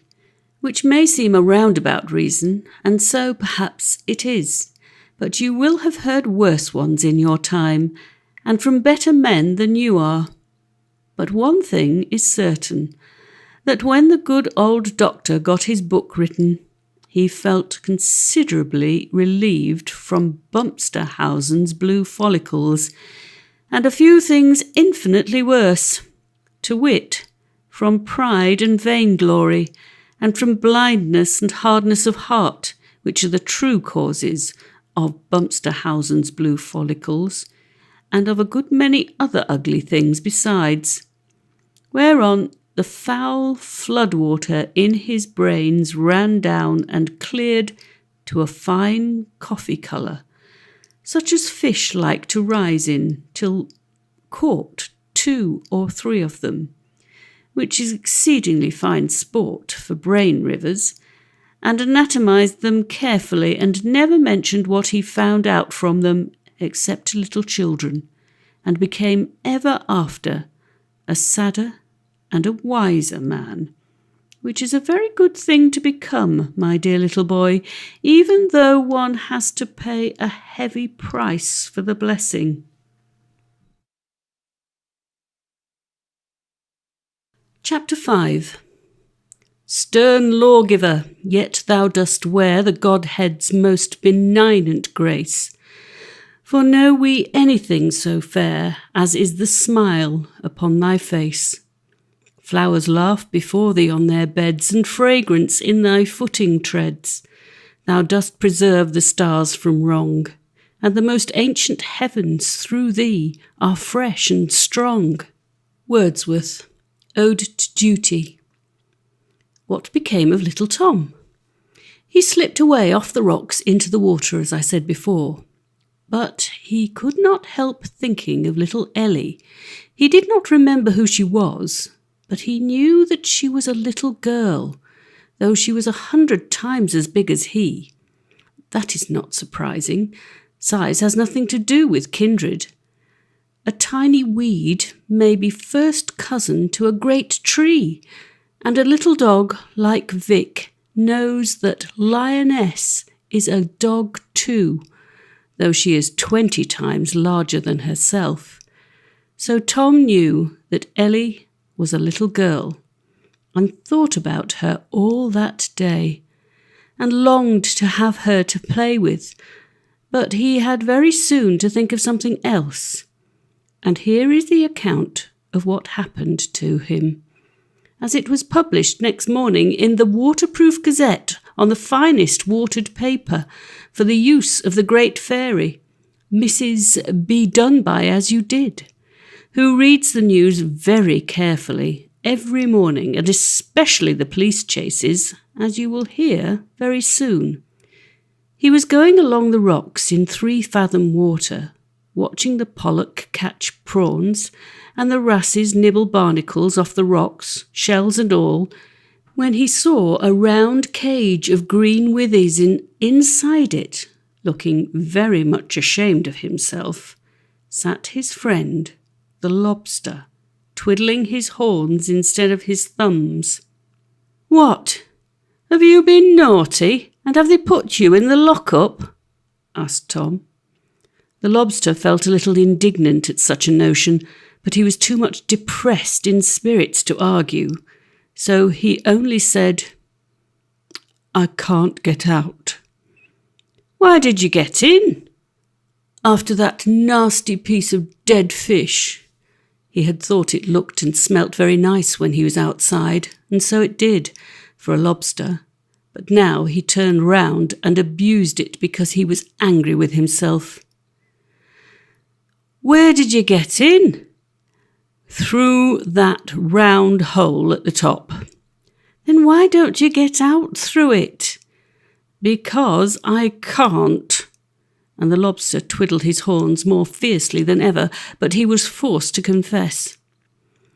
"I have jumped upwards, downwards, backwards and sideways at least 4,000 times, and I can't get out.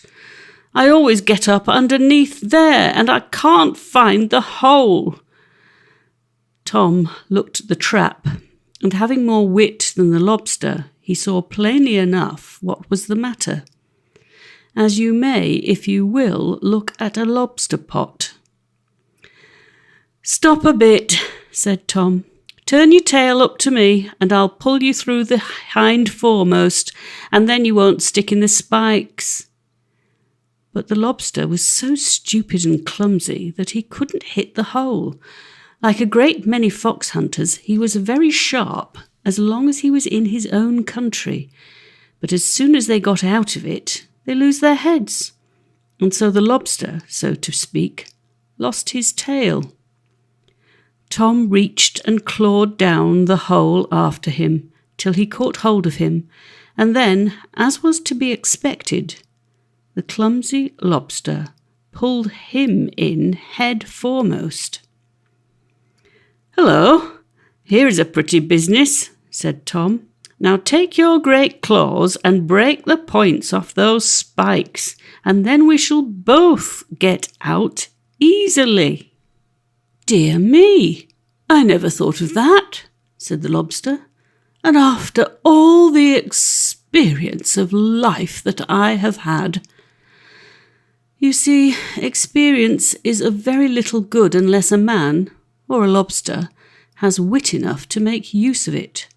for a good many people, like old Polonius, have seen all the world and yet remain little better than the children after all.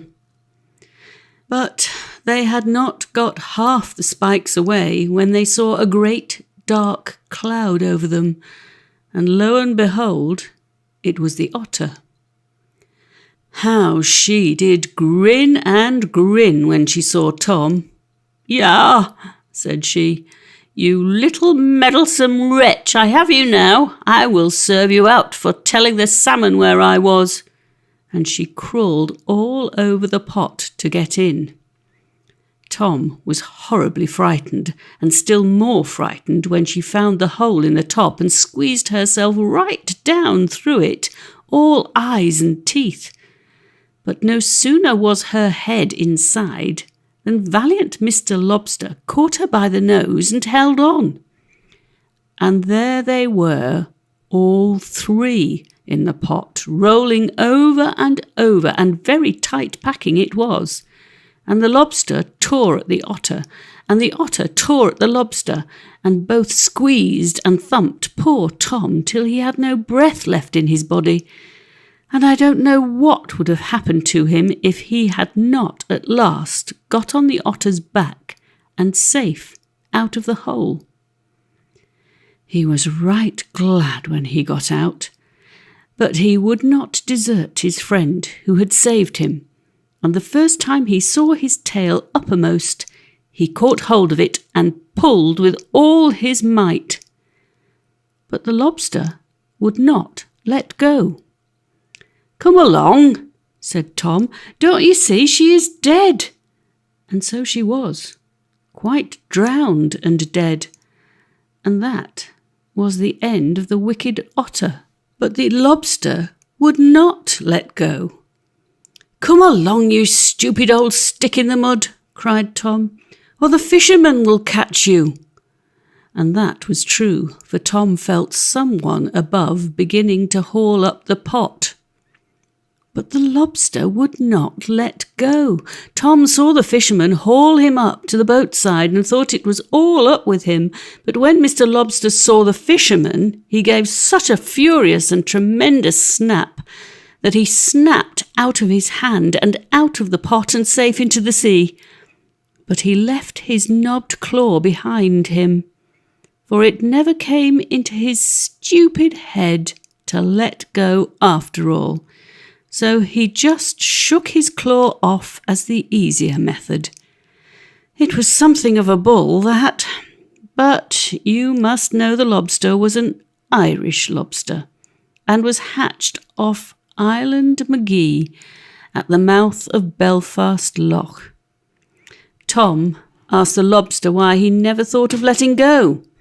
He said very determinedly that it was a point of honour among lobsters, and so it is, as the mayor of Plymouth found out once to his cost, 800 or 900 years ago, of course, for if it had happened lately, it would be personal to mention it. For one day he was so tired with sitting on a hard chair in a grand furred gown, with a gold chain round his neck, hearing one policeman after another come in and sing, "What shall we do with the drunken sailor so early in the morning?" and answering them each exactly alike. "Put him in the roundhouse till he gets sober so early in the morning," that when it was over, he jumped up and played leapfrog with the town clerk till he burst his buttons, and then had his luncheon, and burst some more buttons, and then said, "It is a low spring tide. I shall go out this afternoon and cut my capers." Now, he did not mean to cut such capers as you eat with boiled mutton. It was the commandment of artillery at Valletta, who used to amuse himself with cutting them, and who stuck upon one of the bastions a notice, "No one allowed to cut capers here but me," which greatly edified the midshipmen in port and the Maltese on the next Mangiare stairs. But all that the mayor meant was that he would go and have an afternoon's fun, like any schoolboy, and catch lobsters with an iron hook. So to the Mews Stone he went, and for lobsters he looked. And when he came to a certain crack in the rocks, he was so excited that instead of putting in his hook, he put in his hand. And Mr. Lobster was at home and caught him by the finger and held on. "Yah!" said the Mayor, and pulled as hard as he dared. But the more he pulled, the more the lobster pinched, till he was forced to be quiet. Then he tried to get his hook in with his other hand, but the hole was too narrow. Then he pulled again, but he could not stand the pain. Then he shouted and bawled for help, but there was no one nearer him than the men of war inside the breakwater. Then he began to turn a little pale, for the tide flowed, and still the lobster held on. Then he turned quite white, for the tide was up to his knees, and still the lobster held on. Then he thought of cutting off his finger, but he wanted two things to do it with: courage and a knife, and he had got neither. Then he turned quite yellow, for the tide was up to his waist, and still the lobster held on. Then he thought over all the naughty things he had ever done, all the sand which he had put in the sugar, and the sloe leaves in the tea, and the water in the treacle, and the salt in the tobacco, because his brother was a brewer, and a man must help his own kin. Then he turned quite blue, for the tide was up to his breast, and still the lobster held on. Then I have no doubt he repented fully of all the said naughty things which he had done, and promised to mend his life, as too many do when they think they have no life left to mend, whereby, as they fancy, they make a very cheap bargain. But the old fairy with the birch rod soon undeceives them. And then he grew all colours at once, and turned up his eyes like a duck in thunder, for the water was up to his chin, and still the lobster held on. And then came a man-of-war's boat round the Mews Stone, and saw his head sticking up out of the water. One said it was a keg of brandy, and another that it was a coconut, and another that it was a boy loosed, and another that it was a black diver and wanted to fire at it, which would not have been pleasant for the Mayor. But just then such a yell came out of a great hole in the middle of it that the midshipman in charge guessed what it was, and bade pull up to it as fast as they could. So somehow or other the Jack-tars got the lobster out, and set the Mayor free, and put him ashore at the Barbican. He never went lobster-catching again, and we will hope he put no more salt in the tobacco, not even to sell his brother's beer. And that is the story of the Mayor of Plymouth, which has two advantages.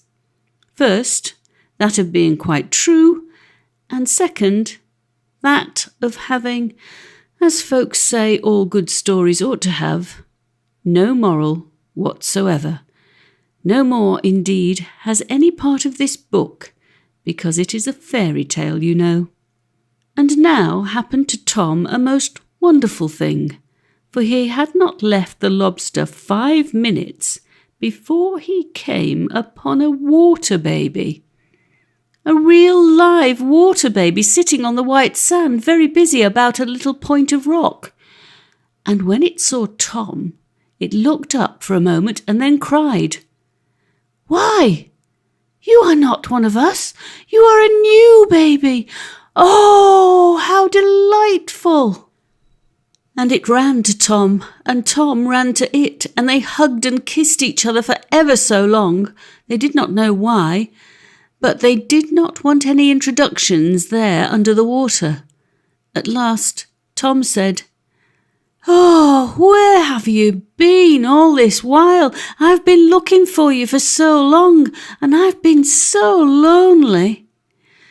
"We have been here for days and days. There are hundreds of us about the rocks. How was it you did not see us or hear us when we sing and romp every evening before we go home?" Tom looked at the baby again, and then he said, "Well, this is wonderful. I have seen things just like you again and again, but I thought you were shells or sea creatures. I never took you for water babies like myself." Now, was not that very odd? So odd, indeed, that you will, no doubt, want to know how it happened and why Tom could never find a water baby till after he had got the lobster out of the pot. And if you will read this story 9 times over and then think for yourself, you will find out why. It is not good for little boys to be told everything, and never to be forced to use their own wits. They would learn then no more than they do at Dr. Dulcimer's famous suburban establishment for the idler members of the youthful aristocracy, where the masters learn the lessons and the boys hear them, which saves a great deal of trouble for the time being. "Now," said the baby, "come and help me, or I shall have finished before my brothers and sisters come, and it is time to go home." "What shall I help you at?" "At this poor dear little rock. A great clumsy boulder came rolling by in the last storm and knocked all its head off, and now I must plant it again with seaweeds and coralline and anemones, and I will make it the prettiest little rock garden on all the shore." So they worked away at the rock and planted it, and smoothed the sand down round it, and capital fun they had till the tide began to turn. And then Tom heard all the other babies coming, laughing and singing and shouting and romping, and the noise they made was just like the noise of the ripple. So he knew that he had been hearing and seeing the water babies all along, only he did not know them because his eyes and ears were not opened. And in they came, dozens and dozens of them, some bigger than Tom and some smaller, all in the neatest little white bathing dresses, and when they found that he was a new baby, they hugged him and kissed him, and then put him in the middle and danced round him on the sand, and there was no one ever so happy as poor little Tom. "Now then," they cried all at once, "we must come away home, we must come away home, or the tide will leave us dry. We have mended all the broken seaweed and put all the rock pools in order and planted all the shells again in the sand, and nobody will see where the ugly storm swept in last week." And this is the reason why the rock pools are always so neat and clean, because the water babies come inshore after every storm to sweep them out and comb them down and put them all to rights again. Only where men are wasteful and dirty and let sewers run into the sea instead of putting the stuff upon the fields like thrifty, reasonable souls, or throw herrings' heads and dead dogfish or any other refuse into the water, or in any way make a mess upon the clean shore, there the water babies will not come. Sometimes not for hundreds of years, for they cannot abide anything smelly or foul, but leave the sea anemones and the crabs to clear away everything till the good tidy sea has covered up all the dirt in soft mud and clean sand, where the water babies can plant live cockles and whelks and razor shells and sea cucumbers and golden combs and make a pretty live garden again after man's dirt is cleared away. And that, I suppose, is the reason why there are no water babies at any watering place which I have ever seen. And where is the home of the water babies? in St. Brandan's Fairy Isle. Did you never hear of the blessed St. Brandan, how he preached to the wild Irish on the wild Kerry coast, he and 5 other hermits, till they were weary and longed to rest? For the wild Irish would not listen to them, or come to confession and to mass, but liked better to brew poitín and dance the Pater a Pee, and knock each other over the head with shillelaghs, and shoot each other from behind turf dykes, and steal each other's cattle, and burn each other's homes, till St. Brandan and his friends were weary of them, for they would not learn to be peaceable Christians at all. So St. Brandan went out to the point of old Dunmore, and looked over the tideway roaring round the Blaskets, at the end of all the world, and away into the ocean, and sighed, "Ah, that I had wings as a dove." And far away before the setting sun, he saw a blue fairy sea, and golden fairy islands, and he said, "Those are the islands of the blessed." Then he and his friends got into a hooker and sailed away, and away to the westward, and were never heard of more. But the people who would not hear him were changed into gorillas, and gorillas they are until this day. And when St. Brandan and the hermits came to that fairy isle, they found it overgrown with cedars and full of beautiful birds, and he sat down under the cedars and preached to all the birds in the air, and they liked his sermons so well that they told the fishes in the sea, and they came, and St. Brandan preached to them. And the fishes told the water babies, who live in the caves under the isle, and they came up by hundreds every Sunday. And St. Brandan got quite a neat little Sunday school, and there he taught the water babies for a great many 100 years, till his eyes grew too dim to see, and his beard grew so long that he dared not walk for fear of treading on it. And then he might have tumbled down. And at last he and the 5 hermits fell fast asleep under the cedar shades, and there they sleep unto this day. But the fairies took to the water babies and taught them their lessons themselves. And some say that St. Brandan will awake and begin to teach the babies once more, but some think that he will sleep on, for better, for worse, till the coming of the cocksigrews. But on still, clear summer evenings, when the sun sinks down into the sea, among golden cloud capes and cloud islands and locks and friths of azure sky, the sailors fancy that they see, away to westward, St. Brandan's Fairy Isle.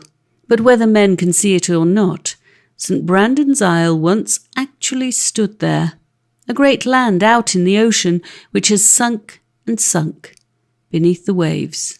Old Plato called it Atlantis, and told strange tales of the wise men who lived therein, and of the wars they fought in the old times.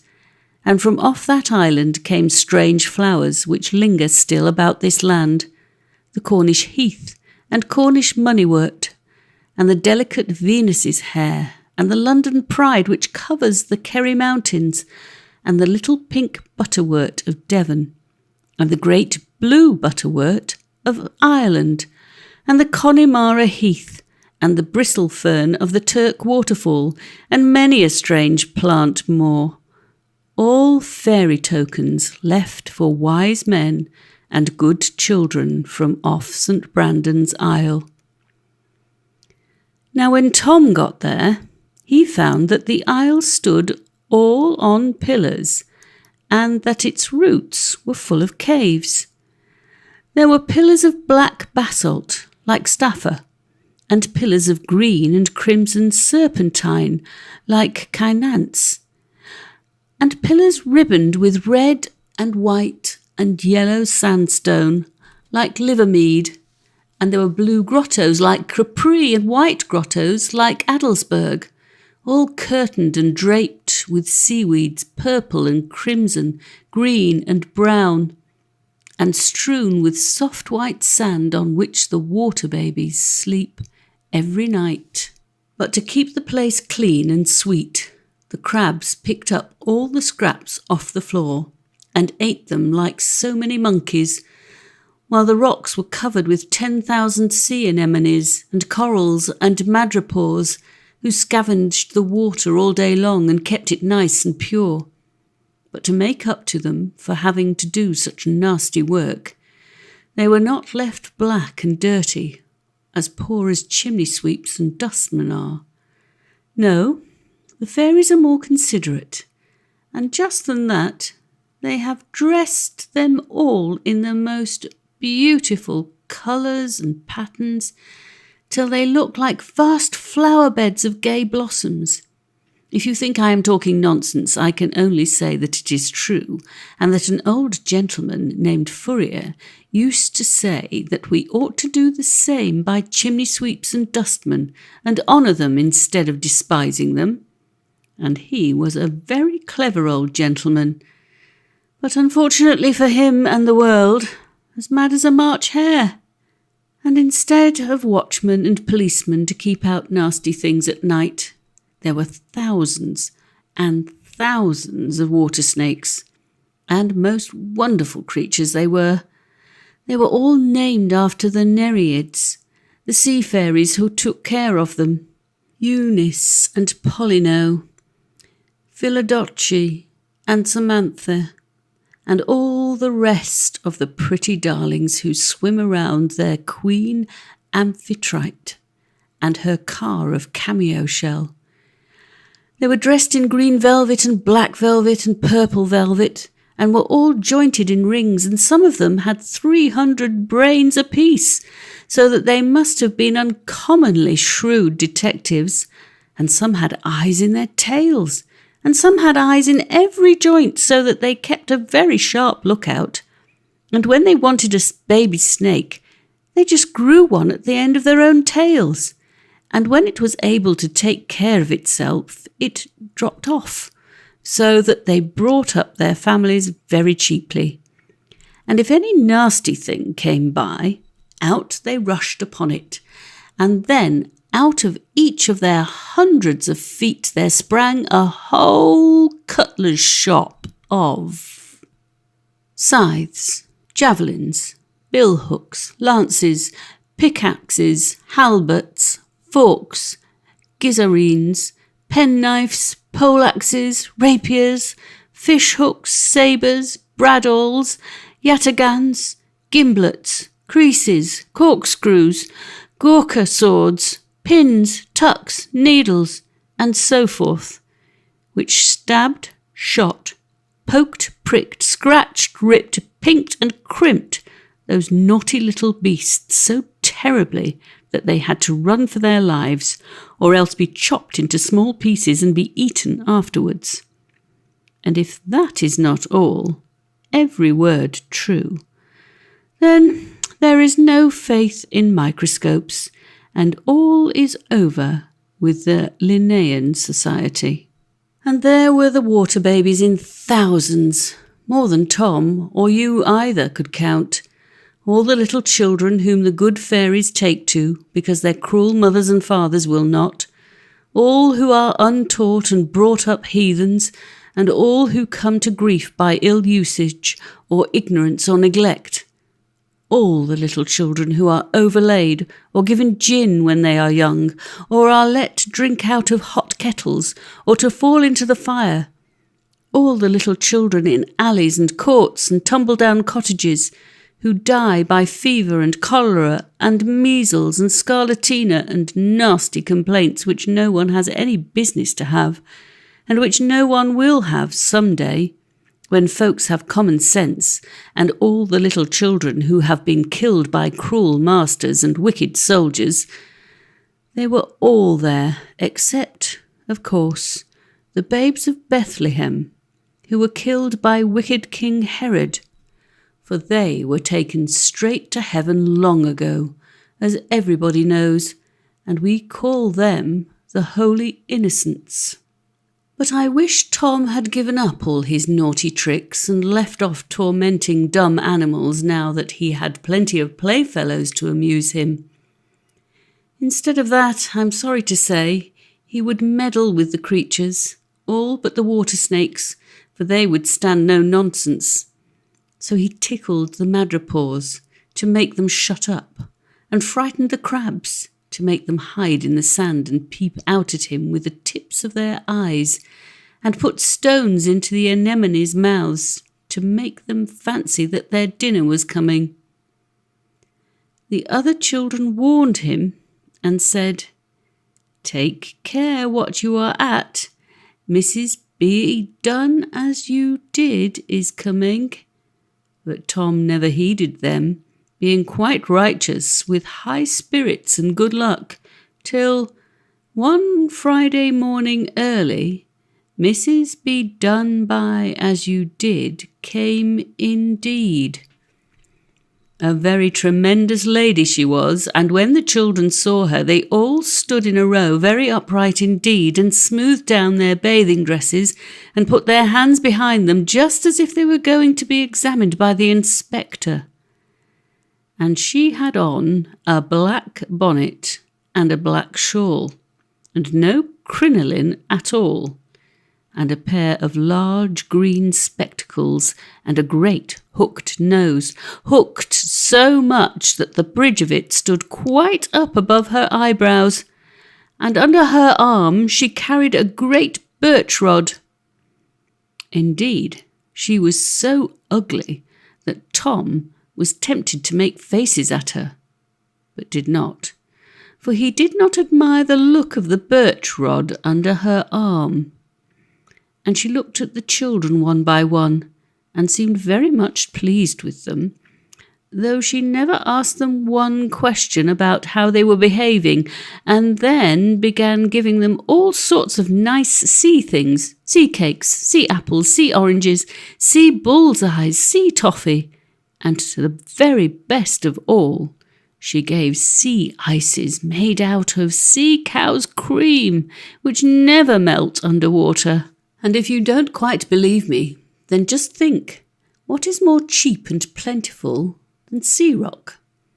Then why should there not be sea toffee as well?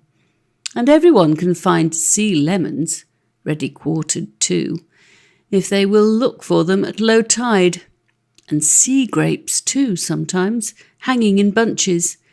And if you will go to Nice, you will find the fish market full of sea fruit, which they called fruits de mer, though I suppose they call them fruits de mer now, out of compliment to that most successful and therefore most immaculate potentate who is seemingly desirous of inheriting the blessing pronounced on those who remove their neighbour's landmark. And perhaps it is the very reason why the place is called Nice, because there are so many nice things in the sea there. At least, if it is not, it ought to be. Now little Tom watched all these sweet things given away till his mouth watered and his eyes grew as round as an owl's, for he hoped that his turn would come at last, and so it did. For the lady called him up and held out her fingers with something in them, and she popped it into his mouth, and lo and behold, it was a nasty, cold, hard pebble. "You are a very cruel woman," said he, and began to whimper.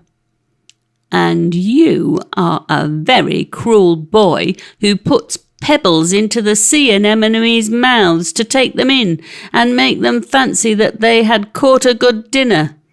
As you did to them, so I must do to you." "Who told you that?" said Tom. "You did yourself this very minute." Tom had never opened his lips, so he was very much taken aback indeed. "Yes, everyone tells me exactly what they have done wrong, and that without knowing it themselves. So there is no use trying to hide anything from me. Now go and be a good boy, and I will put no more pebbles in your mouth if you put none in other creatures." "I did not know there was any harm in it," said Tom. "Then you know now. People continually say that to me, but I tell them, if you don't know that fire burns, that is no reason that it should not burn you. And if you don't know that dirt breeds fever, that is no reason why the fevers should not kill you. The lobster did not know that there was any harm in getting into the lobster pot, but it caught him all the same." "Dear me," thought Tom, "she knows everything." And so she did, indeed. And so, if you do not know that things are wrong, that is no reason why you should not be punished for them, though not as much, my little man. And the lady looked very kindly after all, as if you did know. "Well, you are a little hard on a poor lad." "Not at all. I am the best friend you ever had in all your life. But I will tell you, I cannot help punishing people when they do wrong. I like it no more than they do. I am often very, very sorry for them, poor things, but I cannot help it. If I tried not to do it, I should do it all the same, for I work by machinery, just like an engine, and am full of wheels and springs inside, and am wound up very carefully so that I cannot help going." "Was it long ago since they wound you up?" asked Tom, for he thought, the cunning little fellow, "She will run down some day, or they may forget to wind her up, as old Grimes used to forget to wind up his watch when he came in from the public house, and then I shall be safe."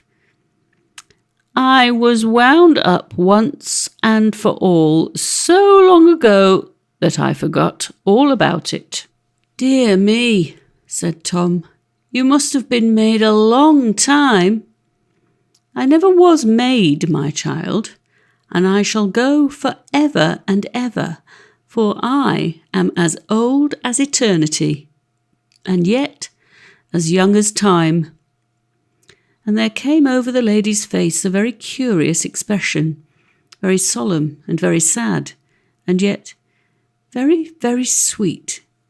And she looked up and away as if she were gazing through the sea and through the sky at something far, far off.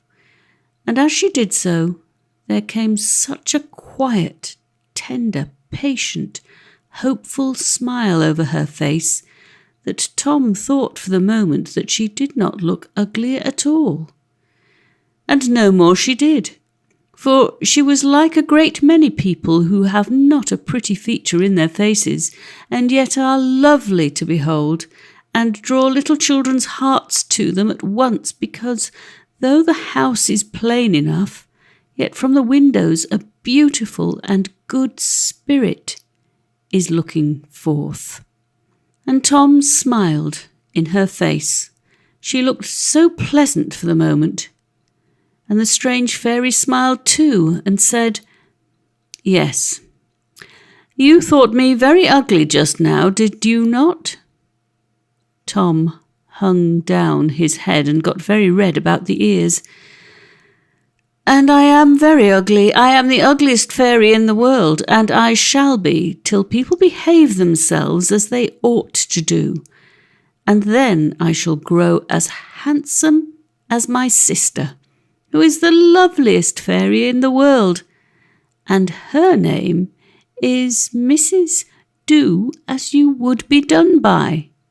So she begins where I end, and I begin where she ends, and those who will not listen to her must listen to me, as you will see.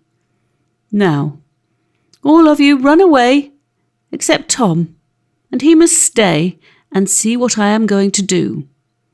It will be a very good warning for him to begin with, before he goes to school. Now, Tom, every Friday I come down here and call up all who have ill-used little children and serve them as they served the children. And at that, Tom was frightened and crept under a stone, which made the 2 crabs who lived there very angry and frightened their friend the butterfish into flapping hysterics. But he would not move for them. And first she called up all the doctors who give little children so much physic. They were most of them old ones, for the young ones have learnt better, all but a few army surgeons who still fancy that a baby's inside is much like a Scotch grenadier's. And she set them all in a row, and very rueful they looked, for they knew what was coming. And first she pulled all their teeth out, and then she bled them all round, and then she dosed them with calomel and jalap and salts and senna and brimstone and treacle, and horrible faces they made, and then she gave them a great emetic of mustard and water, and no basins, and began all over again, and that was the way she spent the morning.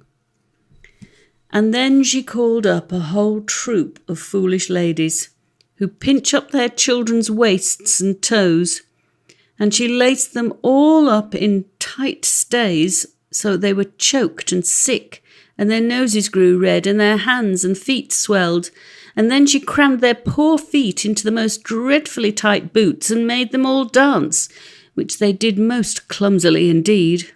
And then she asked them how they liked it, and when they said not at all, she let them go, because they had only done it out of foolish fashion, fancying it was for their children's good, as if wasps' waists and pigs' toes could be pretty or wholesome or of any use to anybody. Then she called up the careless nursery maids and stuck pins into them all over, and wheeled them about in perambulators with tight straps across their stomachs, and their heads and arms hanging over the side, till they were quite sick and stupid, and would have had sunstrokes. But, being under the water, they could only have water strokes, which I assure you are nearly as bad, as you will find if you try to sit under a mill wheel. And mind, when you hear a rumbling at the bottom of the sea, sailors will tell you that it is a ground swell. But now you know better. It is the old lady wheeling the maids about in perambulators. And by that time she was so tired she had to go to luncheon. And after luncheon she set to work again, and called up all the cruel schoolmasters, whole regiments and brigades of them. And when she saw them, she frowned most terribly, and set to work in earnest as if the best part of the day's work was to come. More than half of them were nasty, dirty, frowsy, grubby, smelly old monks, who, because they dare not hit a man of their own size, amused themselves with beating little children instead. As you may see in the picture of old Pope Gregory, good man and true though he was, when he meddled with things which he did understand.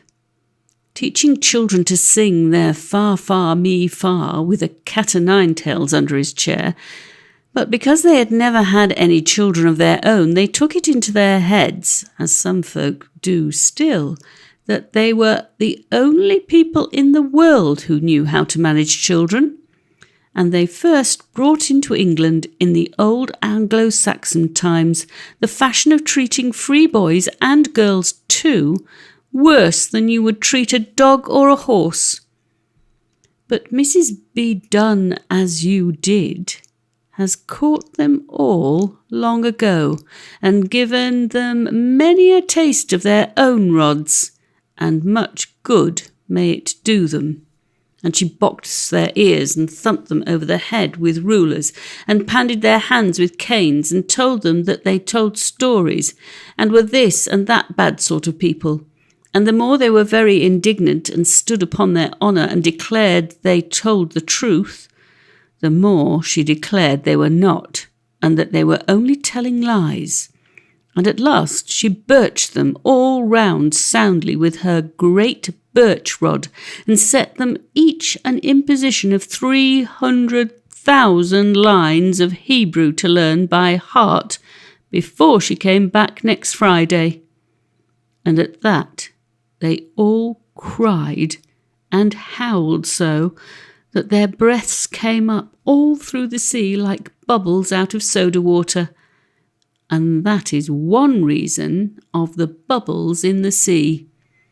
There are others, but that is the one which principally concerns little boys.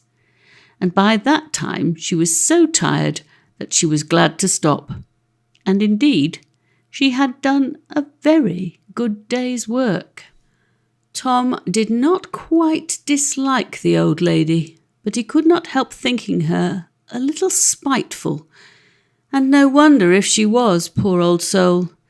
For if she has to wait to grow handsome till people do as they would be done by, she will have to wait a very long time. Poor old Mrs. Be Done By As You Did. She has a great deal of hard work before her, and had better have been born a washerwoman and stood over a tub all day. But, you see, people cannot always choose their own profession. But Tom longed to ask her one question, and after all, whenever she looked at him, she did not look cross at all. And now and then there was a funny smile in her face, and she chuckled to herself in a way which gave Tom courage, and at last he said, "Pray, ma'am, may I ask you a question?" "Certainly, my little dear." "Why don't you bring all the badmasters here and serve them out too? The butties that knock out the poor collier boys, and the nailers that file off their lads' noses and hammer their fingers, and all the master sweeps like my Master Grimes. I saw him fall into the water long ago, so I surely expected he would have been here. I'm sure he was bad enough to me." Then the old lady looked so very stern that Tom was quite frightened and sorry that he had been so bold. But she was not angry with him. She only answered, "I look after them all week round, and they are in a very different place from this, because they knew they were doing wrong." She spoke very quietly, but there was something in her voice which made Tom tingle from head to foot, as if he had got into a shoal of sea nettles. "But these people," she went on, "did not know that they were doing wrong. They were only stupid and impatient, and therefore I only punish them till they become patient and learn to use their common sense like reasonable beings. But as for chimney sweeps and collier boys and nailer lads, my sister has set good people to stop all that sort of thing, and very much obliged to her I am. For if she could only stop the cruel masters from ill-using poor children, I should grow handsome at least 1,000 years sooner. And now, do you be a good boy, and do as you would be done by," which they did not. And then when my sister, "Madam, do as you would be done by," comes on Sunday, perhaps she will take notice of you and teach you how to behave. She understands that better than I do. And so she went. Tom was very glad to hear that there was no chance of meeting Grimes again, though he was little sorry for him, considering that he used sometimes to give him the leavings of the beer. But he determined to be a very good boy all Saturday, and he was. For he never frightened one crab, nor tickled any live corals, nor put stones into the sea anemones' mouths to make them fancy they had got a dinner.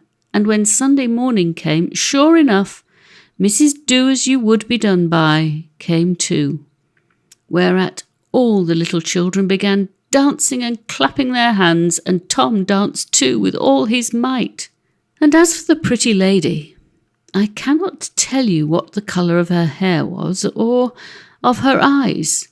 No more could Tom, for when anyone looks at her, all they can think of is that she has the sweetest, kindest, tenderest, funniest, merriest face they ever saw or want to see.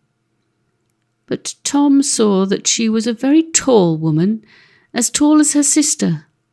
But instead of being gnarly and horny and scaly and prickly like her, she was the most nice, soft, fat, smooth, pussy, cuddly, delicious creature who ever nursed a baby. And she understood babies thoroughly, for she had plenty of her own, whole rows and regiments of them, and has to this day. And all her delight was, whenever she had a spare moment, to play with the babies, in which she showed herself a woman of sense, for babies are the best company and the pleasantest playfellows in the world. At least, so all the wise people in the world think. And therefore, when the children saw her, they naturally all caught hold of her, and pulled her till she sat down on a stone, and climbed into her lap, and clung round her neck, and caught hold of her hands. And then they all put their thumbs into their mouths and began cuddling and purring like so many kittens, as they ought to have done, while those who could get nowhere else sat down on the sand and cuddled her feet. For no one, you know, wears shoes in the water, except horrid old bathing women who are afraid of the water babies pinching their horny toes. And Tom stood staring at them, for he could not understand what it was all about. "And who are you, little darling?" she said. "Oh, that is the new baby," they all cried, pulling their thumbs out of their mouths. "And he never had any mother." And they all put their thumbs back again, for they did not wish to lose any time. "Then I will be his mother, and he shall have the very best place. So get out, all of you, this moment." And she took up 2 great armfuls of babies, 900 under one arm and 1,300 under the other, and threw them away right and left into the water. But they minded it no more than the naughty boys in Struwelpeter minded when the St. Nicholas dipped them into his inkstand, and did not even take their thumbs out of their mouths, but came paddling and wriggling back to her like so many tadpoles, till you could see nothing of her from head to foot for the swarm of little babies. But she took Tom in her arms, and laid him in the softest place of all, and kissed him, and patted him, and talked to him tenderly and low, such things as he had never heard before in his life. And Tom looked up into her eyes, and loved till he fell fast asleep from pure love. And when he woke, she was telling the children a story. And what story did she tell them? One story she told them, which begins every Christmas Eve, and yet never ends at all, forever and ever. And as she went on, the children took their thumbs out of their mouths and listened quite seriously, but not sadly at all, for she never told them anything sad. And Tom listened too, and never grew tired of listening, and he listened so long that he fell fast asleep again, and when he woke the lady was nursing him still.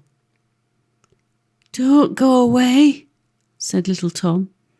"This is so nice. I never had anyone to cuddle me before." "Don't go away," said all the children. "You have not sung us one song." "Well, I have time for only one, so what shall it be?" "The doll you lost, the doll you lost," cried all the babies at once. So the strange fairy sang. I once had a sweet little doll, dears, the prettiest doll in the world. Her cheeks were so red and so white, dears, and her hair was so charmingly curled. But I lost my poor little doll, dears, as I played in the heath one day, and I cried for her more than a week, dears, but I never could find where she lay. I found my poor little doll, dears, as I played in the heath one day. Folks say she is terribly changed, dears, for her paint is all washed away, and her arm trodden off by the cows, dears, and her hair not the least bit curled. Yet for old sake's sake, she is still, dears, the prettiest doll in the world. What a silly song for a fairy to sing, and what silly water babies to be quite delighted at it. Well, but you see, they have not the advantage of Aunt Agitate's arguments in the sea land down below. Now, said the fairy to Tom, will you be a good boy for my sake, and torment no more sea beasts till I come back? And you will cuddle me again, said poor little Tom. Of course I will, you little duck. I should like to take you with me and cuddle you all the way, only I must not. And away she went. So Tom really tried to be a good boy, and tormented no sea beasts after that as long as he lived. And he is quite alive, I assure you, still. Oh, how good little boys ought to be who have kind pussy mammas to cuddle them and tell them stories, and how afraid they ought to be of growing naughty and bringing tears into their mamma's pretty eyes. Chapter 6. Thou little child, yet glorious in the night of heaven-born freedom on thy being's height, why with such earnest pains dost thou provoke the years to bring the inevitable yoke, thus blindly with thy blessedness at strife? Full soon thy soul shall have her earthly freight, and custom lie upon thee with a weight heavy as frost, and deep almost as life. Wordsworth. I come to the very saddest part of all my story. I know some people will only laugh at it and call it much ado about nothing, but I know one man who would not, and he was an officer with a pair of grey moustaches as long as your arm, who said once in company that two of the most heart-rending sights in the world, which moved him most to tears, which he would do anything to prevent or remedy, were a child over a broken toy and a child stealing sweets. The company did not laugh at him. His moustaches were too long and too grey for that. But after he was gone, they called him sentimental, and so forth. All but one dear little old Quaker lady, with a soul as white as her cap, who was not, of course, generally partial to soldiers, and she said very quietly, like a Quaker, "Friends, it is borne upon my mind that is a truly brave man."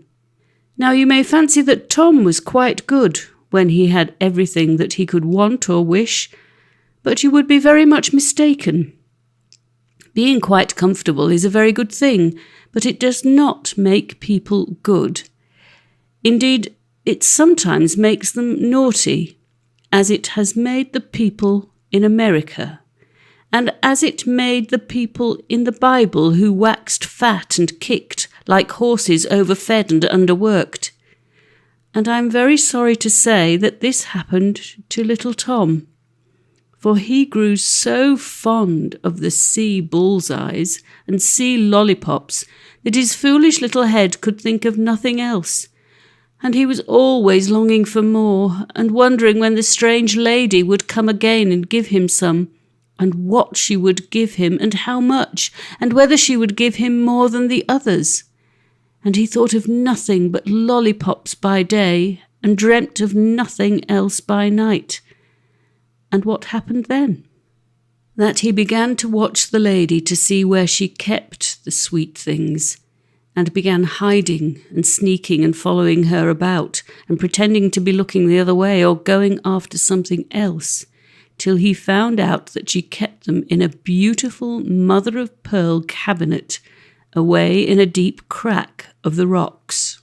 And he longed to go to the cabinet, and yet he was afraid.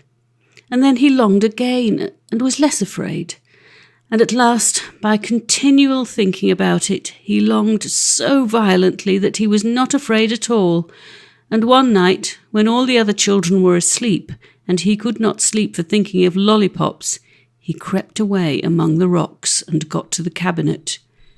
And behold, it was open. But when he saw all the nice things inside, instead of being delighted, he was quite frightened and wished he'd never come there. And then he would only touch them, and he did. And then he would only taste one, and he did. And then he would only eat one, and he did. And then he would only eat two, and then three, and so on. And then he was terrified lest she should come and catch him, and began gobbling them down so fast that he did not taste them, or have any pleasure in them. And then he felt sick, and would have only one more, and then only one more again, and so on till he had eaten them all up. And all the while, close behind him, stood Mrs. Be Done By As You Did. Some people may say, but why did she not keep her cupboard locked?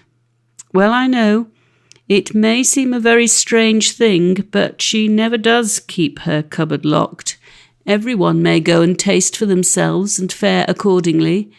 It is very odd, but so it is, and I am quite sure that she knows best. Perhaps she wishes people to keep their fingers out of the fire by having them burned. She took off her spectacles because she did not like to see too much, and in her pity she arched up her eyebrows into her very hair, and her eyes grew so wide that they would have taken in all the sorrows of the world and filled with great big tears, as they too often do. But all she said was, "Ah, you poor little dear, you are just like all the rest." But she said it to herself, and Tom neither heard nor saw her. Now you must not fancy that she was sentimental at all. If you do, and think that she is going to let off you or me or any human being when they do wrong, because she is too tender-hearted to punish us, then you will find yourself very much mistaken, as many a man does every year and every day. But what did the strange fairy do when she saw all her lollipops eaten?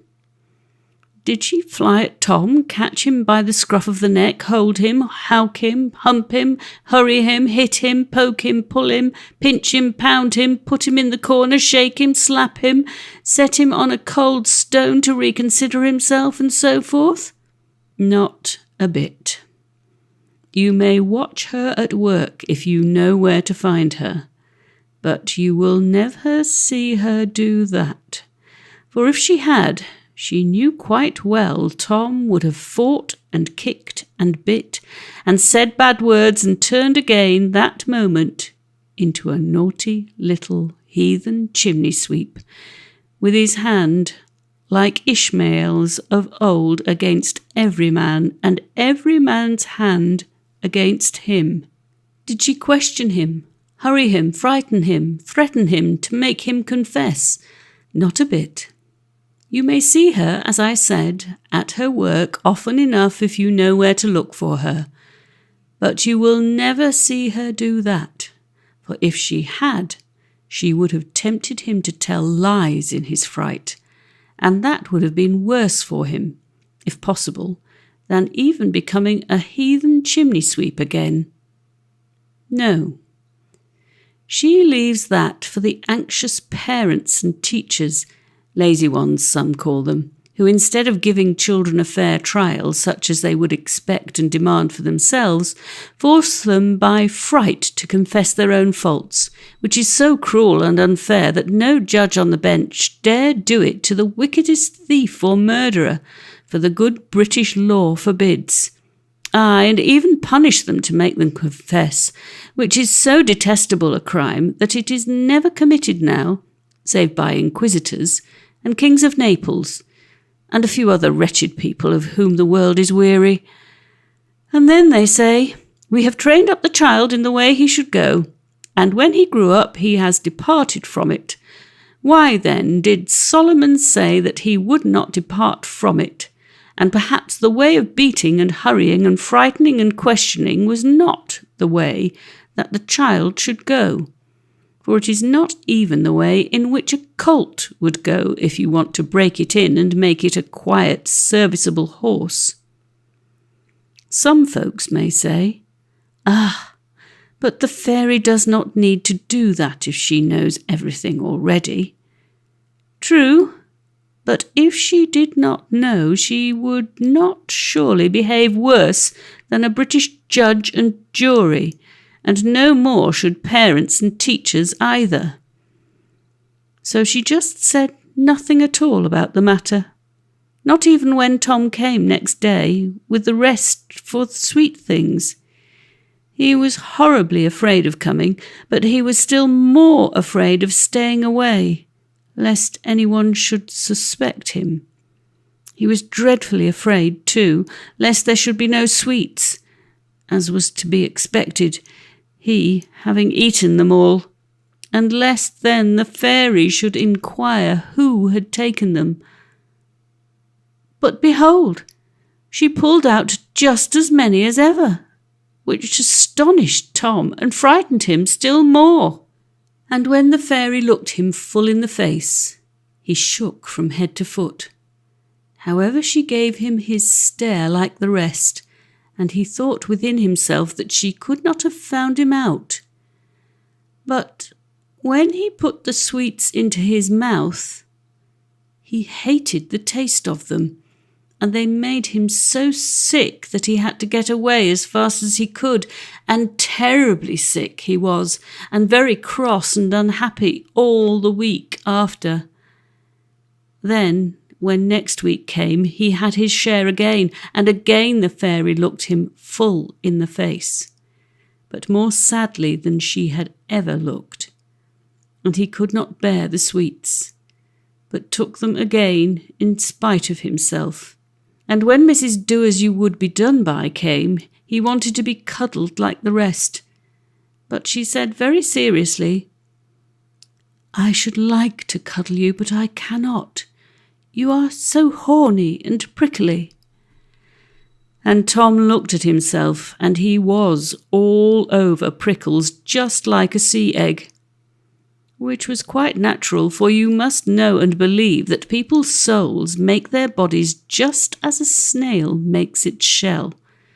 I am not joking, my little man, I am in serious, solemn earnest, and therefore, when Tom's soul grew all prickly with naughty tempers, his body could not help growing prickly too, so that nobody would cuddle him, or play with him, or even like to look at him.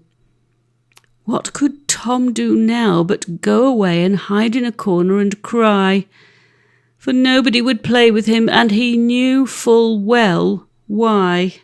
And he was so miserable all that week that when the ugly fairy came and looked at him once more full in the face, more seriously and sadly than ever, he could stand it no longer and thrust the sweetmeats away, saying, "No, I don't want any, I can't bear them now," and then burst out crying, poor little man, and told Mrs. B. Done as you did every word as it happened. He was horribly frightened when he had done so, for he expected her to punish him very severely. But instead, she only took him up and kissed him, which was not quite pleasant, for her chin was very bristly indeed. But he was so lonely-hearted he thought that rough kissing was better than none. "I will forgive you, little man," she said. "I always forgive everyone the moment they tell me the truth of their own accord." "Then you will take away all these nasty prickles?" "That is a very different matter. You put them there yourself, and only you can take them away." "But how can I do that?" asked Tom, crying afresh. "Well, I think it is time for you to go to school, so I shall fetch you a schoolmistress who will teach you how to get rid of your prickles." And so she went away. Tom was frightened at the notion of a schoolmistress, for he thought she would certainly come with a birch rod or a cane, but he comforted himself at last that she might be something like the woman in Vendale, which she was not in the least, for when the fairy brought her, she was the most beautiful little girl that ever was seen, with long curls floating behind her like a golden cloud, and long robes floating all around her like a silver one. "There he is," said the fairy. "You must teach him to be good, whether you like it or not." "I know," said the little girl, but she did not seem quite to like, for she put her finger in her mouth and looked at Tom under her brows, and Tom put his finger in his mouth and looked at her under his brows, for he was horribly ashamed of himself. The little girl seemed hardly to know how to begin, and perhaps she would never have begun at all if poor Tom had not burst out crying and begged her to teach him to be good and helped him to cure his prickles, and at that she grew so tender-hearted that she began teaching him as prettily as ever child was taught in the world. And what did the little girl teach Tom? She taught him, first, what you have been taught ever since you said your first prayers at your mother's knees. But she taught him much more simply. For the lessons in that world, my child, have no such hard words in them as the lessons in this, and therefore the water babies like them better than you like your lessons, and long to learn them more and more, and grown men cannot puzzle nor quarrel over their meaning, as they do here on land, for those lessons all rise clear and pure, like the test out of Overton Pool, out of the everlasting ground of all life and truth. So she taught Tom every day in the week. Only on Sundays she always went away home, and the kind fairy took her place. And before she had taught Tom many Sundays, his prickles had vanished quite away, and his skin was smooth and clean again. "Dear me," said the little girl, "why, I know you now. You are the very same little chimney sweep who came into my bedroom." "Dear me," cried Tom, "I know you too now. You are the very little white lady whom I saw in bed." And he jumped at her and longed to hug and kiss her, but did not, remembering that she was a lady born, so he only jumped round and round her till he was quite tired. And then they began telling each other all their story, how he had got into the water, and she had fallen over the rock, and how he had swum down to the sea, and how she had flown out of the window, and how this, that, and the other, till it was all talked out. And then they both began over again, and I can't say which of the two talked fastest. And then they set to work at their lessons again.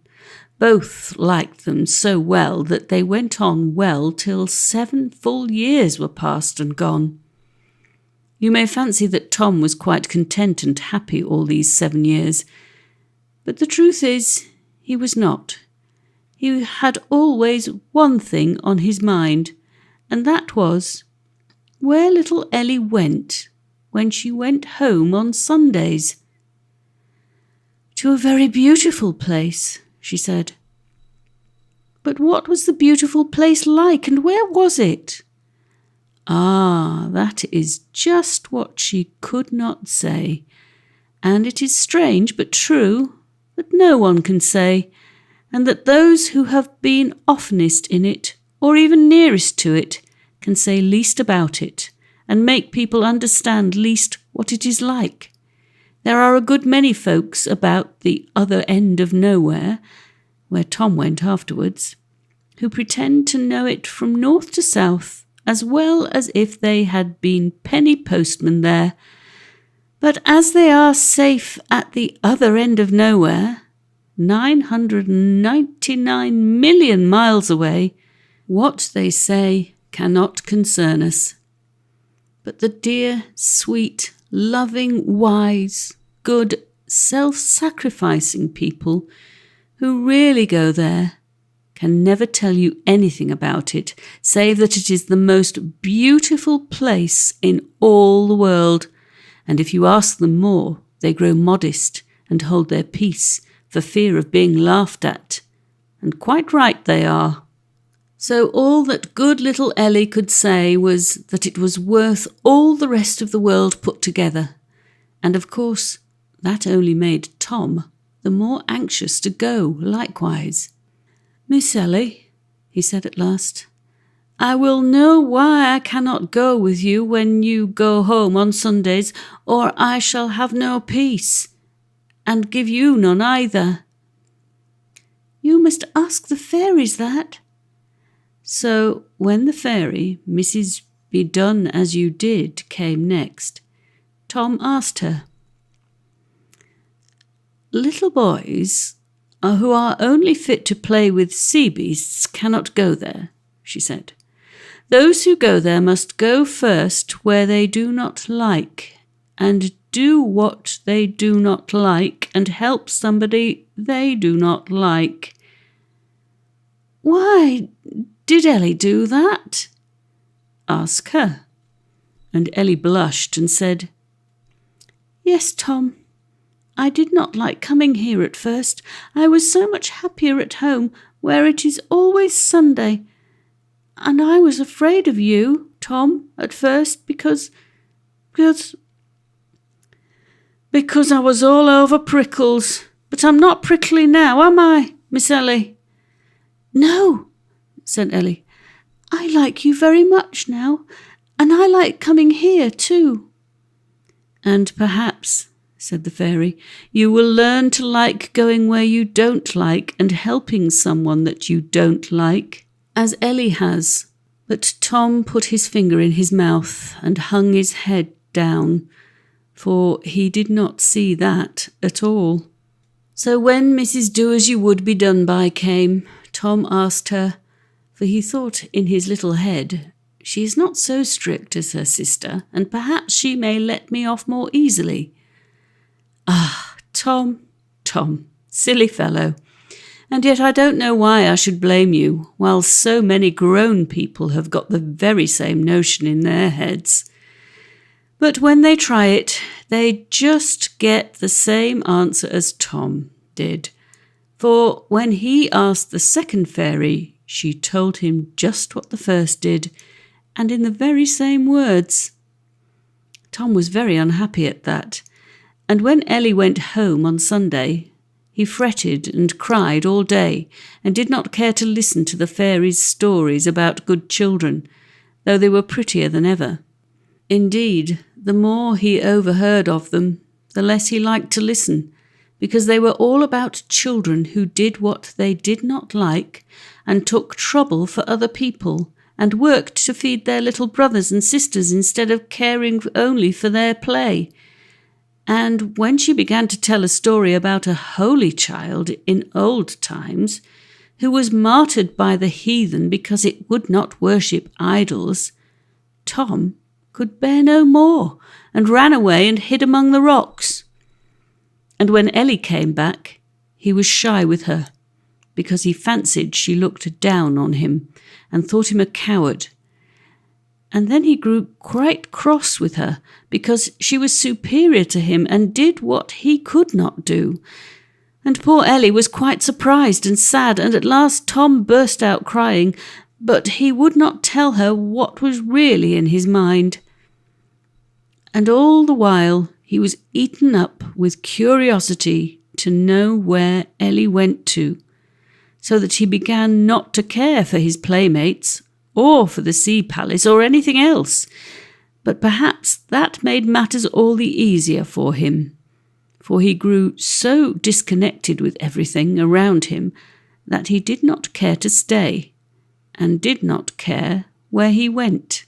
"Well," he said at last, "I am so miserable here, I'll go, if only you will go with me." "Ah," said Ellie, "I wish I might, but the worst of it is that the fairy says that you must go alone if you go at all. Now don't poke that poor crab about, Tom," for he was feeling very naughty and mischievous, "or the fairy will have to punish you."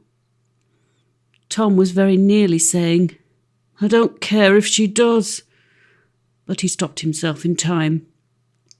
"I know what she wants me to do," he said, whining most dolefully. "She wants me to go after that horrid old Grimes. I don't like him, that's certain, and if I find him, he will turn me into a chimney sweep again. I know, that's what I have been afraid of all along." "No, he won't. I know as much as that. Nobody can turn water babies into sweeps or hurt them at all, as long as they are good." "Ah," said naughty Tom, "I see what you want. You are persuading me all along to go because you are tired of me and want to get rid of me." Little Ellie opened her eyes very wide at that, and they were all brimming over with tears. "Oh, Tom, Tom," she said very mournfully, and then she cried, "Oh, Tom, where are you?" And Tom cried, "Oh, Ellie, where are you?" For neither of them could see each other, not the least. Little Ellie vanished quite away, and Tom heard her voice calling him and growing smaller and smaller and fainter, till all was silent. Who was frightened then but Tom? He swam up and down among the rocks, into all the halls and chambers, faster than ever he swam before, but he could not find her. He shouted after her, but she did not answer. He asked all the other children, but they had not seen her, and at last he went up to the top of the water and began crying and screaming for Mrs. Be-done-as-you-did, which perhaps was the best thing to do, for she came in a moment. "Oh," said Tom, "oh dear, I have been naughty to Ellie and I have killed her. I know I have killed her." "Not quite that," said the fairy, "but I have sent her away home, and she will not come back again for I do not know how long."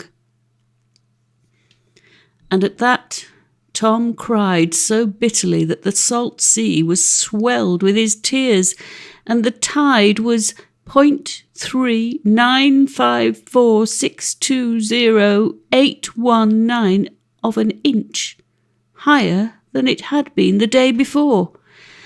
And perhaps that was owing to the waxing of the moon. It may have been so, but it is considered right in the new philosophy, you know, to give spiritual causes for physical phenomena, especially in parlour tables, and of course physical causes for spiritual ones, like thinking and praying and knowing right from wrong, and so they odds it till it comes even, as folks say down in Berkshire. "How cruel of you to send Ellie away," sobbed Tom. "However, I will find her again if I go to the world's end to look for her." The fairy did not slap Tom and tell him to hold his tongue, but she took him on her lap very kindly, just as her sister would have done, and put him in mind how it was not her fault, because she was wound up inside like watches and could not help doing things whether she liked or not. And then she told him how he had been in the nursery long enough and must go out now and see the world, if he intended ever to be a man, and how he must go all alone by himself, as everyone else that ever was born has to go, and see with his own eyes, and smell with his own nose, and make his own bed and lie on it, and burn his own fingers if he put them into the fire. And then she told him how many fine things there were to be seen in the world, and what an odd, curious, pleasant, orderly, respectable, well-managed, and on the whole successful, as indeed might have been expected, sort of place it was. If people would only be tolerably brave and honest and good in it. And then she told him not to be afraid of anything he met, for nothing would harm him if he remembered all his lessons and did what he knew was right. And at last she comforted poor little Tom so much that he was quite eager to go and wanted to set out that minute. "Only," he said, "if I might see Ellie once more before I went." "Why do you want that?" Because I should be so much happier if I thought she had forgiven me." And in the twinkling of an eye there stood Ellie, smiling and looking so happy that Tom longed to kiss her, but was still afraid it would not be respectful, because she was a lady born. "I am going, Ellie," said Tom. "I am going if it is to the world's end, but I don't like going at all, and that's the truth." "Pooh, pooh, pooh," said the fairy. "You will like it very well indeed, you little rogue, and you know that at the bottom of your heart, but if you don't, I will make you like it. Come here and see what happens to people who do only what is pleasant." And she took out of one of her cupboards, she had all sorts of mysterious cupboards in the cracks of the rocks, the most wonderful waterproof book, full of such photographs as never were seen, for she had found out photography, and this is a fact, more than 13,598,000 years before anybody was born. And what is more, her photographs did not merely represent light and shade, as ours do, but colour also, and all colours, as you may see if you look at a black cock's tail, or a butterfly's wing, or indeed most things that are or can be, so to speak.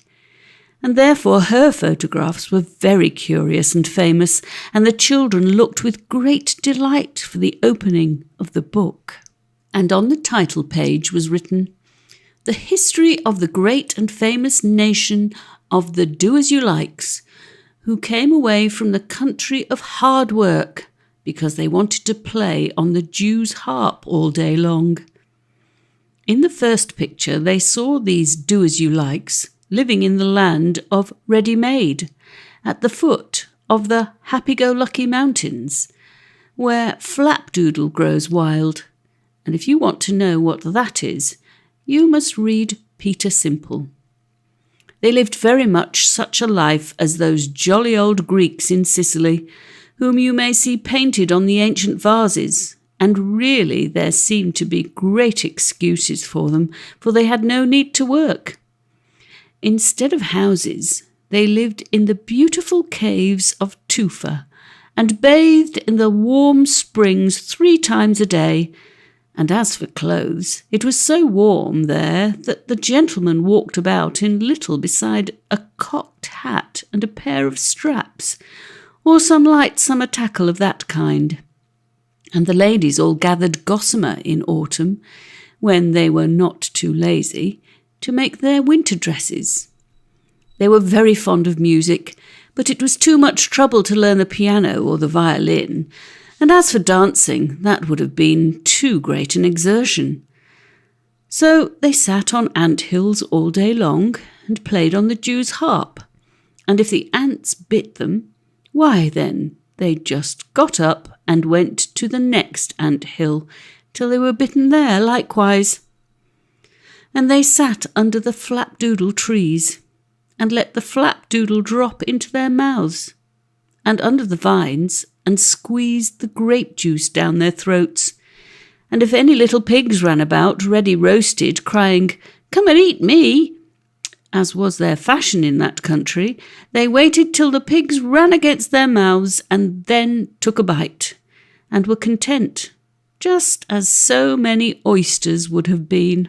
They needed no weapons, for no enemies ever came near their land, and no tools, for everything was ready-made to their hand. And the stern old fairy, Necessity, never came near them to hunt them up and make them use their wits or die. And so on, and so on, and so on, till there were never such comfortable, easy-going, happy-go-lucky people in the world. "Well, that is a jolly life," said Tom. "You think so?" said the fairy. "Do you see that great peaked mountain there behind?" said the fairy, "with smoke coming out of its top?" "Yes." "Do you see all those ashes and slag and cinders lying about?" "Yes." "Then turn over the next 500 years and you will see what happens next." And behold, the mountain had blown up like a barrel of gunpowder and then boiled over like a kettle, whereby 1/3 of the do-as-you-likes were blown into the air, and another third were smothered in ashes, so that there was only 1/3 left. "You see," said the fairy, "what comes of living on a burning mountain." "Oh, why did you not warn them?" said little Ellie.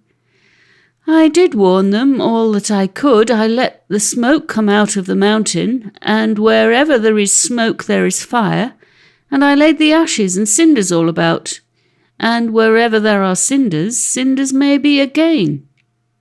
But they did not like to face facts, my dears, as very few people do, and so they invented a cock and bull story, which I am sure I never told them, that the smoke was the breath of a giant, whom some gods or other had buried under the mountain, and that the cinders were what the dwarfs roasted the little pigs whole with, and other nonsense of that kind. And when folks are in that humour, I cannot teach them, save by the good old birch rod. And then she turned over the next 500 years, and there were the remnant of the do-as-you-likes, doing as they liked, as before. They were too lazy to move away from the mountain, so they said, "If it has blown up once, that is all the more reason that it should not blow up again." And they were few in number, but they only said, "The more the merrier, but the fewer the better fare." However, that was not quite true, for all the flapdoodle trees were killed by the volcano, and they had eaten all the roast pigs, who, of course, could not be expected to have little ones. So they had to live very hard on nuts and roots, which they scratched out of the ground with sticks. Some of them talked of sowing corn, as their ancestors used to do before they came into the land of ready-made, but they had forgotten how to make ploughs.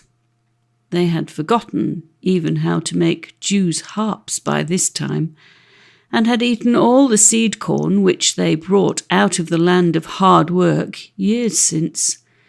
And of course it was too much trouble to go away and find more.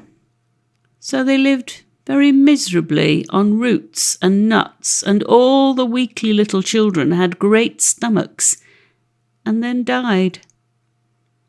"Why," said Tom, "they are growing no better than savages." "And look how ugly they are all getting," said Ellie. "Yes, When people live on poor vegetables instead of roast beef and plum pudding, their jaws grow large and their lips grow coarse, like the poor paddies who eat potatoes. And she turned over the next 500 years, and there they were all living up in trees and making nests to keep off the rain, and underneath the trees lions were prowling about. "Why," said Ellie, "the lions seem to have eaten a good many of them, for there are very few left now." "Yes," said the fairy. "You see, it was only the strongest and most active ones who could climb the trees and so escape." "But what great hulking broad-shouldered chaps they are," said Tom. "They are a rough lot as ever I saw." "Yes, they are getting very strong now, for the ladies will not marry any but the very strongest and fiercest gentlemen who can help them up the trees out of the lion's way." And she turned over the next 500 years, and in that they were fewer still, and stronger and fiercer, but their feet had changed shape very oddly, for they laid hold of the branches with their great toes, as if they had been thumbs, just as a Hindu's tailor uses his toes to thread his needle. The children were very much surprised and asked the fairy whether that was her doing. "Yes and no," she said, smiling.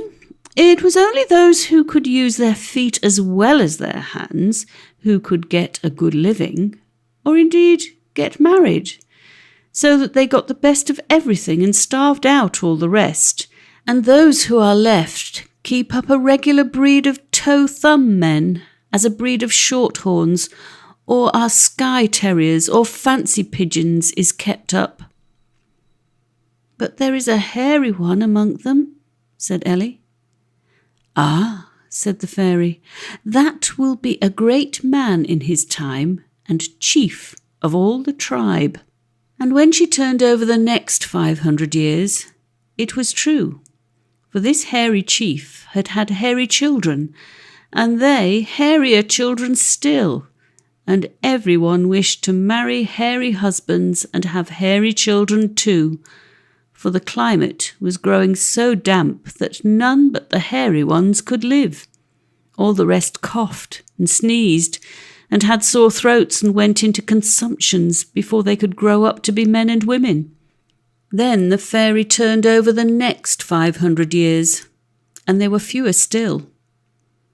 "Why, there is one on the ground picking up roots," said Ellie, "and he cannot walk upright." No more he could, for in the same way that the shape of their feet had altered, the shape of their backs had altered too. "Why," cried Tom, "I declare they are all apes." "Something fearfully like it, poor foolish creatures," said the fairy. "They are grown so stupid now that they can hardly think, for none of them have used their wits for many 100 years. They have almost forgotten, too, how to talk, for each stupid child forgot some of the words it heard from its stupid parents, and had not wits enough to make fresh words for itself. Besides, they are grown so fierce and suspicious and brutal that they keep out of each other's way, and mope and sulk in the dark forests, never hearing each other's voice till they have forgotten almost what speech is like. I am afraid they will all be apes very soon, and all by doing only what they liked. And in the next 500 years, they were all dead and gone, by bad food and wild beasts and hunters, all except one tremendous old fellow with jaws like a jack, who stood full 7 feet high, and Monsieur du Chaillu came up to him and shot him, as he stood roaring and thumping his breast, and he remembered that his ancestors had once been men, and tried to say, "Am I not a man and a brother?"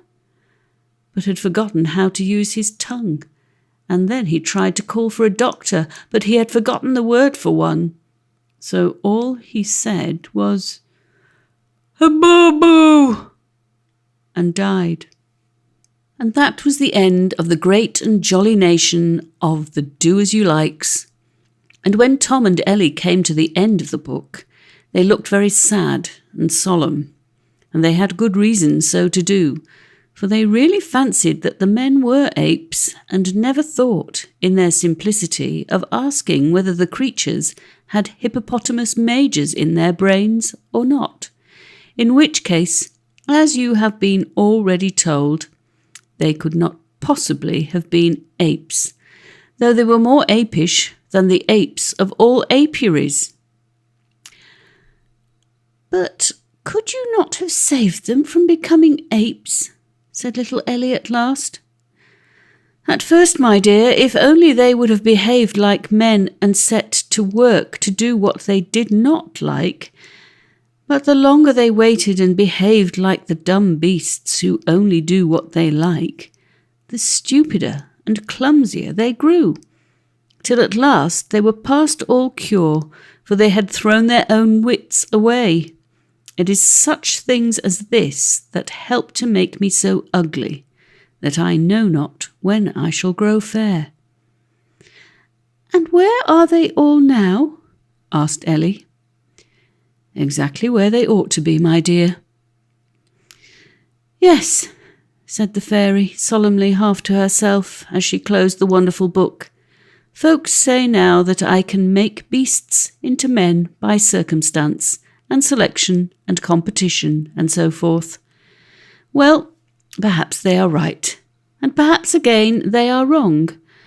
That is one of the 7 things which I am forbidden to tell till the coming of the Coxigrews, and at all events it is no concern of theirs. Whatever their ancestors were, men they are, and I advise them to behave as such and act accordingly. But let them recollect this, that there are 2 sides to every question, and a downhill as well as an uphill road, and if I can turn beasts into men, I can, by the same laws of circumstance and selection and competition, turn men into beasts. You were very near being turned into a beast once or twice, little Tom. Indeed, if you had not made up your mind to go on this journey and see the world, like an Englishman, I am not sure but that you would have ended up as an eft in a pond." "Oh, dear me," said Tom. "Sooner than that, and be all over slime, I'll go this minute, if it is to the world's end." Chapter 7. And Nature, the old nurse, took the child upon her knee, saying, "Here is a story-book thy father hath written for thee. Come wander with me," she said, "into regions yet untrod, and read what is still unread in the manuscripts of God." And he wandered away and away with Nature, the dear old nurse who sang to him night and day the rhymes of the universe. Longfellow. "Now," said Tom, "I am ready to be off, if it's to the world's end." "Ah," said the fairy, "that is a brave, good boy, but you must go farther than the world's end if you want to find Mr. Grimes, for he is at the other end of nowhere. You must go to Shiny Wall, and through the white gate that never was opened, and then you will come to Peace Pool and Mother Carey's Haven, where the good whales go when they die. And there Mother Carey will tell you the way to the other end of nowhere, and there you will find Mr. Grimes."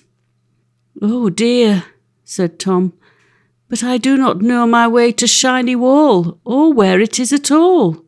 Little boys must take the trouble to find out things for themselves, or they will never grow to be men, so that you must ask all the beasts in the sea and the birds in the air, and if you have been good to them, some of them will tell you the way to Shiny Wall."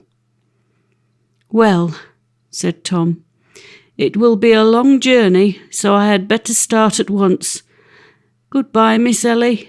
You know I am getting a big boy, and I must go out and see the world." "I know you must," said Ellie, "but you will not forget me, Tom. I shall wait here till you come." And she shook hands with him and bade him goodbye. Tom longed very much again to kiss her, but he thought it would not be respectful, considering she was a lady born, so he promised not to forget her. But his little whirl-about of a head was so full of the notion of going out to see the world that it forgot her in 5 minutes. However, though his head forgot her, I am glad to say his heart did not. So he asked all the beasts in the sea and all the birds in the air, but none of them knew the way to Shiny Wall. For why? He was still too far down south. Then he met a ship far larger than he had ever seen, a gallant ocean steamer with a long cloud of smoke trailing behind, and he wondered how she went on without sails, and swam up to her to see. A school of dolphins were running races round and round her, going 3 feet for her one, and Tom asked them the way to Shiny Wall, but they did not know.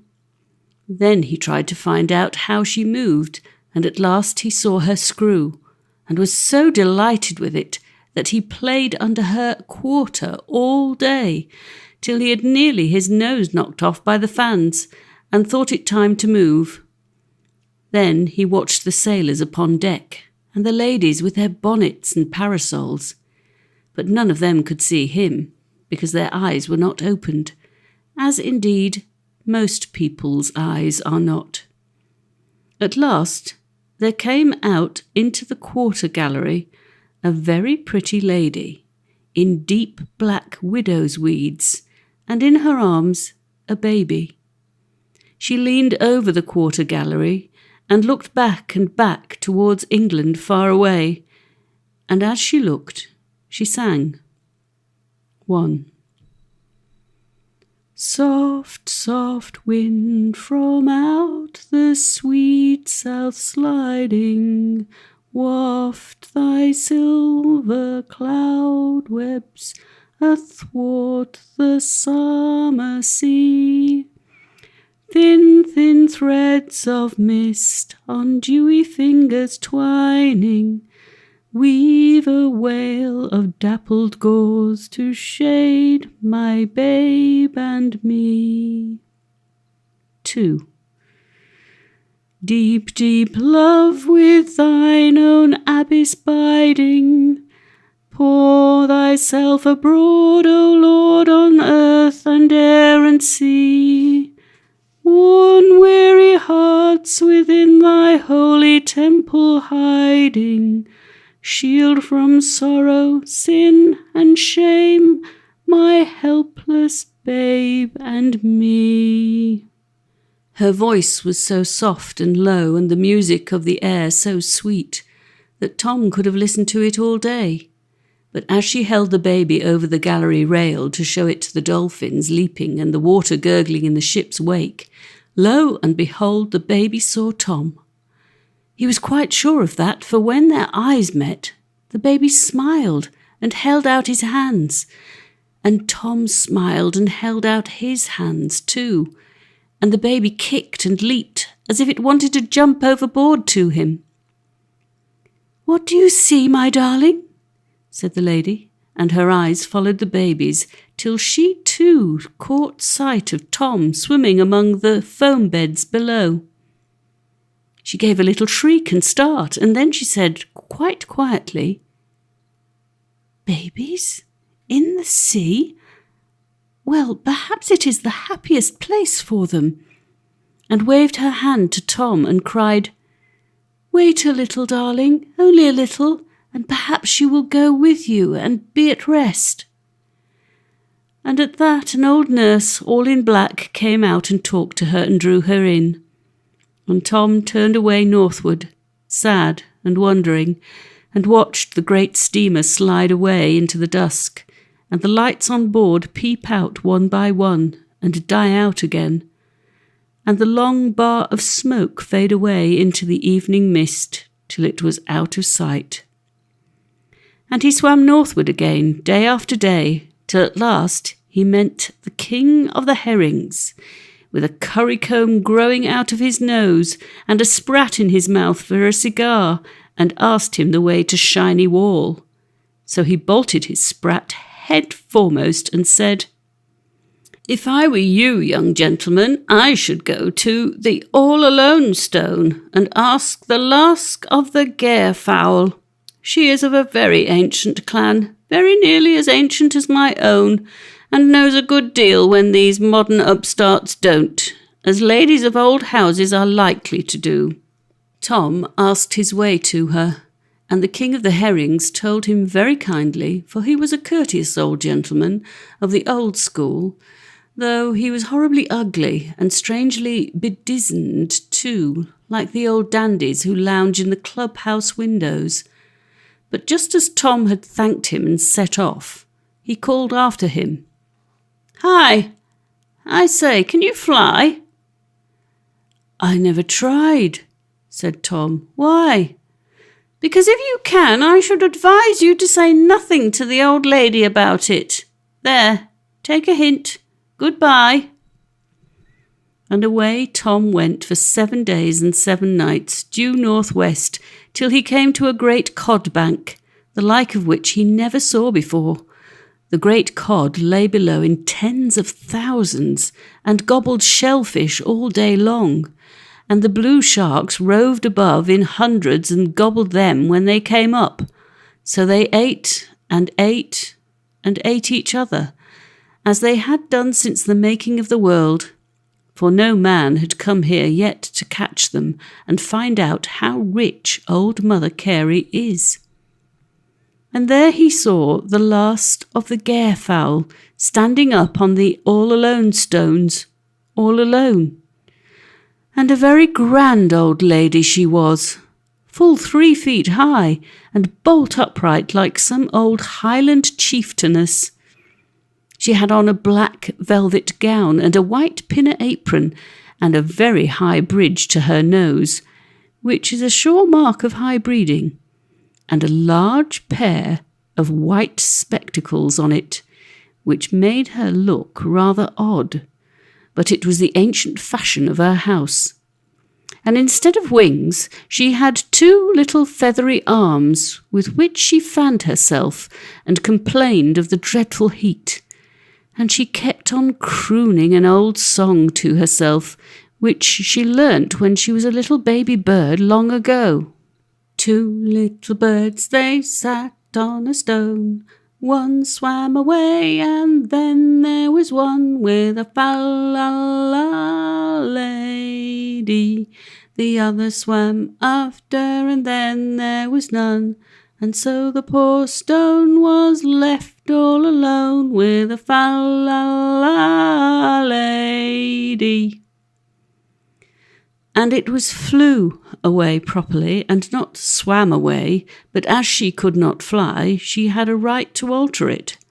However, it was a very fit song for her to sing, because she was a lady herself. Tom came up to her very humbly and made his bow, and the first thing she said was, "Have you wings? Can you fly?" "Oh dear, no, ma'am. I should not think of such thing," said cunning little Tom. "Then I shall have great pleasure in talking to you, my dear. It is quite refreshing nowadays to see anything without wings. They must all have wings, forsooth, now, every new upstart sort of bird and fly. What can they want with flying and raising themselves above their proper station in life? In the days of my ancestors, no birds ever thought of having wings, and did very well without. And now they all laugh at me because I keep to the good old fashion. Why, the very marrocks and dovekies have got wings, the vulgar creatures, and poor little ones enough they are. And my own cousins too, the razorbills, who are gentlefolk born, and ought to know better than to ape their inferiors." And so she was running on, while Tom tried to get a word in edgeways, and at last he did, when the old lady got out of breath and began fanning herself again, and then he asked if she knew the way to Shiny Wall. Shiny Wall? Who should know better than I? We all came from Shiny Wall thousands of years ago, when it was decently cold, and the climate was fit for gentlefolk. But now, what with the heat, and what with these vulgar winged things who fly up and down and eat everything, so that gentle people's hunting is all spoilt, and one really cannot get one's living, or hardly venture off the rock for fear of being flown against by some creature that would not have dared to come within a mile of one 1,000 years ago. What was I saying? Why, we have quite gone down in the world, my dear, and have nothing left but our honour. And I am the last of my family. A friend of mine and I came and settled on this rock when we were young, to be out of the way of low people. Once we were a great nation and spread over all the Northern Isles, but men shot us so, and knocked us on the head and took our eggs. Why, if you will believe it, they say that on the coast of Labrador the sailors used to lay a plank from the rock on board the thing called their ship, and drive us along the plank by hundreds till we tumbled down into the ship's waist in heaps. And then, I suppose, they ate us, the nasty fellows. Well, but what was I saying? At last there were none of us left except on the old Gairfowl Skerry, just off the Iceland coast, up which no man could climb. Even there we had no peace, for one day, when I was quite a young girl, the land rocked and the sea boiled, and the sky grew dark, and all the air was filled with smoke and dust, and down tumbled the old Gairfowl Skerry into the sea. The dovekies and marrocks, of course, all flew away, but we were too proud to do that. Some of us were dashed to pieces, and some drowned, and those who were left got away to Eldey, and the dovekies tell me they are all dead now, and that another Gairfowl Skerry has risen out of the sea close to the old one, but that it is such a poor, flat place that it is not safe to live on. And so here I am, left alone. This was the Gairfowl's story, and strange as it may seem, it is every word of it true. If you only had had wings, said Tom, then you might still all have flown away too. Yes, young gentleman, and if people are not gentlemen and ladies and forget that noblesse oblige, they will find it as easy to get on in the world as other people who don't care what they do. Why, if I had not recollected that noblesse oblige, I should not have been all alone now. And the poor lady sighed. How was that, ma'am?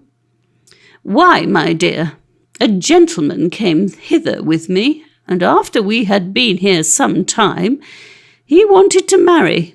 In fact, he actually proposed to me. Well, I can't blame him. I was young and very handsome then, I don't deny. But you see, I could not hear of such a thing because he was my deceased sister's husband, you see. Of course not, ma'am, said Tom, though of course he knew nothing about it. She was very much diseased, I suppose.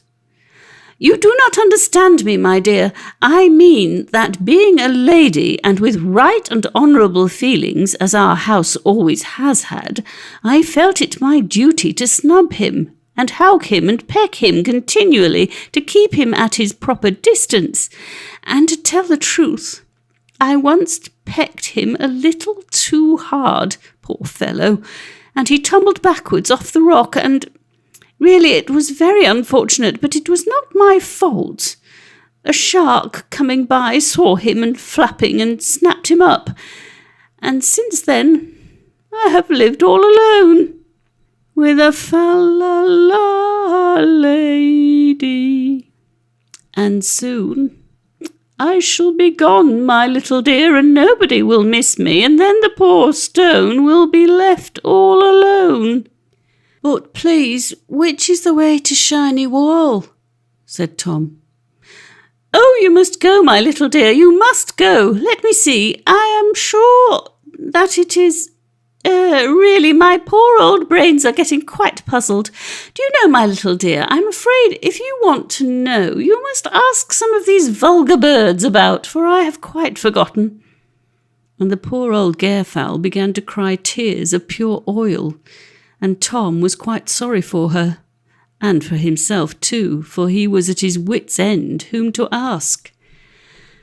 But by there came a flock of petrels, who were Mother Carey's own chickens, and Tom thought them much prettier than Lady Gairfowl. And so perhaps they were, for Mother Carey had had a great deal of fresh experience between the time that she invented the gairfowl and the time that she invented them. They flitted along like a flock of black swallows, and hopped and skipped from wave to wave, lifting up their little feet behind them so daintily and whistling to each other so tenderly that Tom fell in love with them at once and called them to know the way to Shiny Wall. "Shiny Wall? Shiny Wall? Do you want Shiny Wall? Then come with us and we will show you. We are Mother Carey's own chickens, and she sends us out over all the seas to show the good birds the way home." Tom was delighted, and swam off to them, after he had made his bow to the gairfowl. But she would not return his bow, but held herself bolt upright, and wept tears of oil as she sang, "And so the poor stone was left all alone with a fa-la-la lady." But she was wrong there, for the stone was not left all alone, and the next time that Tom goes by it, he will see a sight worth seeing. The old gairfowl is gone already, but there are better things come in her place, and when Tom comes he will see the fishing smacks anchored there in hundreds, from Scotland and from Ireland and from the Orkneys and the Shetlands, and from all the northern ports, full of the children of old Norse Vikings and masters of the sea. And the men will be hauling in the great cod by thousands, till their hands are sore from the lines, and they will be making cod-liver oil and guano and salting down the fish, and there will be a man-of-war steamer there to protect them, and a lighthouse to show them the way. And you and I, perhaps, shall go some day to the all-alone stone, to the great summer sea fair, and dredge strange creatures such as man never saw before, and we shall hear the sailors boast that it is not the worst jewel in Queen Victoria's crown, for there are 80 miles of codbank and food for all the poor folk in the land. That is what Tom will see, and perhaps you and I shall see it too. And then we shall not be sorry, because we cannot get a gairfowl to stuff, much less find gairfowl enough to drive them into stone pens and slaughter them, as the old Norsemen did, or drive them on board along a plank till the ship was victualled with them, as the old English and French rovers used to do, of whom dear old Hakluyt tells. But we shall remember what Mr. Tennyson says, how the old order changeth, giving place to the new, and God fulfills himself in many ways. And now Tom was all agog to start for Shiny Wall, but the petrels said no. They must go first to All Foulsness, and wait there for the great gathering of all the seabirds before they start for their summer breeding places far away in the Northern Isles, and there they would be sure to find some birds which were going to Shiny Wall. But where All Foulsness was, he must promise never to tell, lest men should go there and shoot the birds and stuff them, and put them into stupid museums instead of leaving them to play and breed and work in Mother Carey's water garden where they ought to be. So where All Fowls' Nest is, nobody must know, and all that it is to be said about it is that Tom waited there many days, and as he waited, he saw a very curious sight. On the rabbit burrows on the shore there gathered hundreds and hundreds of hoodie crows, such as you see in Cambridgeshire, and they made such a noise that Tom came on shore and went up to see what was the matter. And there he found them holding their great caucus, which they hold every year in the north, and all their stump orators were speechifying, and for a tribune the speaker stood on an old sheep's skull. And they cawed and boasted of all the clever things they had done, how many lamb's eyes they had picked out, and how many dead bullocks they had eaten, and how many young grouse they had swallowed whole, and how many grouse eggs they had flown away with stuck on the point of their bills, which is the hoodie crow's particularly clever feat, of which he is as proud as a gypsy is of doing the Hockney Barrow, and what that is, I won't tell you. And at last they brought out the prettiest, neatest young lady crow that ever was seen, and set her in the middle, and all began abusing and vilifying and rating and bully-ragging at her, because she had stolen no grouse eggs, and had actually dared to say that she would not steal any. So she was to be tried publicly by their laws, for the hoodies always try some offenders in their great yearly parliament. And there she stood in the middle, in her black gown and grey hood, looking as meek and as neat as a Quakeress, and they all bawled at her at once. And it was in vain that she pleaded that she did not like grouse eggs, that she could not get her living very well without them, that she was afraid to eat them for fear of the gamekeepers, that she had not the heart to eat them, because the grouse were such pretty, kind, jolly birds, and a dozen more reasons more. For all the other scald crows set upon her, and pecked her to death there and then, before Tom could come to help her, and then flew away very proud of what they had done. Now, was not this a scandalous transaction? But they are true republicans, those hoodies, who do everyone just what he likes, and make other people do so too, so that for any freedom of speech, thought, or action which is allowed among them, they might as well be American citizens of the new school. But the fairies took the good crow and gave her 9 new sets of feathers running, and turned her at last into the most beautiful bird of paradise, with a green velvet suit and a long tail, and sent her to eat fruit in the Spice Islands, where cloves and nutmegs grow. And Mrs. B. Dunby, as you did, settled her account with the wicked hoodies, for as they flew away, what should they find but a nasty dead dog, on which they all set to work, peeking and gobbling and cawing and quarrelling to their heart's content. But the moment afterwards, they all threw up their bills into the air and gave one screech, and then turned head over heels backwards, and fell down dead, 123 of them at once. For why? The fairy had told the gamekeeper in a dream to fill the dead dog full of strychnine, and so he did.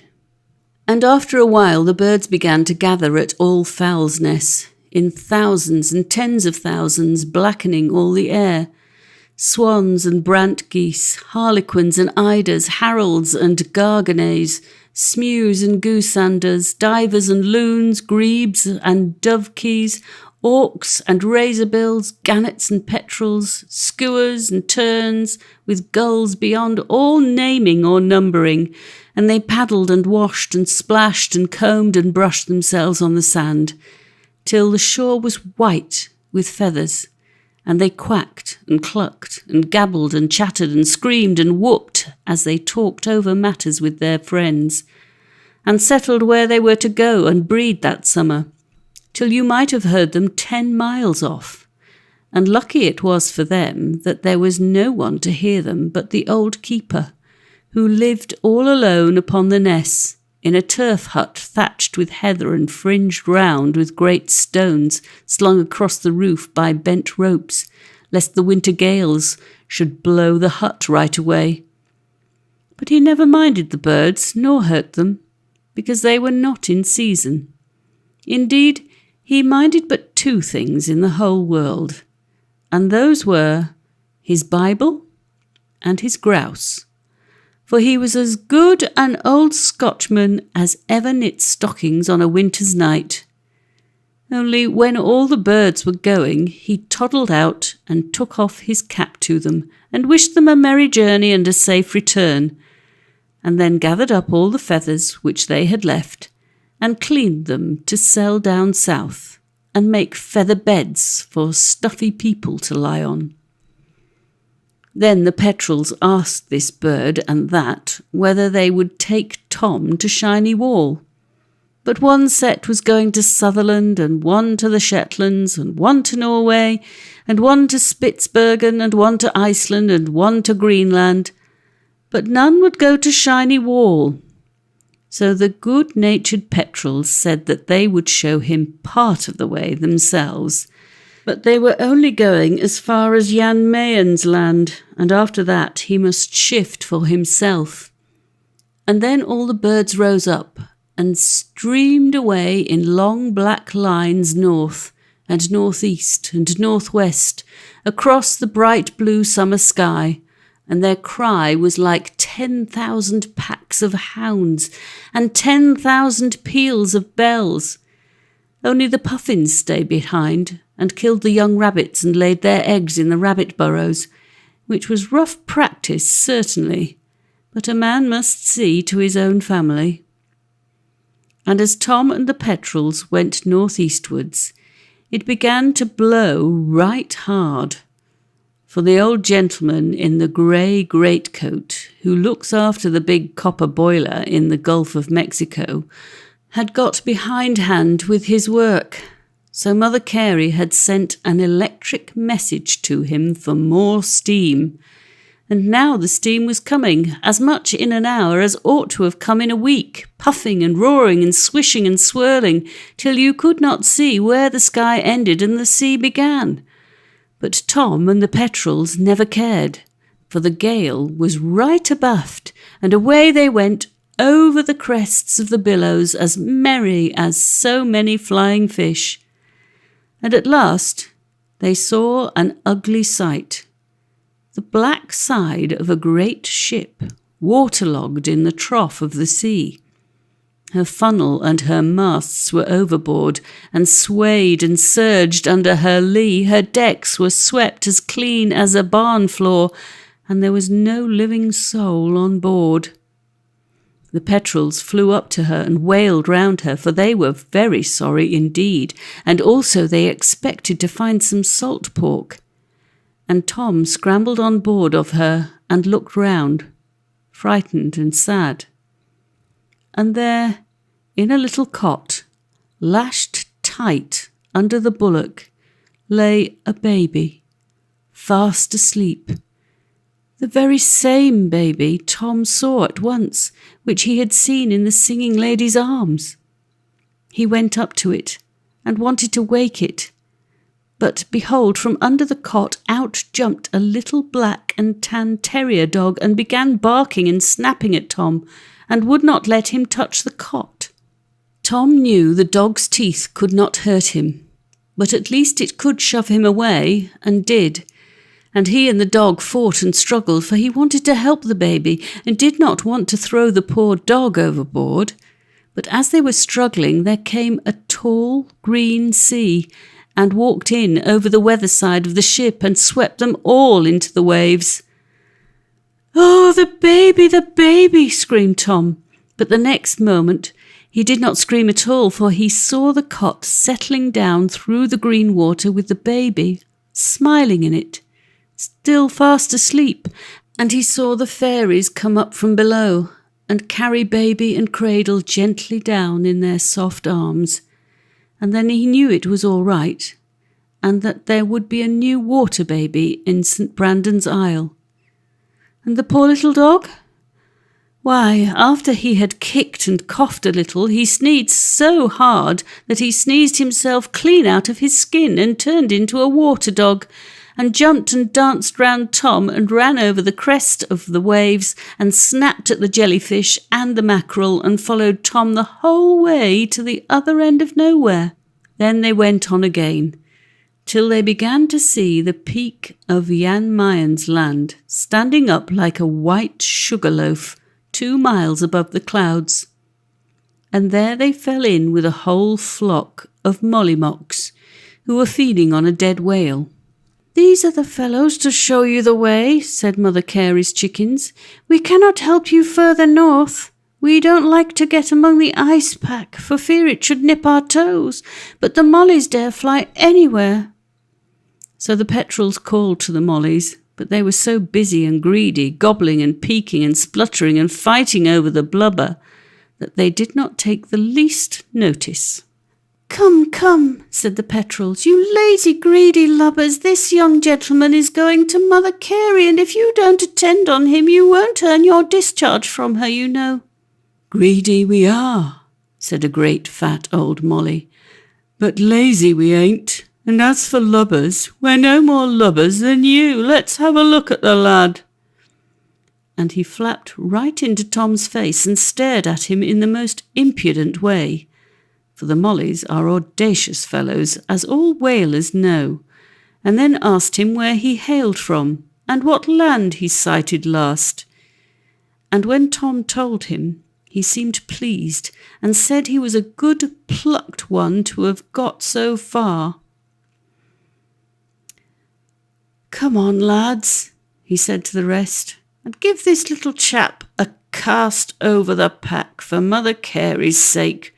We've eaten blubber enough for today, and we'll e'en work out a bit of our time by helping the lad." So the mollies took Tom up on their backs and flew off with him, laughing and joking, and oh, how they did smell of train oil. "Who are you, you jolly birds?" asked Tom. "We are the spirits of the old Greenland skippers, as every sailor knows, who hunted here right whales and horse whales full hundreds of years agone, but because we were saucy and greedy, we were all turned into mollies to eat whales' blubber all our days. But lubbers we are none, and could sail a ship now against any man in the North Seas, though we don't hold with this new-fangled steam. And it's a shame of those black imps of petrels to call us so, because they're Her Grace's pets. They think they may say anything they like." "And who are you?" asked Tom of him, for he saw that he was the king of all the birds. "My name is Hendrik Hudson, and a right good skipper was I, and my name will last to the world's end in spite of all the wrong I did. For I discovered Hudson River, and I named Hudson's Bay, and many have come in my wake that dared not have shown me the way. But I was a hard man in my time, that's truth, and stole the poor Indians off the coast of Maine and sold them for slaves down in Virginia. And at last I was so cruel to my sailors here in these very seas that they set me adrift in an open boat, and I never was heard of more. So now I'm king of all mollies, till I've worked out my time." And now they came to the edge of the pack, and beyond it they could see Shiny Wall looming through mist and snow and storm. But the pack rolled horribly upon the swell, and the ice giants fought and roared, and leapt upon each other's backs, and ground each other to powder, so that Tom was afraid to venture among them, lest he should be ground to powder too. And he was more afraid when he saw lying among the ice packs the wrecks of many a gallant ship, some with masts and yards all standing, some with the seamen frozen fast on board. Alas, alas, for them. They were all true English hearts, and they came to their end like good knights errant, in searching for the white gate that never was opened yet. But the good Mollies took Tom and his dog up, and flew with them safe over the pack and the roaring ice giants, and set them down at the foot of Shiny Wall. "And where is the gate?" asked Tom. "There is no gate," said the Mollies. "No gate?" cried Tom, aghast. "None. Never a crack of one. That's the whole of the secret, as better fellows, lad, than you have found to their cost. And if there had been, they'd have killed by now every right whale that swims the sea." "What am I to do then?" "Dive under the floe, to be sure, if you have pluck." "I've not come so far to turn now," said Tom, "so here goes for a header." "A lucky voyage to you, lad," said the Mollies. "We knew you were one of the right sort, so goodbye." "Why don't you come too?" asked Tom. But the Mollies only wailed sadly, "We can't go yet, we can't go yet," and flew away over the pack. So Tom dived under the great white gate, which never was opened yet, and went on in black darkness at the bottom of the sea for 7 days and 7 nights. And yet he was not a bit frightened. Why should he be? He was a brave English lad, whose business is to go out and see all the world. And at last he saw the light, and clear, clear water overhead, and up he came 1,000 fathoms among clouds of sea moths which fluttered round his head. There were moths with pink heads and wings and opal bodies that flapped about slowly, moths with brown wings that flapped about quickly, yellow shrimps that hopped and skipped most quickly of all, and jellies of all the colours in the world that neither hopped nor skipped, but only dawdled and yawned and would not get out of his way. The dog snapped at them till his jaws were tired, but Tom hardly minded them at all. He was so eager to get to the top of the water and see the pool where the good whales go. And a very large pool it was, miles and miles across, though the air was so clear that the ice cliffs on the opposite side looked as if they were close at hand. All around it, the ice cliffs rose in walls and spires and battlements, and caves and bridges and stories and galleries in which the ice fairies live, and drive away the storms and clouds, that Mother Carey's pool may lie calm from year's end to year's end. And the sun acted policeman, and walked round outside every day, peeping just over the top of the ice wall to see that all went right. And now and then he played conjuring tricks, or had an exhibition of fireworks to amuse the ice fairies, for he would make himself into 4 or 5 suns at once, or paint the sky with rings and crosses and crescents of white fire, and stick himself in the middle of them and wink at the fairies. And I dare say they were very much amused, for anything's fun in the country. And there the good whales lay, the happy, sleepy beasts upon the still, oily sea. They were all right whales, you must know, and finners and razorbacks and bottlenoses and spotted sea unicorns with long ivory horns. But the sperm whales are such raging, ramping, roaring, rumbustious fellows that if Mother Carey let them in, there would be no more peace in Peacepool. So she packs them away in a great pond by themselves at the South Pole, 263 miles south-southeast of Mount Erebus, the great volcano in the ice. And there they butt each other with their ugly noses day and night from year's end to year's end. And here there were only good, quiet beasts lying about like the black hulls of sloops, and blowing every now and then jets of white steam, or sculling round with their huge mouths open for the sea moths to swim down their throats.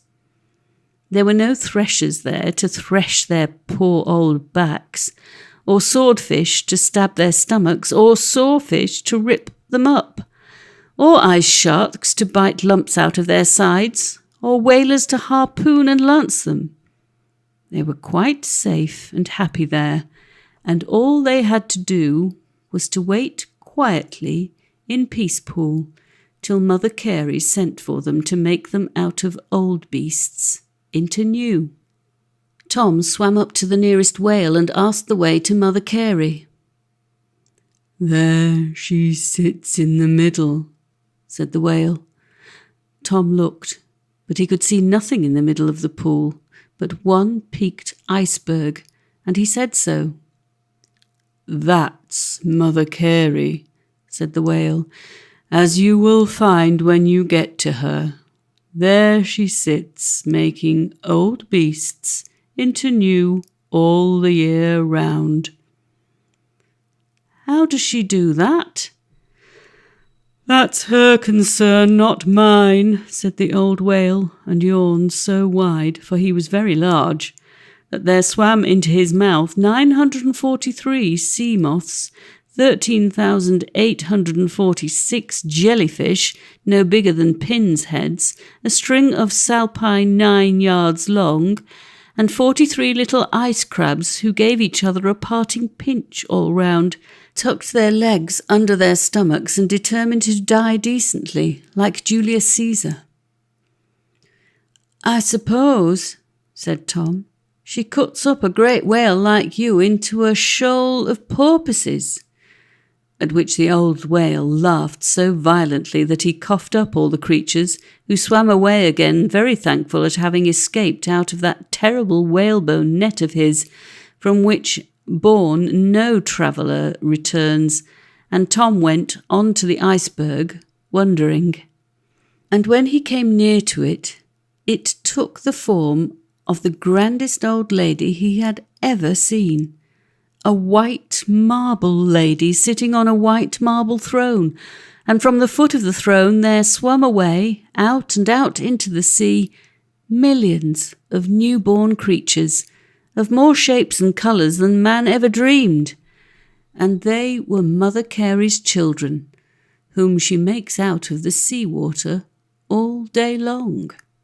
He expected, of course, like some grown people who ought to know better, to find her snipping, piecing, fitting, stitching, cobbling, basting, filing, planing, hammering, turning, polishing, moulding, measuring, chiselling, clipping, and so forth, as men do when they go to work to make anything. But instead of that, she sat quite still with her chin upon her hand, looking down into the sea with two great, grand blue eyes, as blue as the sea itself. Her hair was as white as the snow, for she was very, very old. In fact, as old as anything which you are likely to come across except the difference between right and wrong. And when she saw Tom, she looked at him very kindly. "What do you want, my little man? It is long since I have seen a water baby here." Tom told her his errand and asked the way to the other end of nowhere. "You ought to know yourself, for you have been there already," Have I, ma'am? I'm sure I forgot all about it." "Then look at me." And as Tom looked into her great blue eyes, he recollected the way perfectly. Now was not that strange? "Thank you, ma'am," said Tom. "Then I won't trouble your ladyship any more. I hear you are very busy." "I am never more busy than I am now," she said without stirring a finger. "I heard, ma'am, that you were always making new beasts out of old." "So people fancy, but I am not going to trouble myself to make things, my little dear. I sit here and make them make themselves." "You are a clever fairy indeed," thought Tom, and he was quite right. That is a grand trick of good old Mother Carey's, and a grand answer, which she has had occasion to make several times to impertinent people. There was once, for instance, a fairy who was so clever that she found out how to make butterflies. I don't mean sham ones, no, but real live ones which could fly and eat and lay eggs and do everything that they ought. And she was so proud of her skill that she went flying straight off to the North Pole to boast to Mother Carey how she could make butterflies. But Mother Carey laughed. "No, silly child," she said, "that anyone can make things if they will take time and trouble enough.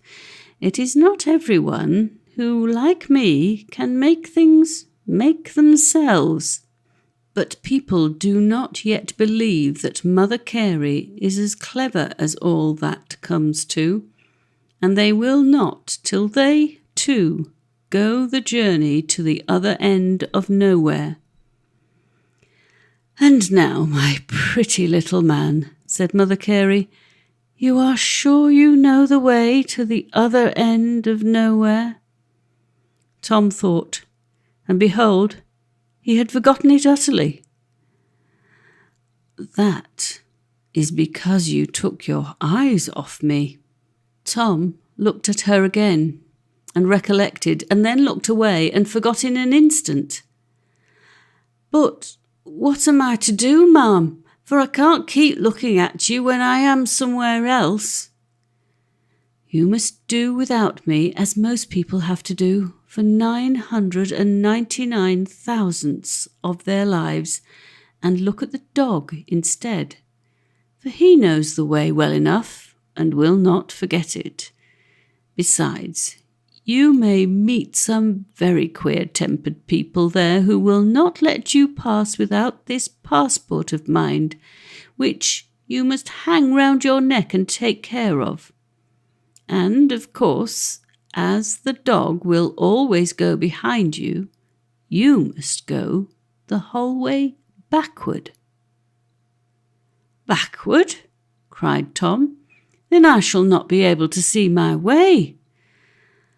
"On the contrary, if you look forward, you will not see a step before you, and be certain to go wrong. But if you look behind you, and watch carefully whatever you have passed, and especially keep your eye on the dog, who goes by instinct and therefore cannot go wrong, then you will know what is coming next, as plainly as if you saw it in a looking-glass."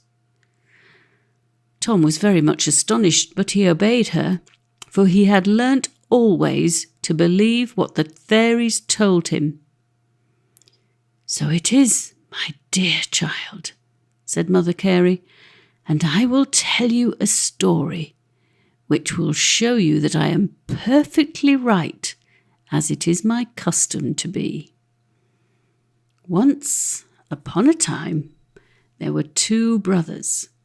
One was called Prometheus, because he always looked before him and boasted that he was wise beforehand. The other was called Epimetheus, because he always looked behind him and did not boast at all, but said humbly, like the Irishman, that he had sooner prophesy after the event. Well, Prometheus was a very clever fellow, of course, and invented all sorts of wonderful things. But, unfortunately, when they were set to work was just what they would not do.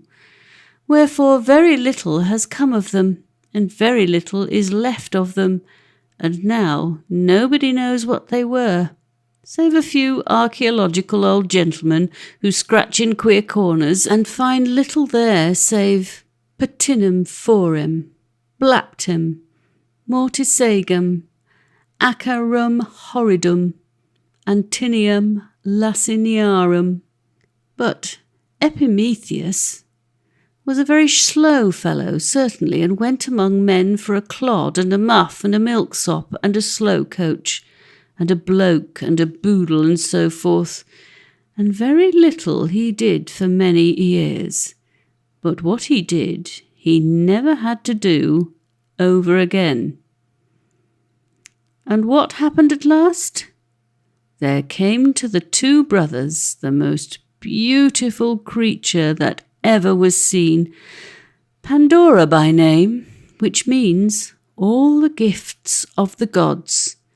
But because she had a strange box in her hand, this fanciful, forecasting, suspicious, prudential, theoretical, deductive, prophesying Prometheus, who was always settling what was going to happen, would have nothing to do with pretty Pandora and her box. But Epimetheus took her and it, as he took everything that came, and married her for better, for worse, as every man ought, whenever he has even the chance of a good wife. And they opened the box, between them, of course, to see what was inside, for else of what possible use could it have been to them? And out flew all the ills which flesh is heir to, all the children of the great four bogies, self-will, ignorance, fear, and dirt.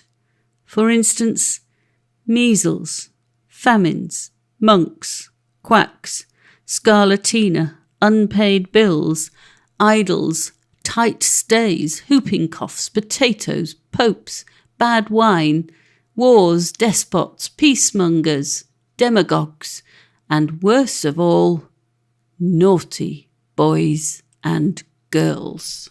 But one thing remained at the bottom of the box, and that was hope.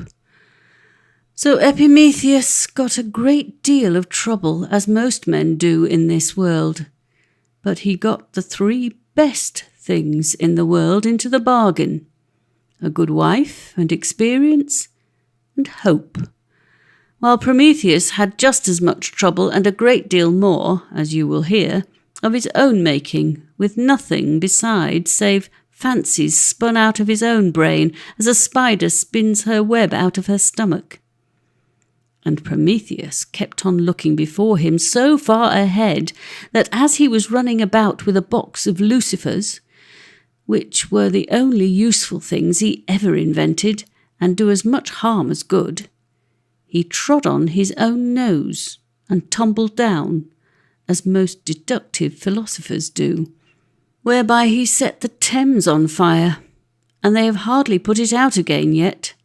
So he had to be chained to the top of a mountain with a vulture by him to give him a peck whenever he stirred, lest he should turn the whole world upside down with his prophecies and his theories.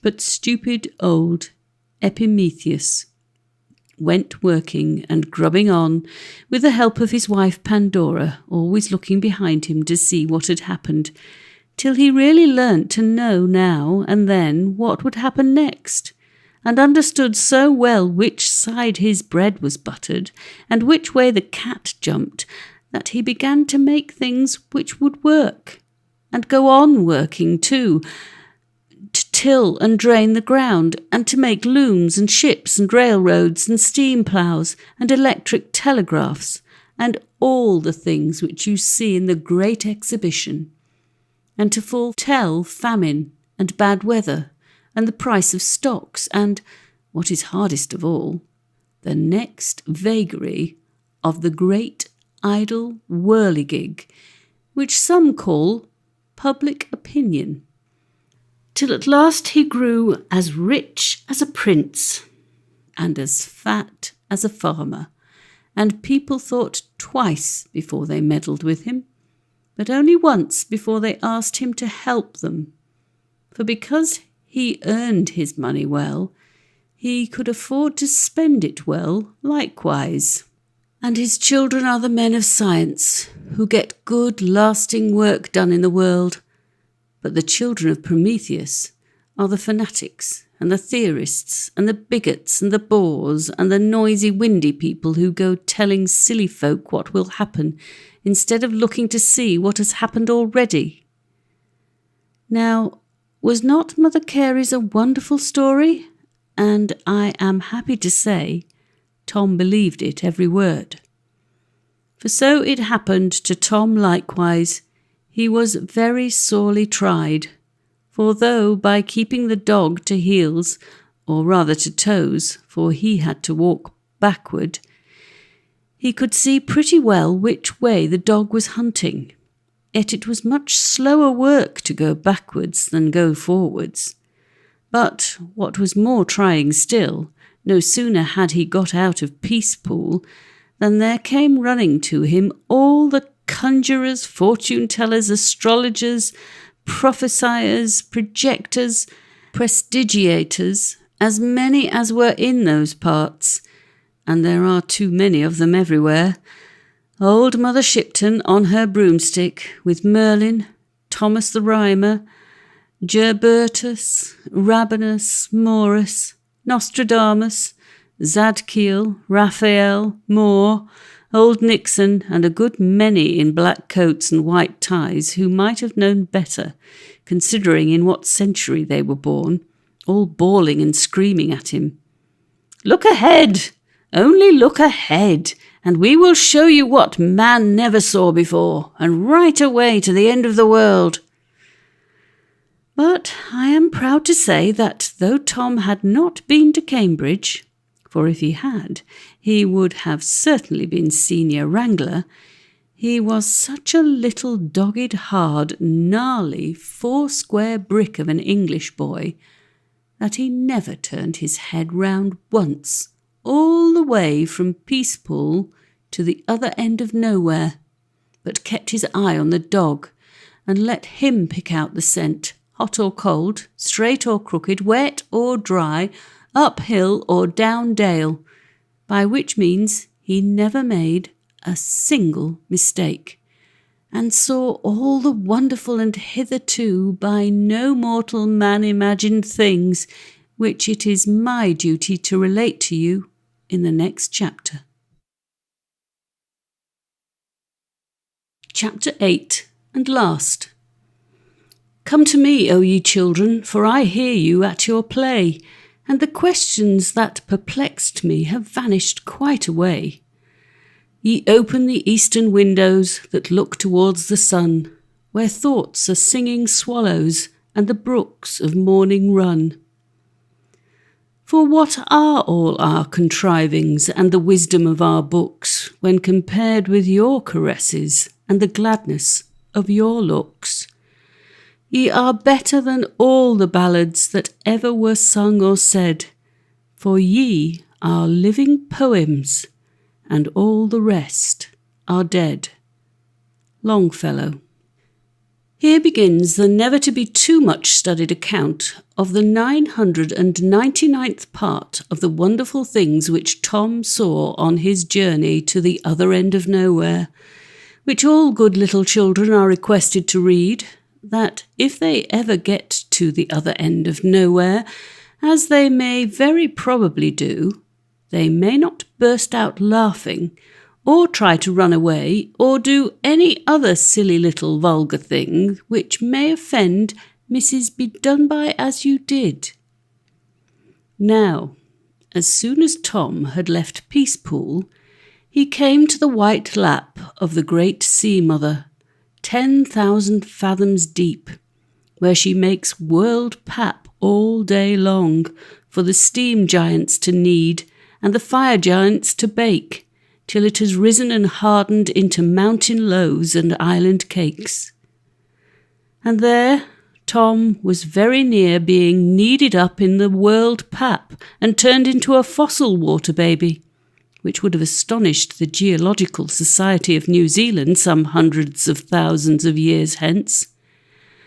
For as he walked along in the silence of the sea twilight on the soft white ocean floor, he was aware of a hissing and a roaring and a thumping and a pumping as of all the steam engines in the world at once.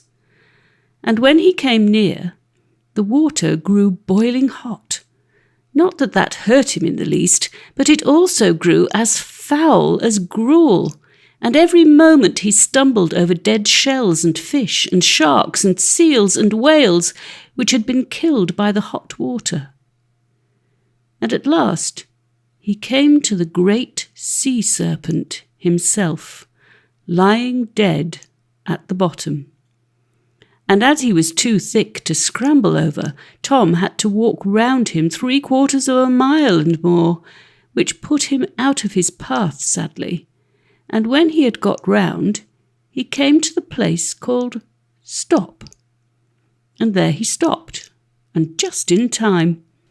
For he was on the edge of a vast hole in the bottom of the sea, up which was rushing and roaring clear steam enough to work all the engines in the world at once.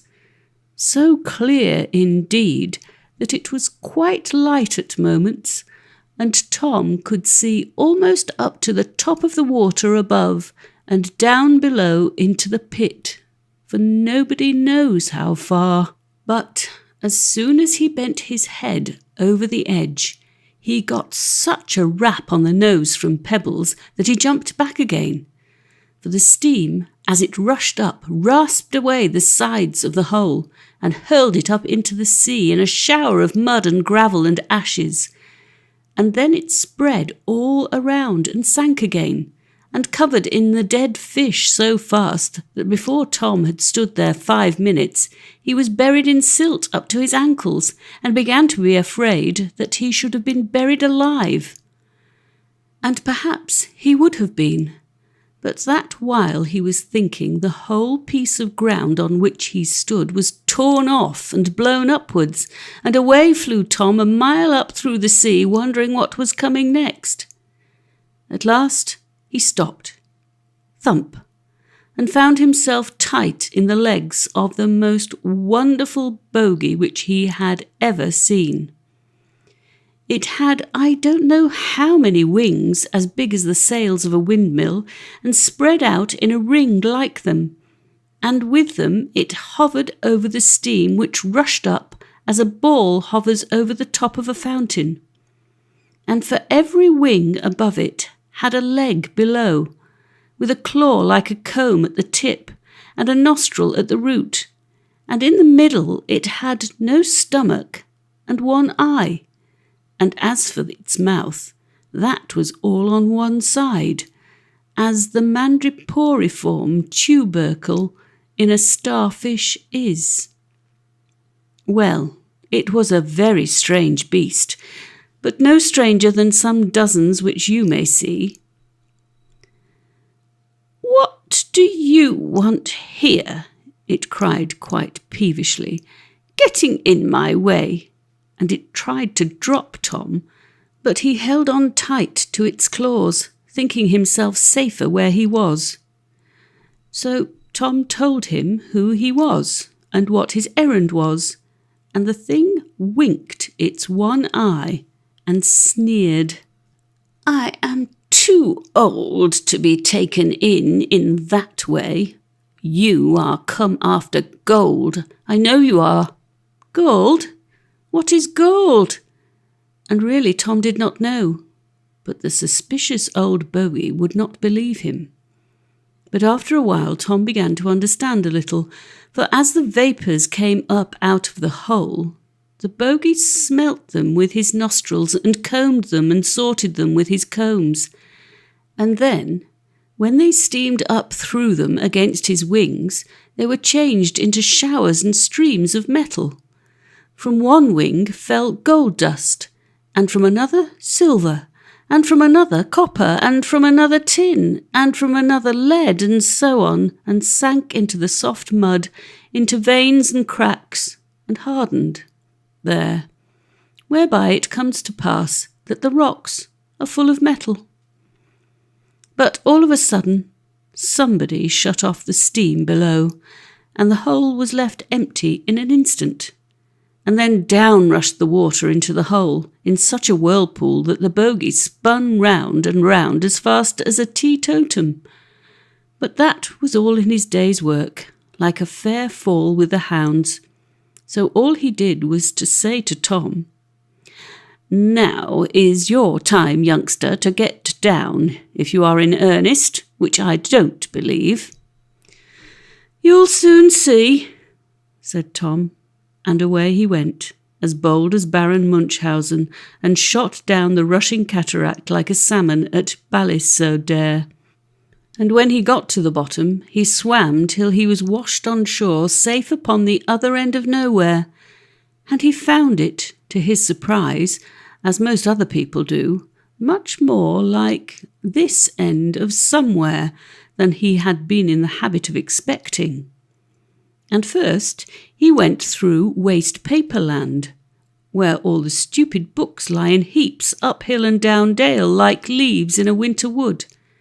And there he saw people digging and grubbing among them, to make worse books out of bad ones, and thrashing chaff save the dust of it. And a very good trade they drove thereby, especially among children. Then he went by the Sea of Slops to the Mountain of Messes and the territory of Tuck, where the ground was very sticky, for it was all made of bad toffee, not Everton toffee, of course, and full of deep cracks and holes choked with wind-fallen fruit, and green gooseberries, and sloes, and crabs, and windberries, and hips, and haws, and all the nasty things which little children will eat if they can get them. But the fairies hide them out of the way in that country as fast as they can, and very hard work they have, and very little use it is.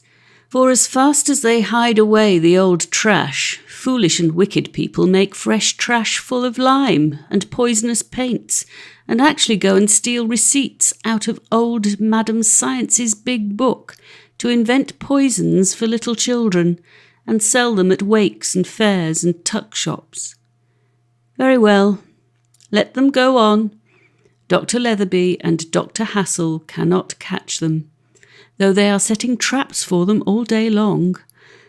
But the fairy with the birch rod will catch them all in time, and make them begin at one corner of their shops and eat their way out at the other, by which time they will have got such stomach aches as will cure them of poisoning little children.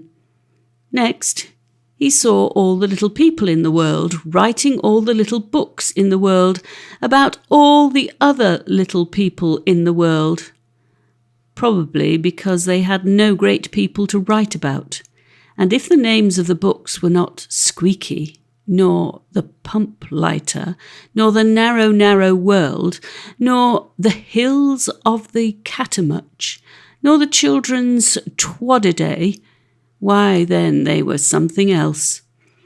And all the rest of the little people in the world read the books and thought themselves each as good as the president. And perhaps they were right, for everyone knows his own business best. But Tom thought he would sooner have a jolly good fairy tale about Jack the Giant Killer or Beauty and the Beast, which taught him something that he didn't know already. And next he came to the centre of creation, the hub they call it there, which lies in latitude 42.21 degrees south and longitude 108.56 degrees east. And there he found all the wise people instructing mankind in the science of spirit rapping, while their house was burning over their heads, and when Tom told them of the fire, they held an indignation meeting forthwith, and unanimously determined to hang Tom's dog for coming into their country with gunpowder in his mouth.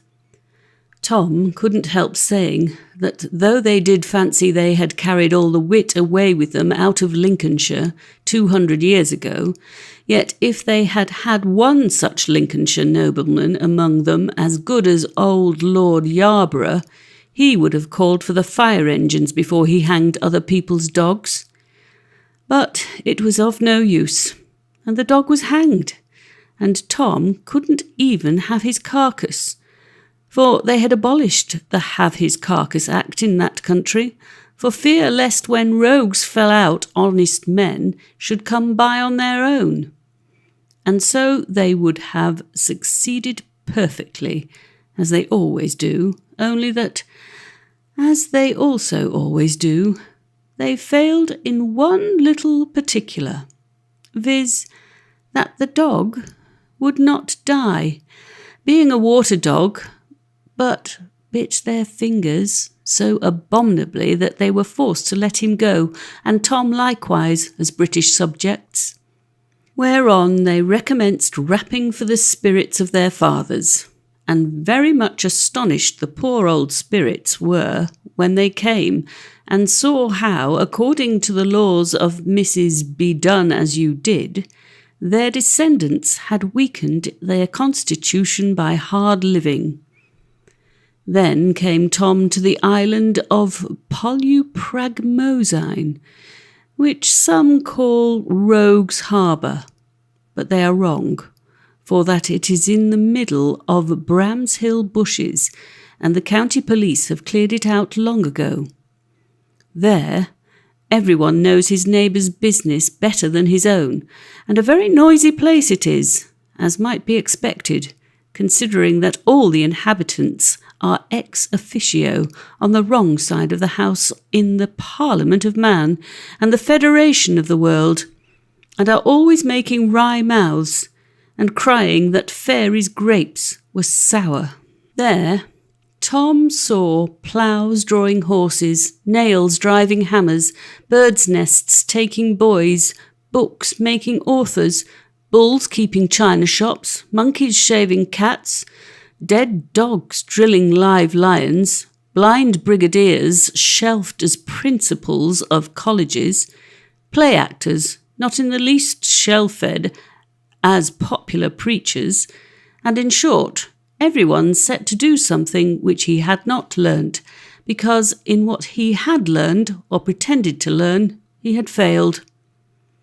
There stands the pantheon of the great unsuccessful, from the builders of the Tower of Babel to those of the Trafalgar Fountains, in which politicians lecture on the constitutions which ought to have marched, conspirators on the revolutions which ought to have succeeded, economists on the schemes which ought to have made everyone's fortune, and projectors on the discoveries which ought to have set the Thames on fire.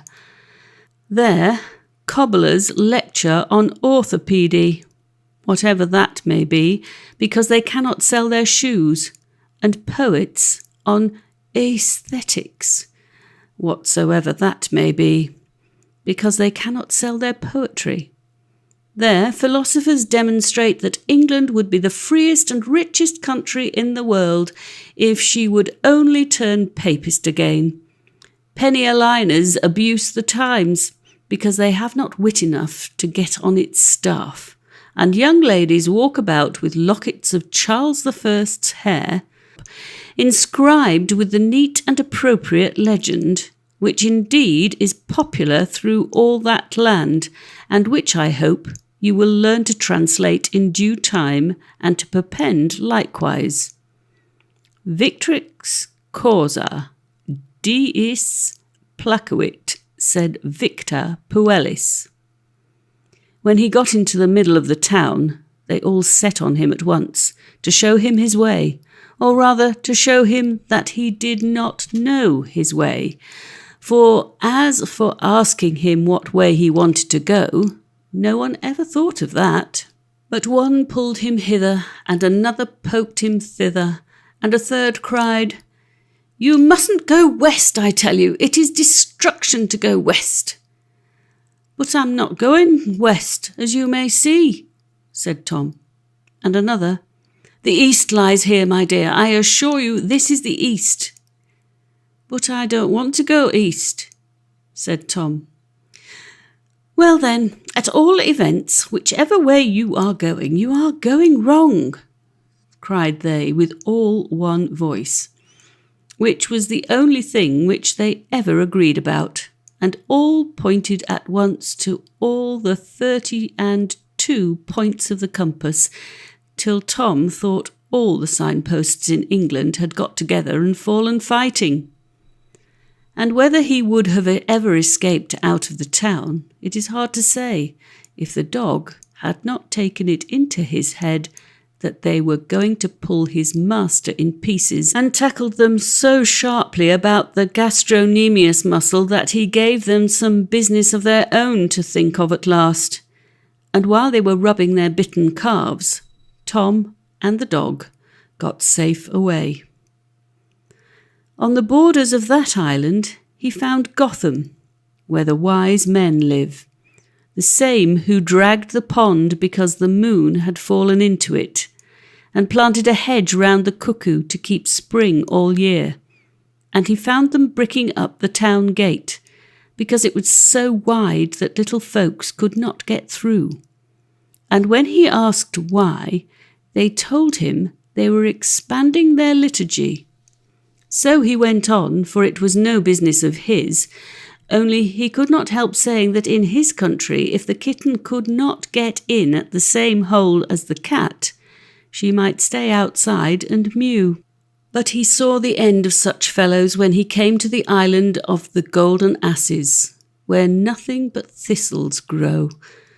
For there they were all turned into mokes with ears a yard long, for meddling with matters which they do not understand, as Lucius did in the story. And like him, mokes they must remain, till by the laws of development the thistles develop into roses. Till then, they must comfort themselves with the thought that the longer their ears are, the thicker their hides, and so a good beating don't hurt them.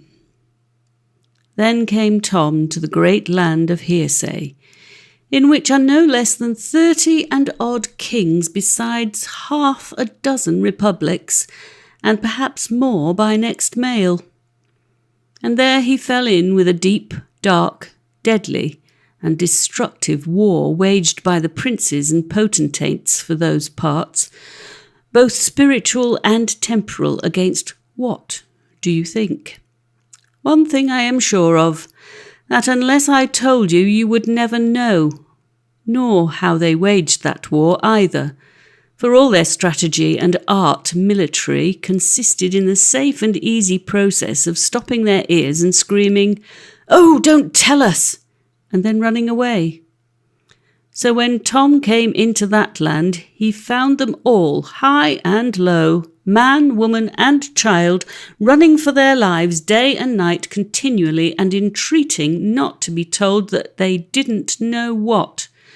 Only the land being an island, and they having a dislike to the water, being a musty lot for the most part, they ran round and round the shore forever, which, as the island was exactly of the same circumference as the planet on which we have the honour of living, was hard work, especially to those who had business to look after. But before them, as bandmaster and fugleman, ran a gentleman shearing a pig, the melodious strains of which animal led them for ever, if not to conquest, still to flight, and kept up their spirits mightily with the thought that they would at least have the pig's wool for their pains.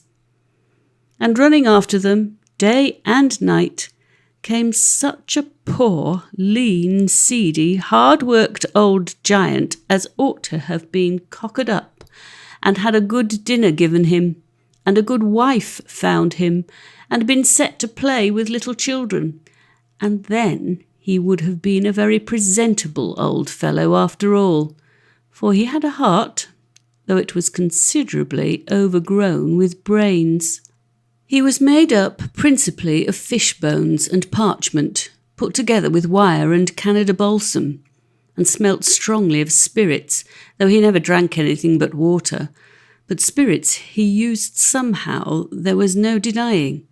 He had a great pair of spectacles on his nose, and a butterfly net in one hand, and a geological hammer in the other, and was hung all over with pockets, full of collecting boxes, bottles, microscopes, telescopes, barometers, ordnance and maps, scalpels, forceps, photographic apparatus, and all other tackle for finding out everything about everything, and a little more too.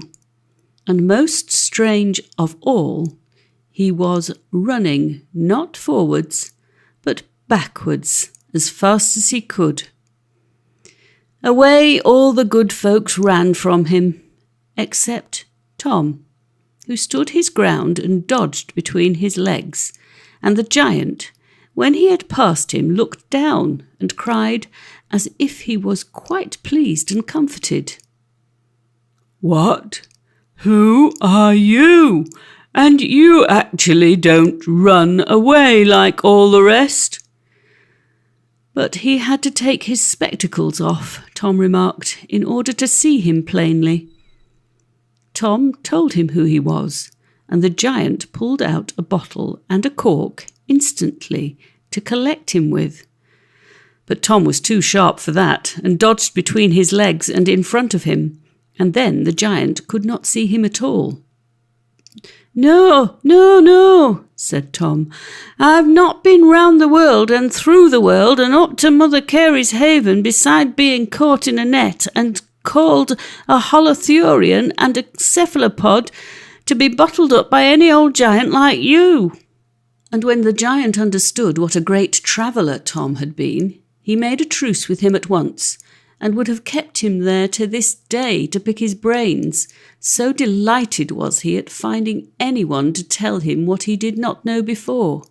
"Oh, you lucky little dog," said he at last, quite simply, for he was the simplest, pleasantest, honestest, kindliest old Dominie Sampson of a giant that ever turned the world upside down without intending it.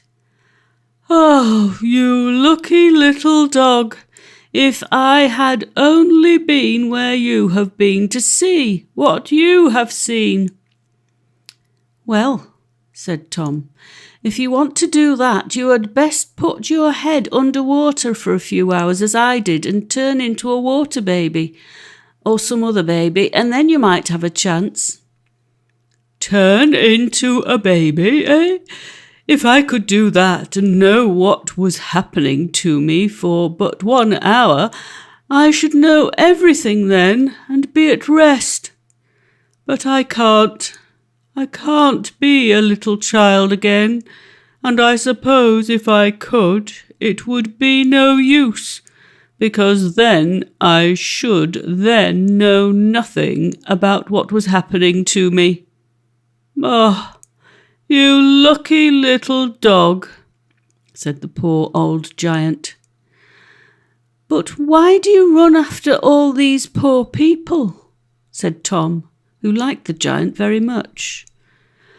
"My dear, it's they that have been running after me, father and son, for hundreds and hundreds of years, throwing stones at me until they have knocked off my spectacles 50 times, and calling me a malignant and a turbaned Turk who beat a Venetian and traduced the state.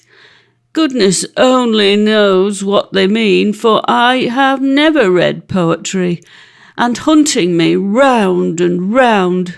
They'll catch me, they can't, for every time I go over the same ground I go the faster and grow the bigger, while all I want is to be friends with them, and to tell them something to their advantage, like Mr. Joseph Ady, only somehow they are so strangely afraid of hearing it, but I suppose I am not a man of the world, and have no tact." "But why don't you turn round and tell them so?" "Because I can't. You see, I am one of the sons of Epimetheus, and must go backwards if I am to go at all." "But why don't you stop and let them come up to you?" "Why, my dear, only think. If I did, all the butterflies and cocky birds would fly past me, and then I should catch no more new species, and should grow rusty and mouldy and die. And I don't intend to do that, my dear, for I have a destiny before me, they say, though what it is I don't know and don't care." "Don't care?" said Tom. "No. Do the duty which lies nearest you. Catch the first beetle you come across is my motto, and I have thriven by it for some 100 years. Now I must go on. Dear me, while I've been talking to you, at least 9 new species have escaped me." And on went the giant, behind before, like a bull in a china shop, till he ran into the steeple of the great idol temple, for they are all idolaters in those parts, of course, else they would never be afraid of giants, and knocked the upper half clean off, hurting himself horribly about the small of the back. But little he cared, for as soon as the ruins of the steeple were well between his legs, he poked and peered among the falling stones, and shifted his spectacles, and pulled out his pocket magnifier, and cried, "An entirely new oniscus, and 3 obscure podurellae, besides a moth, which Monsieur le Roi des Papillons, though he, like all Frenchmen, is given to hasty inductions, says is confined to the limits of the glacial drift. This is most important."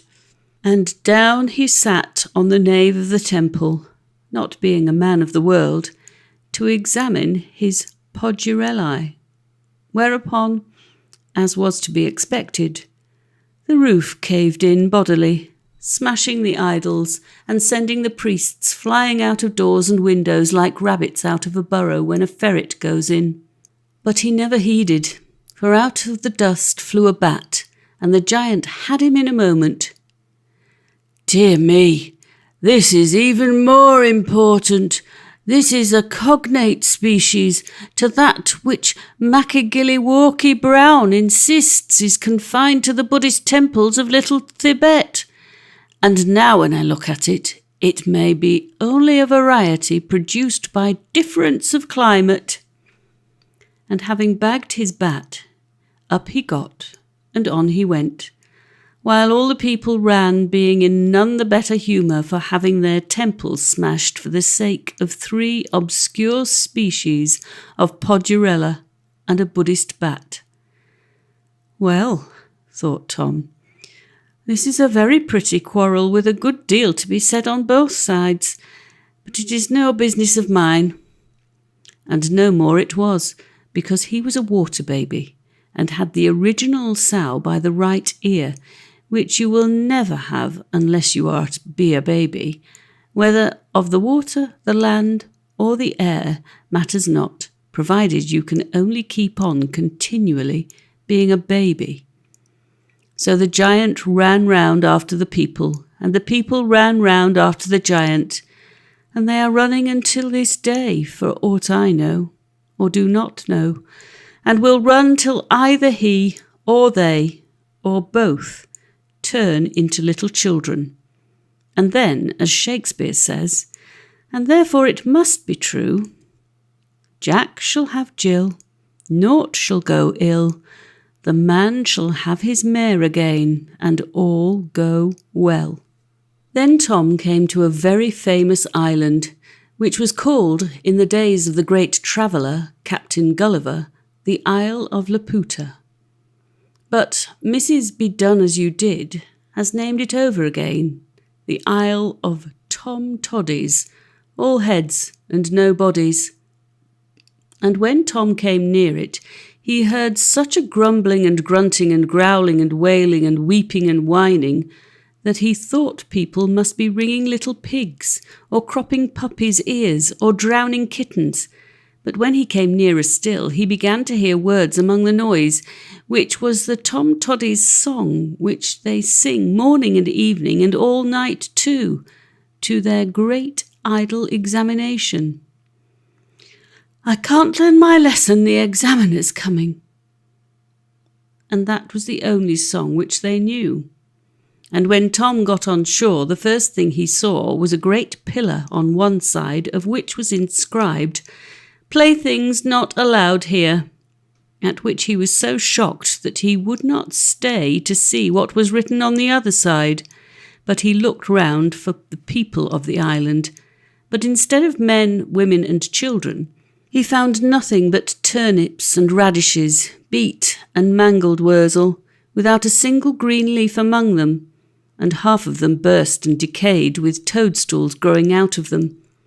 Those which were left began crying to Tom in 6 different languages at once, and all of them badly spoken.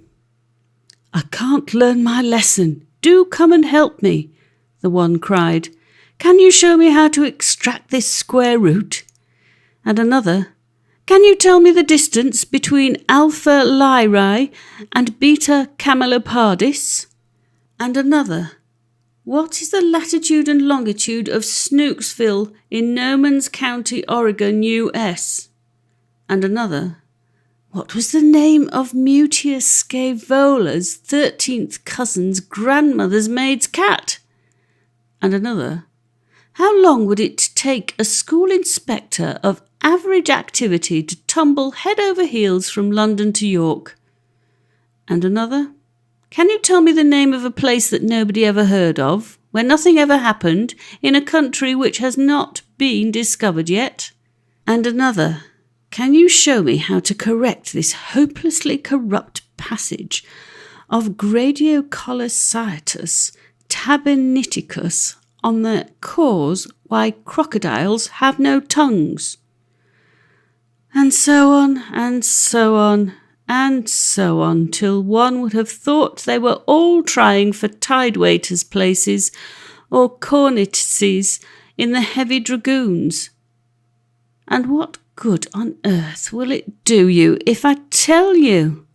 quoth Tom. Well, they didn't know that. All they knew was the examiner was coming. Then Tom stumbled on the hugest and softest, nimble-come-quick turnip you ever saw filling a hole in a crop of Swedes, and it cried to him, "Can you tell me anything at all about anything you like?" "About what?" says Tom. "About anything you like, for as fast as I learn things I forget them again. So my mamma says that my intellect is not adapted for methodic science, and says that I must go in for general information." Tom told him that he did not know general information, nor any officers in the army. Only he had a friend once that went for a drummer, but he could tell him a great many strange things which he had seen in his travels. So he told him prettily enough, while the poor turnip listened very carefully, and the more he listened, the more he forgot, and the more water ran out of him. Tom thought he was crying, but it was only his poor brains running away from being worked so hard, and as Tom talked, the unhappy turnip streamed down all over with juice, and split and shrank till nothing was left of him but rind and water. Whereas Tom ran away in fright, for he thought he might be taken up for killing the turnip. But on the contrary, the turnip's parents were highly delighted, and considered him a saint and a martyr, and put up a long inscription over his tomb about his wonderful talents, early development, and unparalleled precocity. Were they not a foolish couple? But there was a still more foolish couple next to them, who were beating a wretched little radish, no bigger than my thumb, for sullenness and obstinacy and wilful stupidity, and never knew that the reason why it couldn't learn, or hardly even speak, was that there was a great worm inside it, eating out all its brains.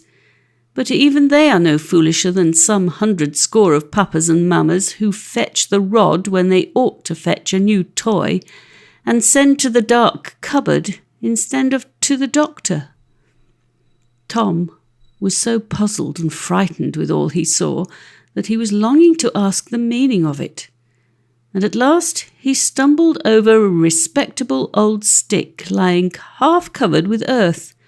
But a very stout and worthy stick it was, for it belonged to good Roger Ascham in old time, and had carved on its head King Edward VI, with the Bible in his hand. "You see," said the stick, "there were as pretty little children once as you could wish to see, and might have been so still if they had been only left to grow up like human beings and then handed over to me. But their foolish fathers and mothers, instead of letting them pick flowers and make dirt pies and get birds' nests and dance round the gooseberry bush, as little children should, kept them always at lessons, working, learning weekday lessons all weekdays, and Sunday lessons all Sunday, and weekly examinations every Saturday, and monthly examinations every month, and yearly examinations every year, everything 7 times over, as if once was not enough, till their brains grew big and their bodies grew small, and they were all changed into turnips, with little but water inside. And still their foolish parents actually pick the leaves off them as fast as they grow, lest they should have anything green about them." "Ah," said Tom, "if dear Mrs. Do-as-you-would-be-done-by knew of it, she would send them a lot of tops and balls and marbles and ninepins, and make them all as jolly as sandboys." "It would be no use," said the stick. "They can't play now, if they tried. Don't you see how their legs have turned to roots and grown into the ground by never taking any exercise, but sapping and moping always in the same place? But here comes the examiner of all examiners. So you had better get away, I warn you, or he will examine you and your dog into the bargain, and set him to examine all the other dogs, and you to examine all the other water babies. There is no escaping out of his hands, for his nose is 9,000 miles long, and can go down chimneys and through keyholes, upstairs, downstairs, in my lady's chamber, examining all little boys, and the little boys' tutors likewise. But when he is thrashed, so Mrs. Be-done-as-you-did has promised me, I shall have the thrashing of him, and if I don't lay it on with a will, it's a pity." Tom went off, but rather slowly and surlily, for he was somewhat minded to face this same examiner of all examiners, who came striding among the poor turnips, binding heavy burdens and grievous to be borne, and laying them on the little children's shoulders like the scribes and Pharisees of old, and not touching the same with one of his fingers, for he had plenty of money and a fine house to live in, and so forth, which was more than the poor little turnips had. But when he got near, he looked so big and burly and dictatorial, and shouted so loud to Tom to come and be examined, that Tom ran for his life, and the dog too. And really it was time, for the poor turnips, in their hurry and fright, crammed themselves so fast to be ready for the examiner that they burst and popped by dozens all around him, till the place sounded like Aldershot on a field day, and Tom thought he should be blown into the air, dog and all. As he went down to the shore, he passed the poor turnip's new tomb, but Mrs. Be-done-as-you-did had taken away the epitaph about talents and precocity and development, and put up one of her own instead, which Tom thought much more sensible. "Instruction sore long time I bore, and cramming was in vain, till heaven did please my woes to ease with water on the brain." So Tom jumped into the sea and swam on his way, singing, "Farewell, Tom Toddy's all, I thank my stars that naught I know save those 3 royal R's. Reading and writing sure with arithmetic will help a lad of sense through thin and thick. Whereby you may see that Tom was no poet, but no more was John Bunyan, though he was as wise a man as you will meet in a month of Sundays. And next he came to old wives' fabledom, where the folks were all heathens, and worshipped a howling ape. And there he found a little boy sitting in the middle of the road and crying bitterly. "What are you crying for?" said Tom. "Because I am not as frightened as I could wish to be." "Not frightened? You are a queer little chap, but if you want to be frightened, here goes. Boo!" "Ah," said the little boy, "that is very kind of you, but I don't feel that it has made any impression." Tom offered to upset him, punch him, stamp on him, fettle him over the head with a brick, or anything else whatsoever which would give him the slightest comfort. But he only thanked Tom very civilly in fine long words which he had heard other folk use, and which therefore he thought were fit and proper to use himself, and cried on till his papa and mamma came and sent off for the powwow man immediately. And a very good-natured gentleman and lady they were, though they were heathens, and talked quite pleasantly to Tom about his travels, till the powwow man arrived, with his thunderbox under his arm. And a well-fed, ill-favoured gentleman he was, as ever served Her Majesty at Portland. Tom was a little frightened at first, for he thought it was Grimes, but he soon saw his mistake, for Grimes always looked a man in the face, and this fellow never did. And when he spoke, it was fire and smoke, and when he sneezed, it was squibs and crackers, and when he cried, which he did whenever it paid him, it was boiling pitch, and some of it was sure to stick. "Here we are again," cried he like the clown in a pantomime. "So you can't feel frightened, my little dear, eh? I'll do that for you. I'll make an impression on you. Yah! Boo! Woo! Hullabaloo!" And he rattled, thumped, brandished his thunderbox, yelled, shouted, raved, roared, stamped and danced corroboree like any clown, and then he touched a spring in the thunderbox, and out popped turnip ghosts, and magic lanthorns, and pasteboard bogies, and spring-heeled jacks, and salaballas, with such a horrid din, clatter, clank, roll, rattle, and roar, that the little boy turned up the whites of his eyes and fainted right away. And at that, his poor heathen papa and mamma were as much delighted as if they had found a gold mine, and fell down upon their knees before the powwow man and gave him a palanquin with a pole of solid silver and curtains of cloth of gold, and carried him about in it on their own backs. But as soon as they had taken him up, the pole stuck to their shoulders, and they could not set him down any more, but carried him on willy-nilly as Sinbad carried the Old Man of the Sea, which was a pitiable sight to see, for the father was a very brave officer, and wore 2 swords and a blue button, and the mother was as pretty a lady as ever had pinched feet like a Chinese. But you see, they had chosen to do a foolish thing just once too often.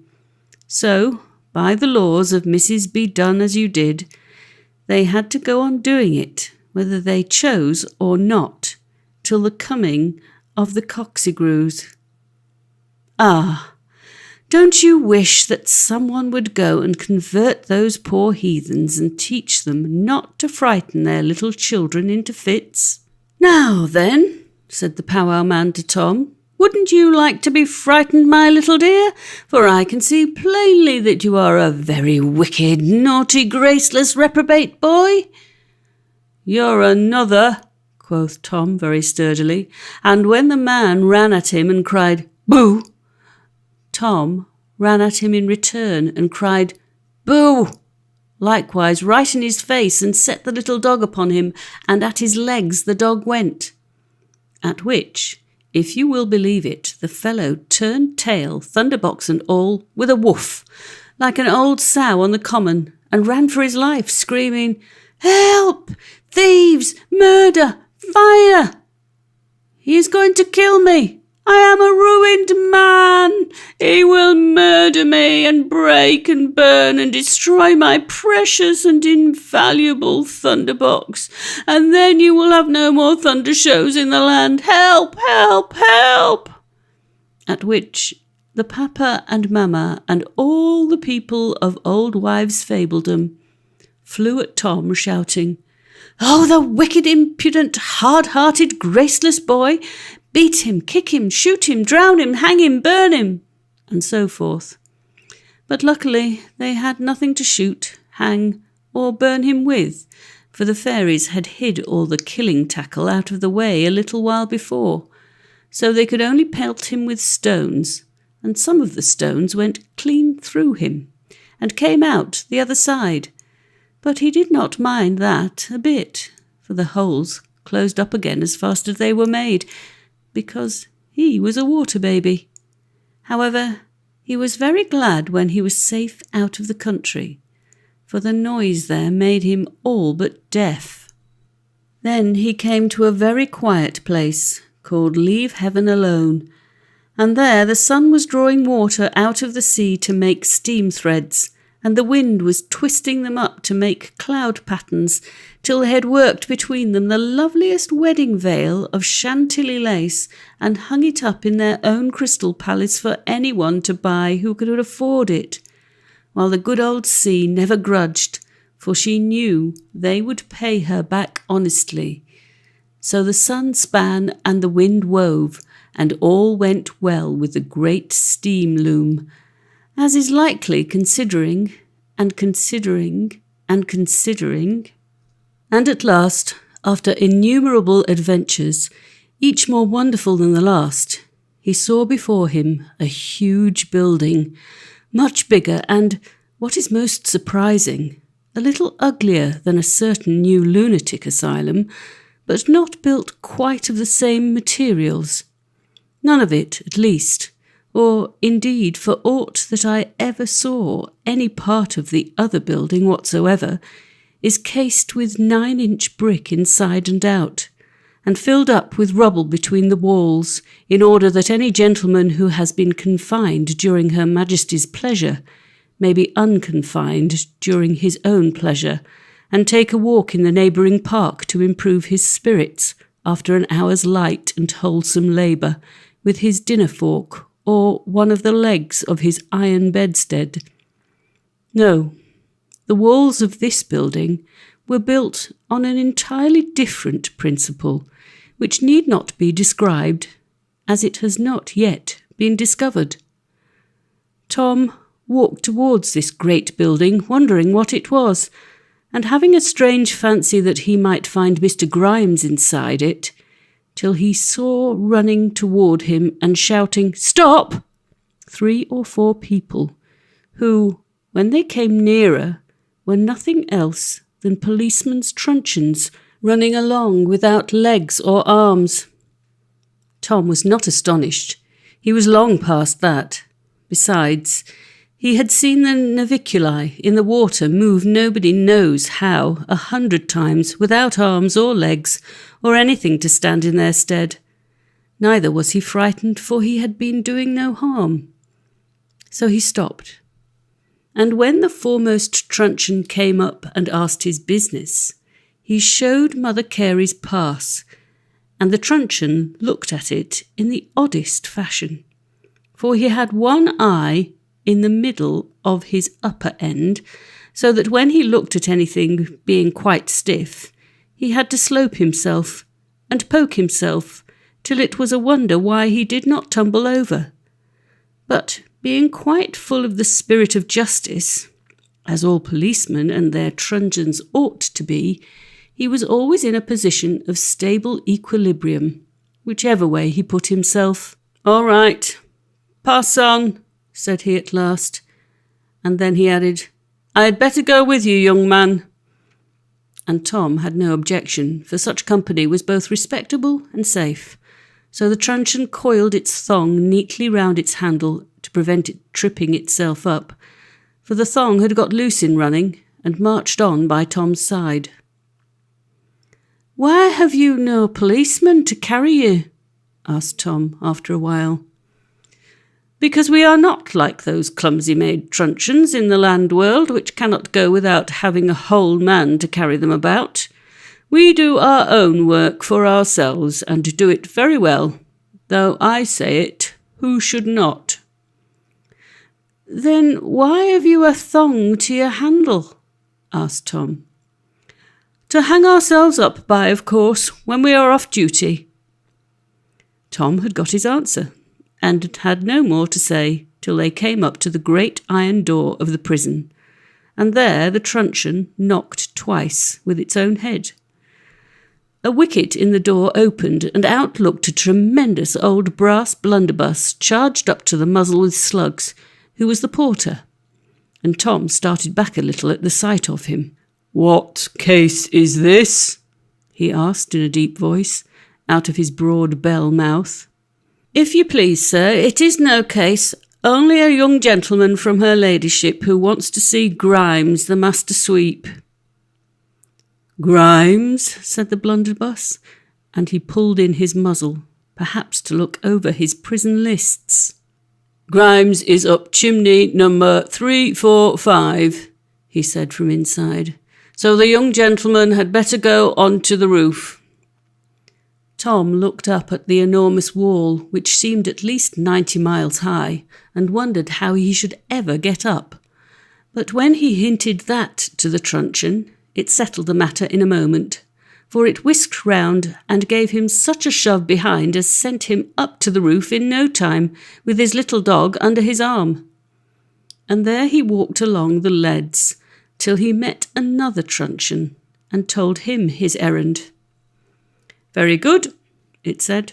"Come along, but it will be of no use. He is the most unremorseful, hard-hearted, foul-mouthed fellow I have in charge, and thinks about nothing but beer and pipes, which are not allowed here, of course." So they walked along over the leads, and very sooty they were, and Tom thought the chimneys must want sweeping very much. But he was surprised to see that the soot did not stick to his feet, or dirty them in the least. Neither did the live coals, which were lying about in plenty, burn him. For being a water baby, his radical humours were of a moist and cold nature, as you may read at large in Lemnius, Cardan, Van Helmont, and other gentlemen who know as much as they could, and no man can know more. And at last they came to chimney number 345. Out of the top of it, his head and shoulders just showing, stuck poor Mr. Grimes, so sooty and bleared and ugly that Tom could hardly bear to look at him. And in his mouth was a pipe, but it was not alight, though he was pulling at it with all his might. "Attention, Mr. Grimes," said the truncheon. "Here is a gentleman come to see you." But Mr. Grimes only said bad words and kept grumbling. "My pipe won't draw. My pipe won't draw." "Keep a civil tongue and attend," said the truncheon, and popped up just like Punch, hitting Grimes such a crack over the head with itself that his brains rattled inside like a dried walnut in its shell.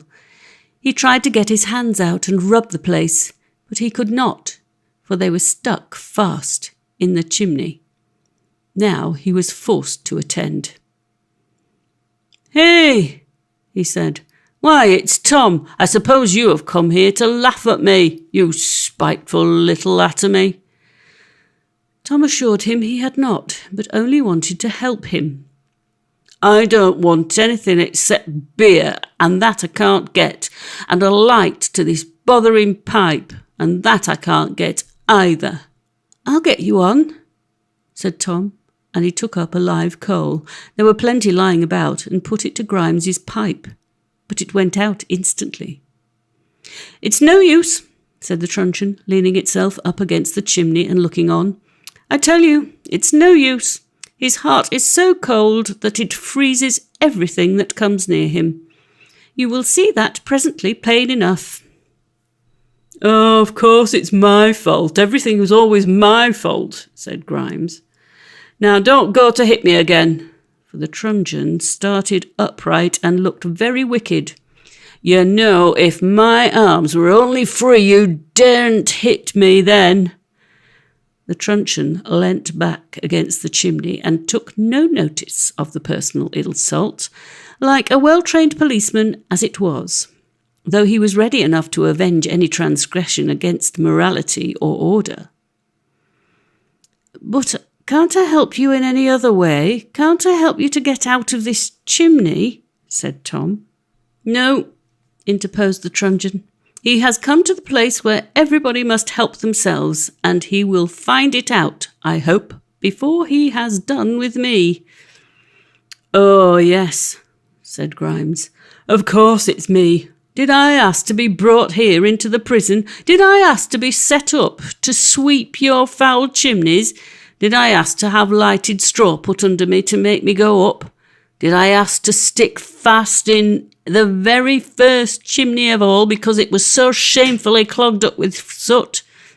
Did I ask to stay here, I don't know how long, 100 years, I do believe, and never get my pipe nor my beer, nor nothing fit for a beast, let alone a man?"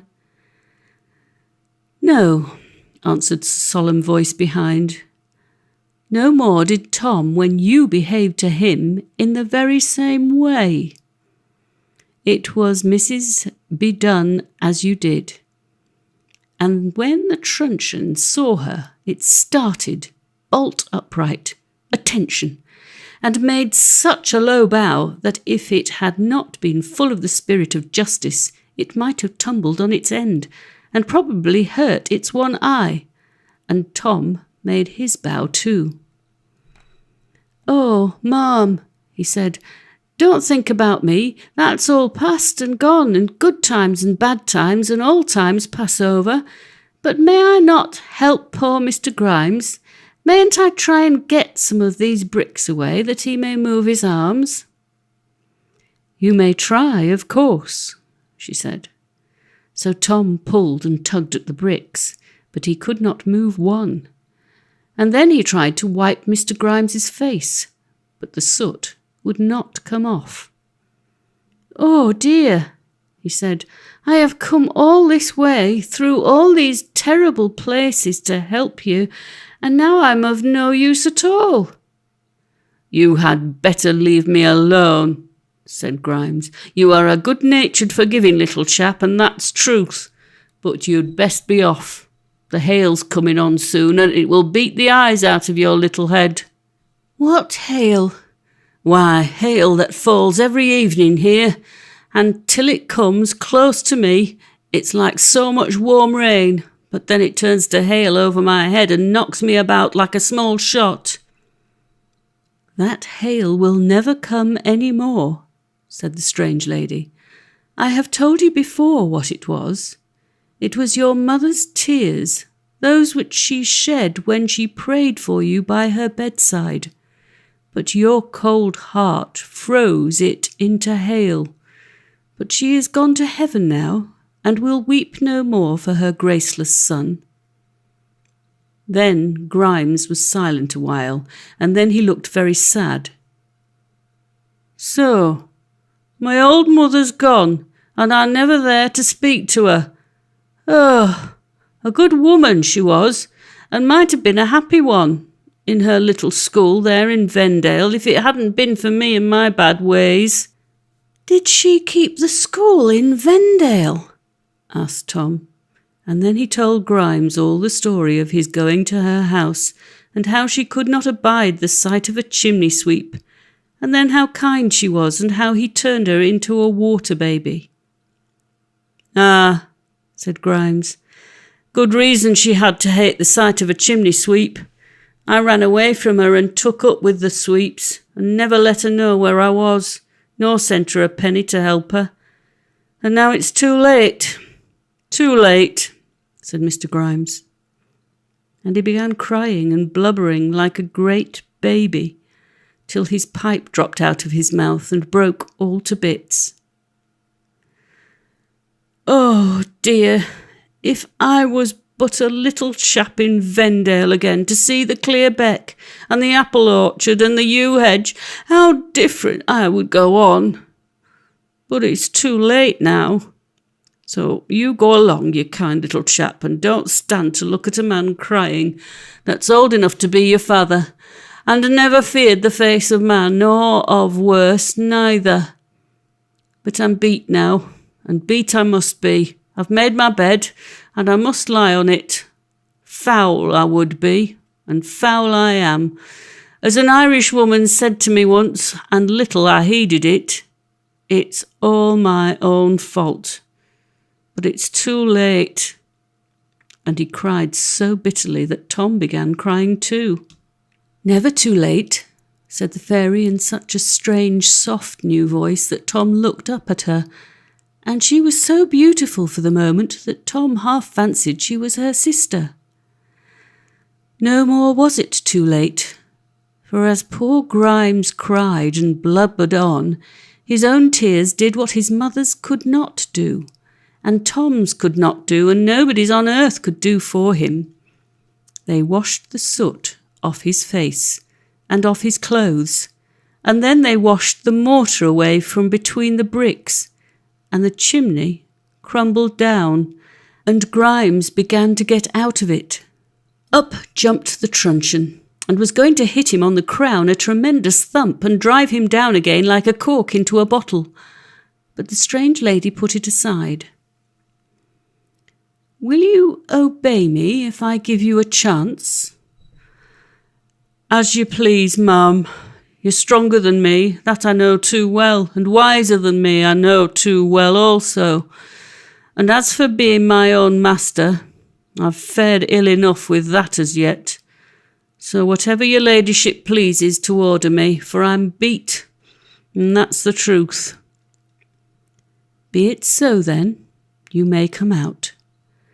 But remember, disobey me again, and into a worse place still you go. I beg your pardon, ma'am, but I never disobeyed you that I know of. I never had the honour of setting eyes upon you till I came to these ugly quarters. Never saw me?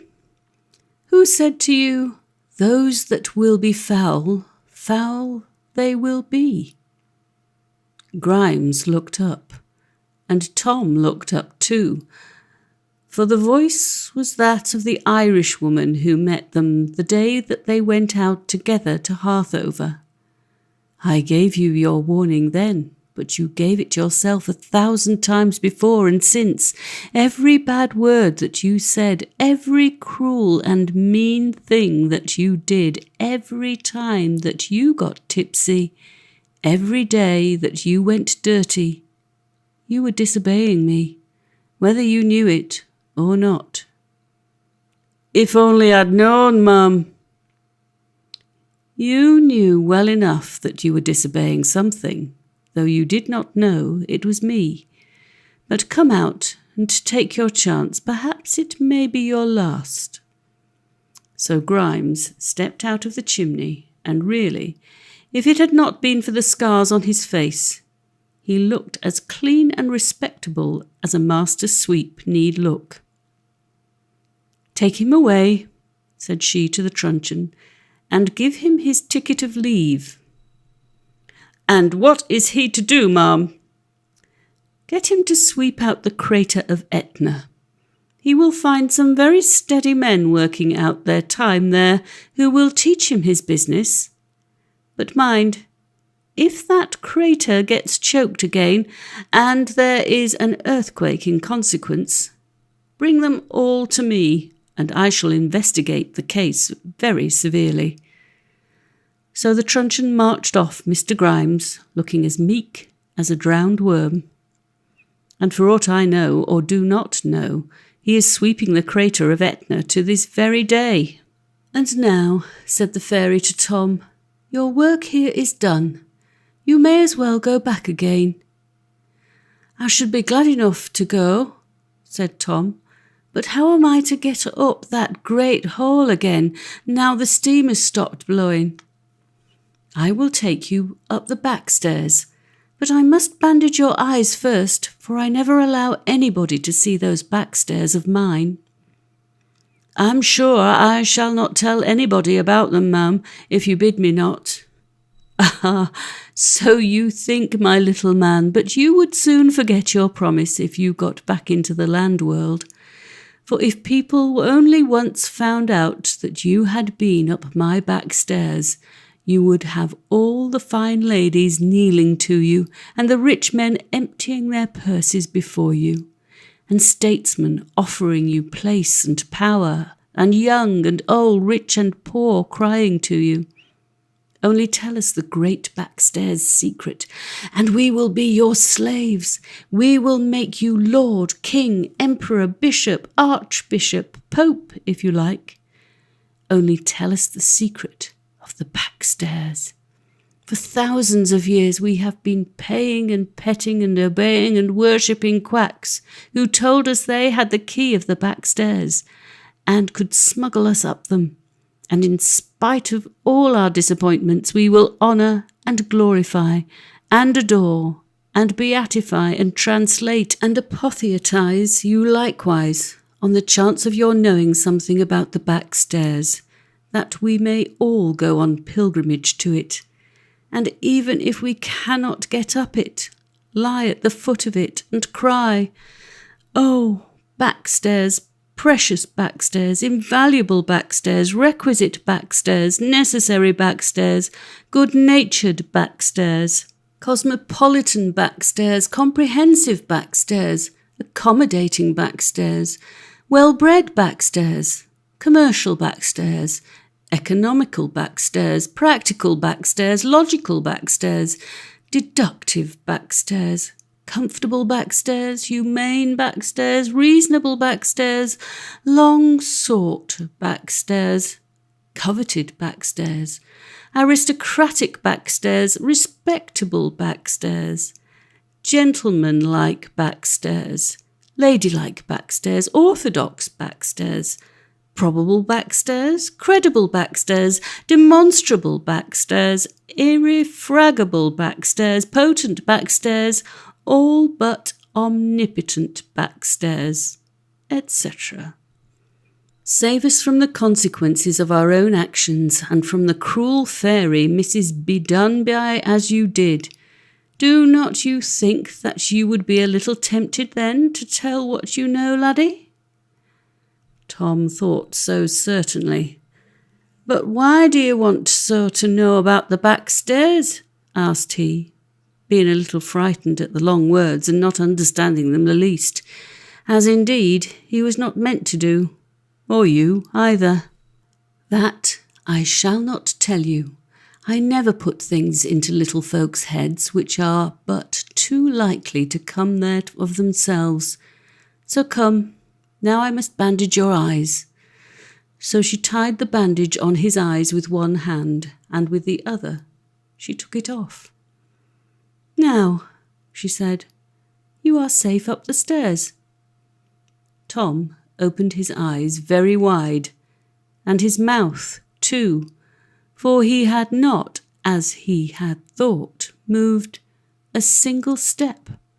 But when he looked round him, there could be no doubt that he was safe up the back stairs, whatsoever they may be, which no man is going to tell you, for the plain reason that no man knows. The first thing which Tom saw was the black cedars high and sharp against the rosy dawn, and St. Brandan's Isle reflected double in the still broad silver sea. The wind sang softly in the cedars, and the water sang among the eaves. The seabirds sang as they streamed out into the ocean, and the land birds as they built among the boughs. And the air was so full of song that it stirred St. Brandan and his hermits, as they slumbered in the shade, and they moved their good old lips and sang their morning hymn amid their dreams. But among all the songs, one came across the water more sweet and clear than all, for it was the song of a young girl's voice. And what was the song which she sang? Ah, my little man, I am too old to sing that song, and you too young to understand it. But have patience, and keep your eyes single, and your hands clean, and you will learn some day to sing it yourself, without needing any man to teach you. And as Tom neared the island, where sat upon a rock the most graceful creature that ever was seen, looking down with her chin upon her hand and paddling with her feet in the water, and when they came to her she looked up, and behold, it was Ellie. "Oh, Miss Ellie," said he, "how you are grown!" "Oh, Tom," said she, "how you are grown too!" And no wonder. They were both quite grown up, he into a tall man and she into a beautiful woman. "Perhaps I may be grown," she said, "but I have had time enough, for I have been sitting here waiting for you many 100 years, till I thought you were never coming." "Many 100 years?" thought Tom, but he had seen so much in his travels that he had quite given up being astonished, and indeed he could think of nothing but Ellie. So he stood and looked at Ellie, and Ellie looked at him, and they liked the employment so much that they stood and looked for 7 years more, and neither spoke nor stirred.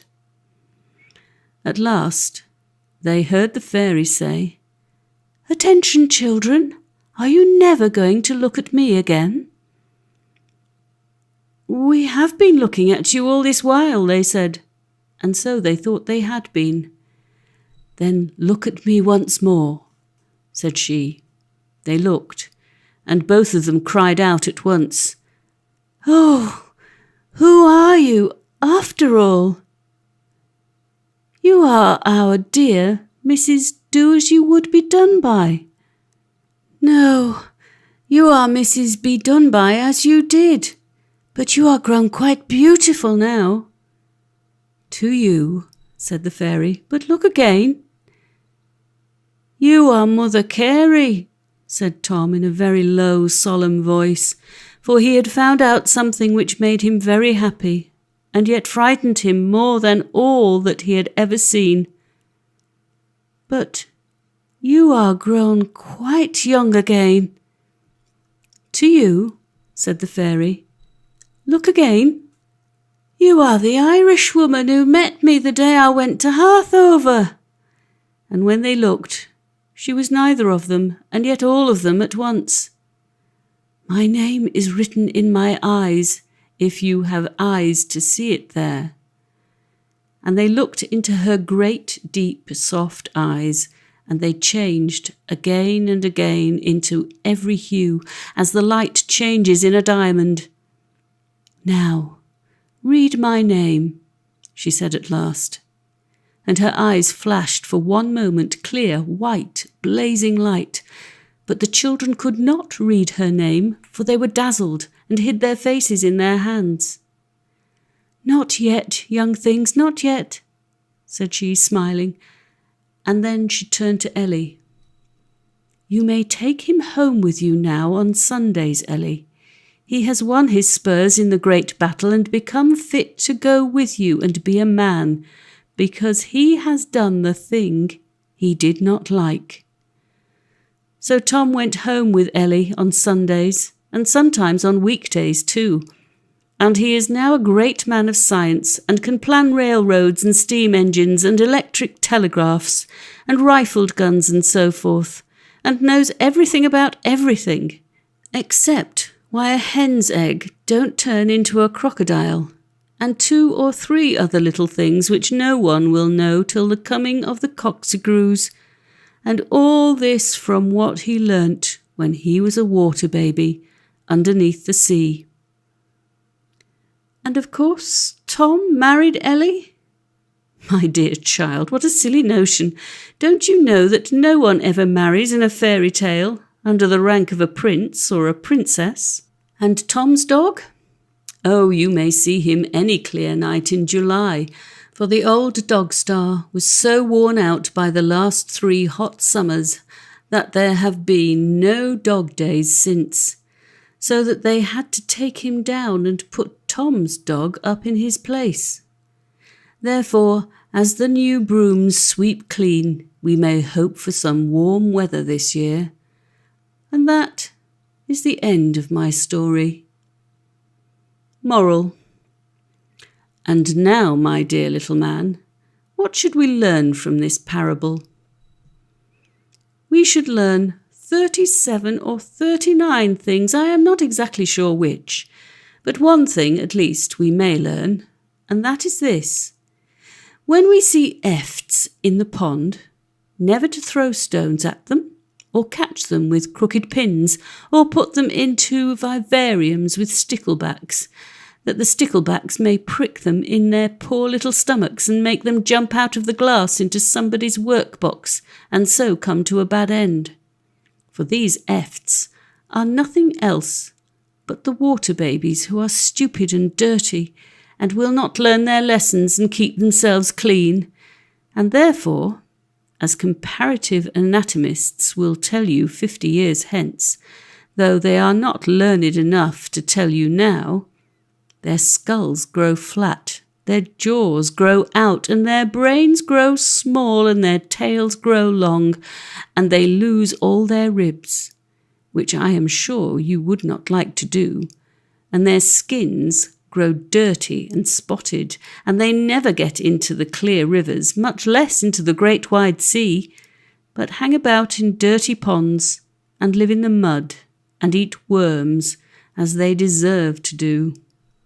But that is no reason why you should ill-use them, but only why you should pity them, and be kind to them, and hope that some day they will wake up, and be ashamed of their nasty, dirty, lazy, stupid life, and try to amend and become something better once more.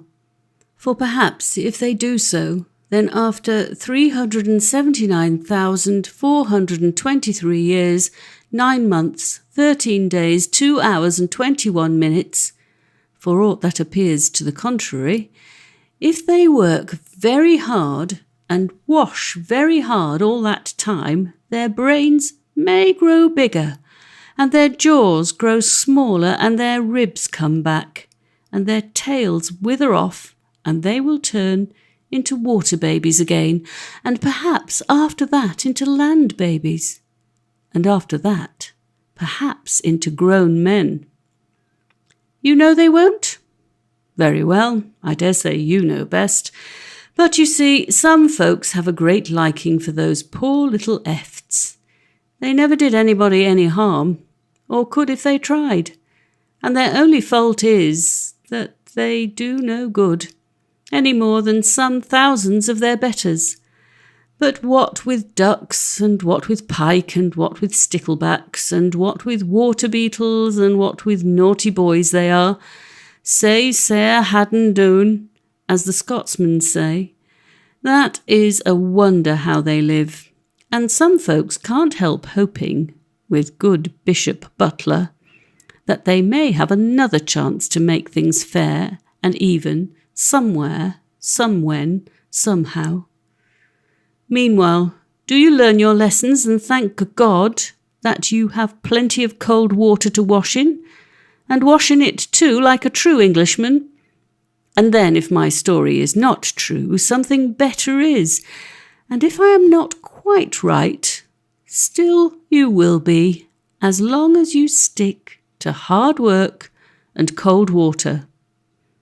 But remember always, as I told you at first, that this is all a fairy tale, and only fun and pretence, and therefore you are not to believe a word of it, even if it is true.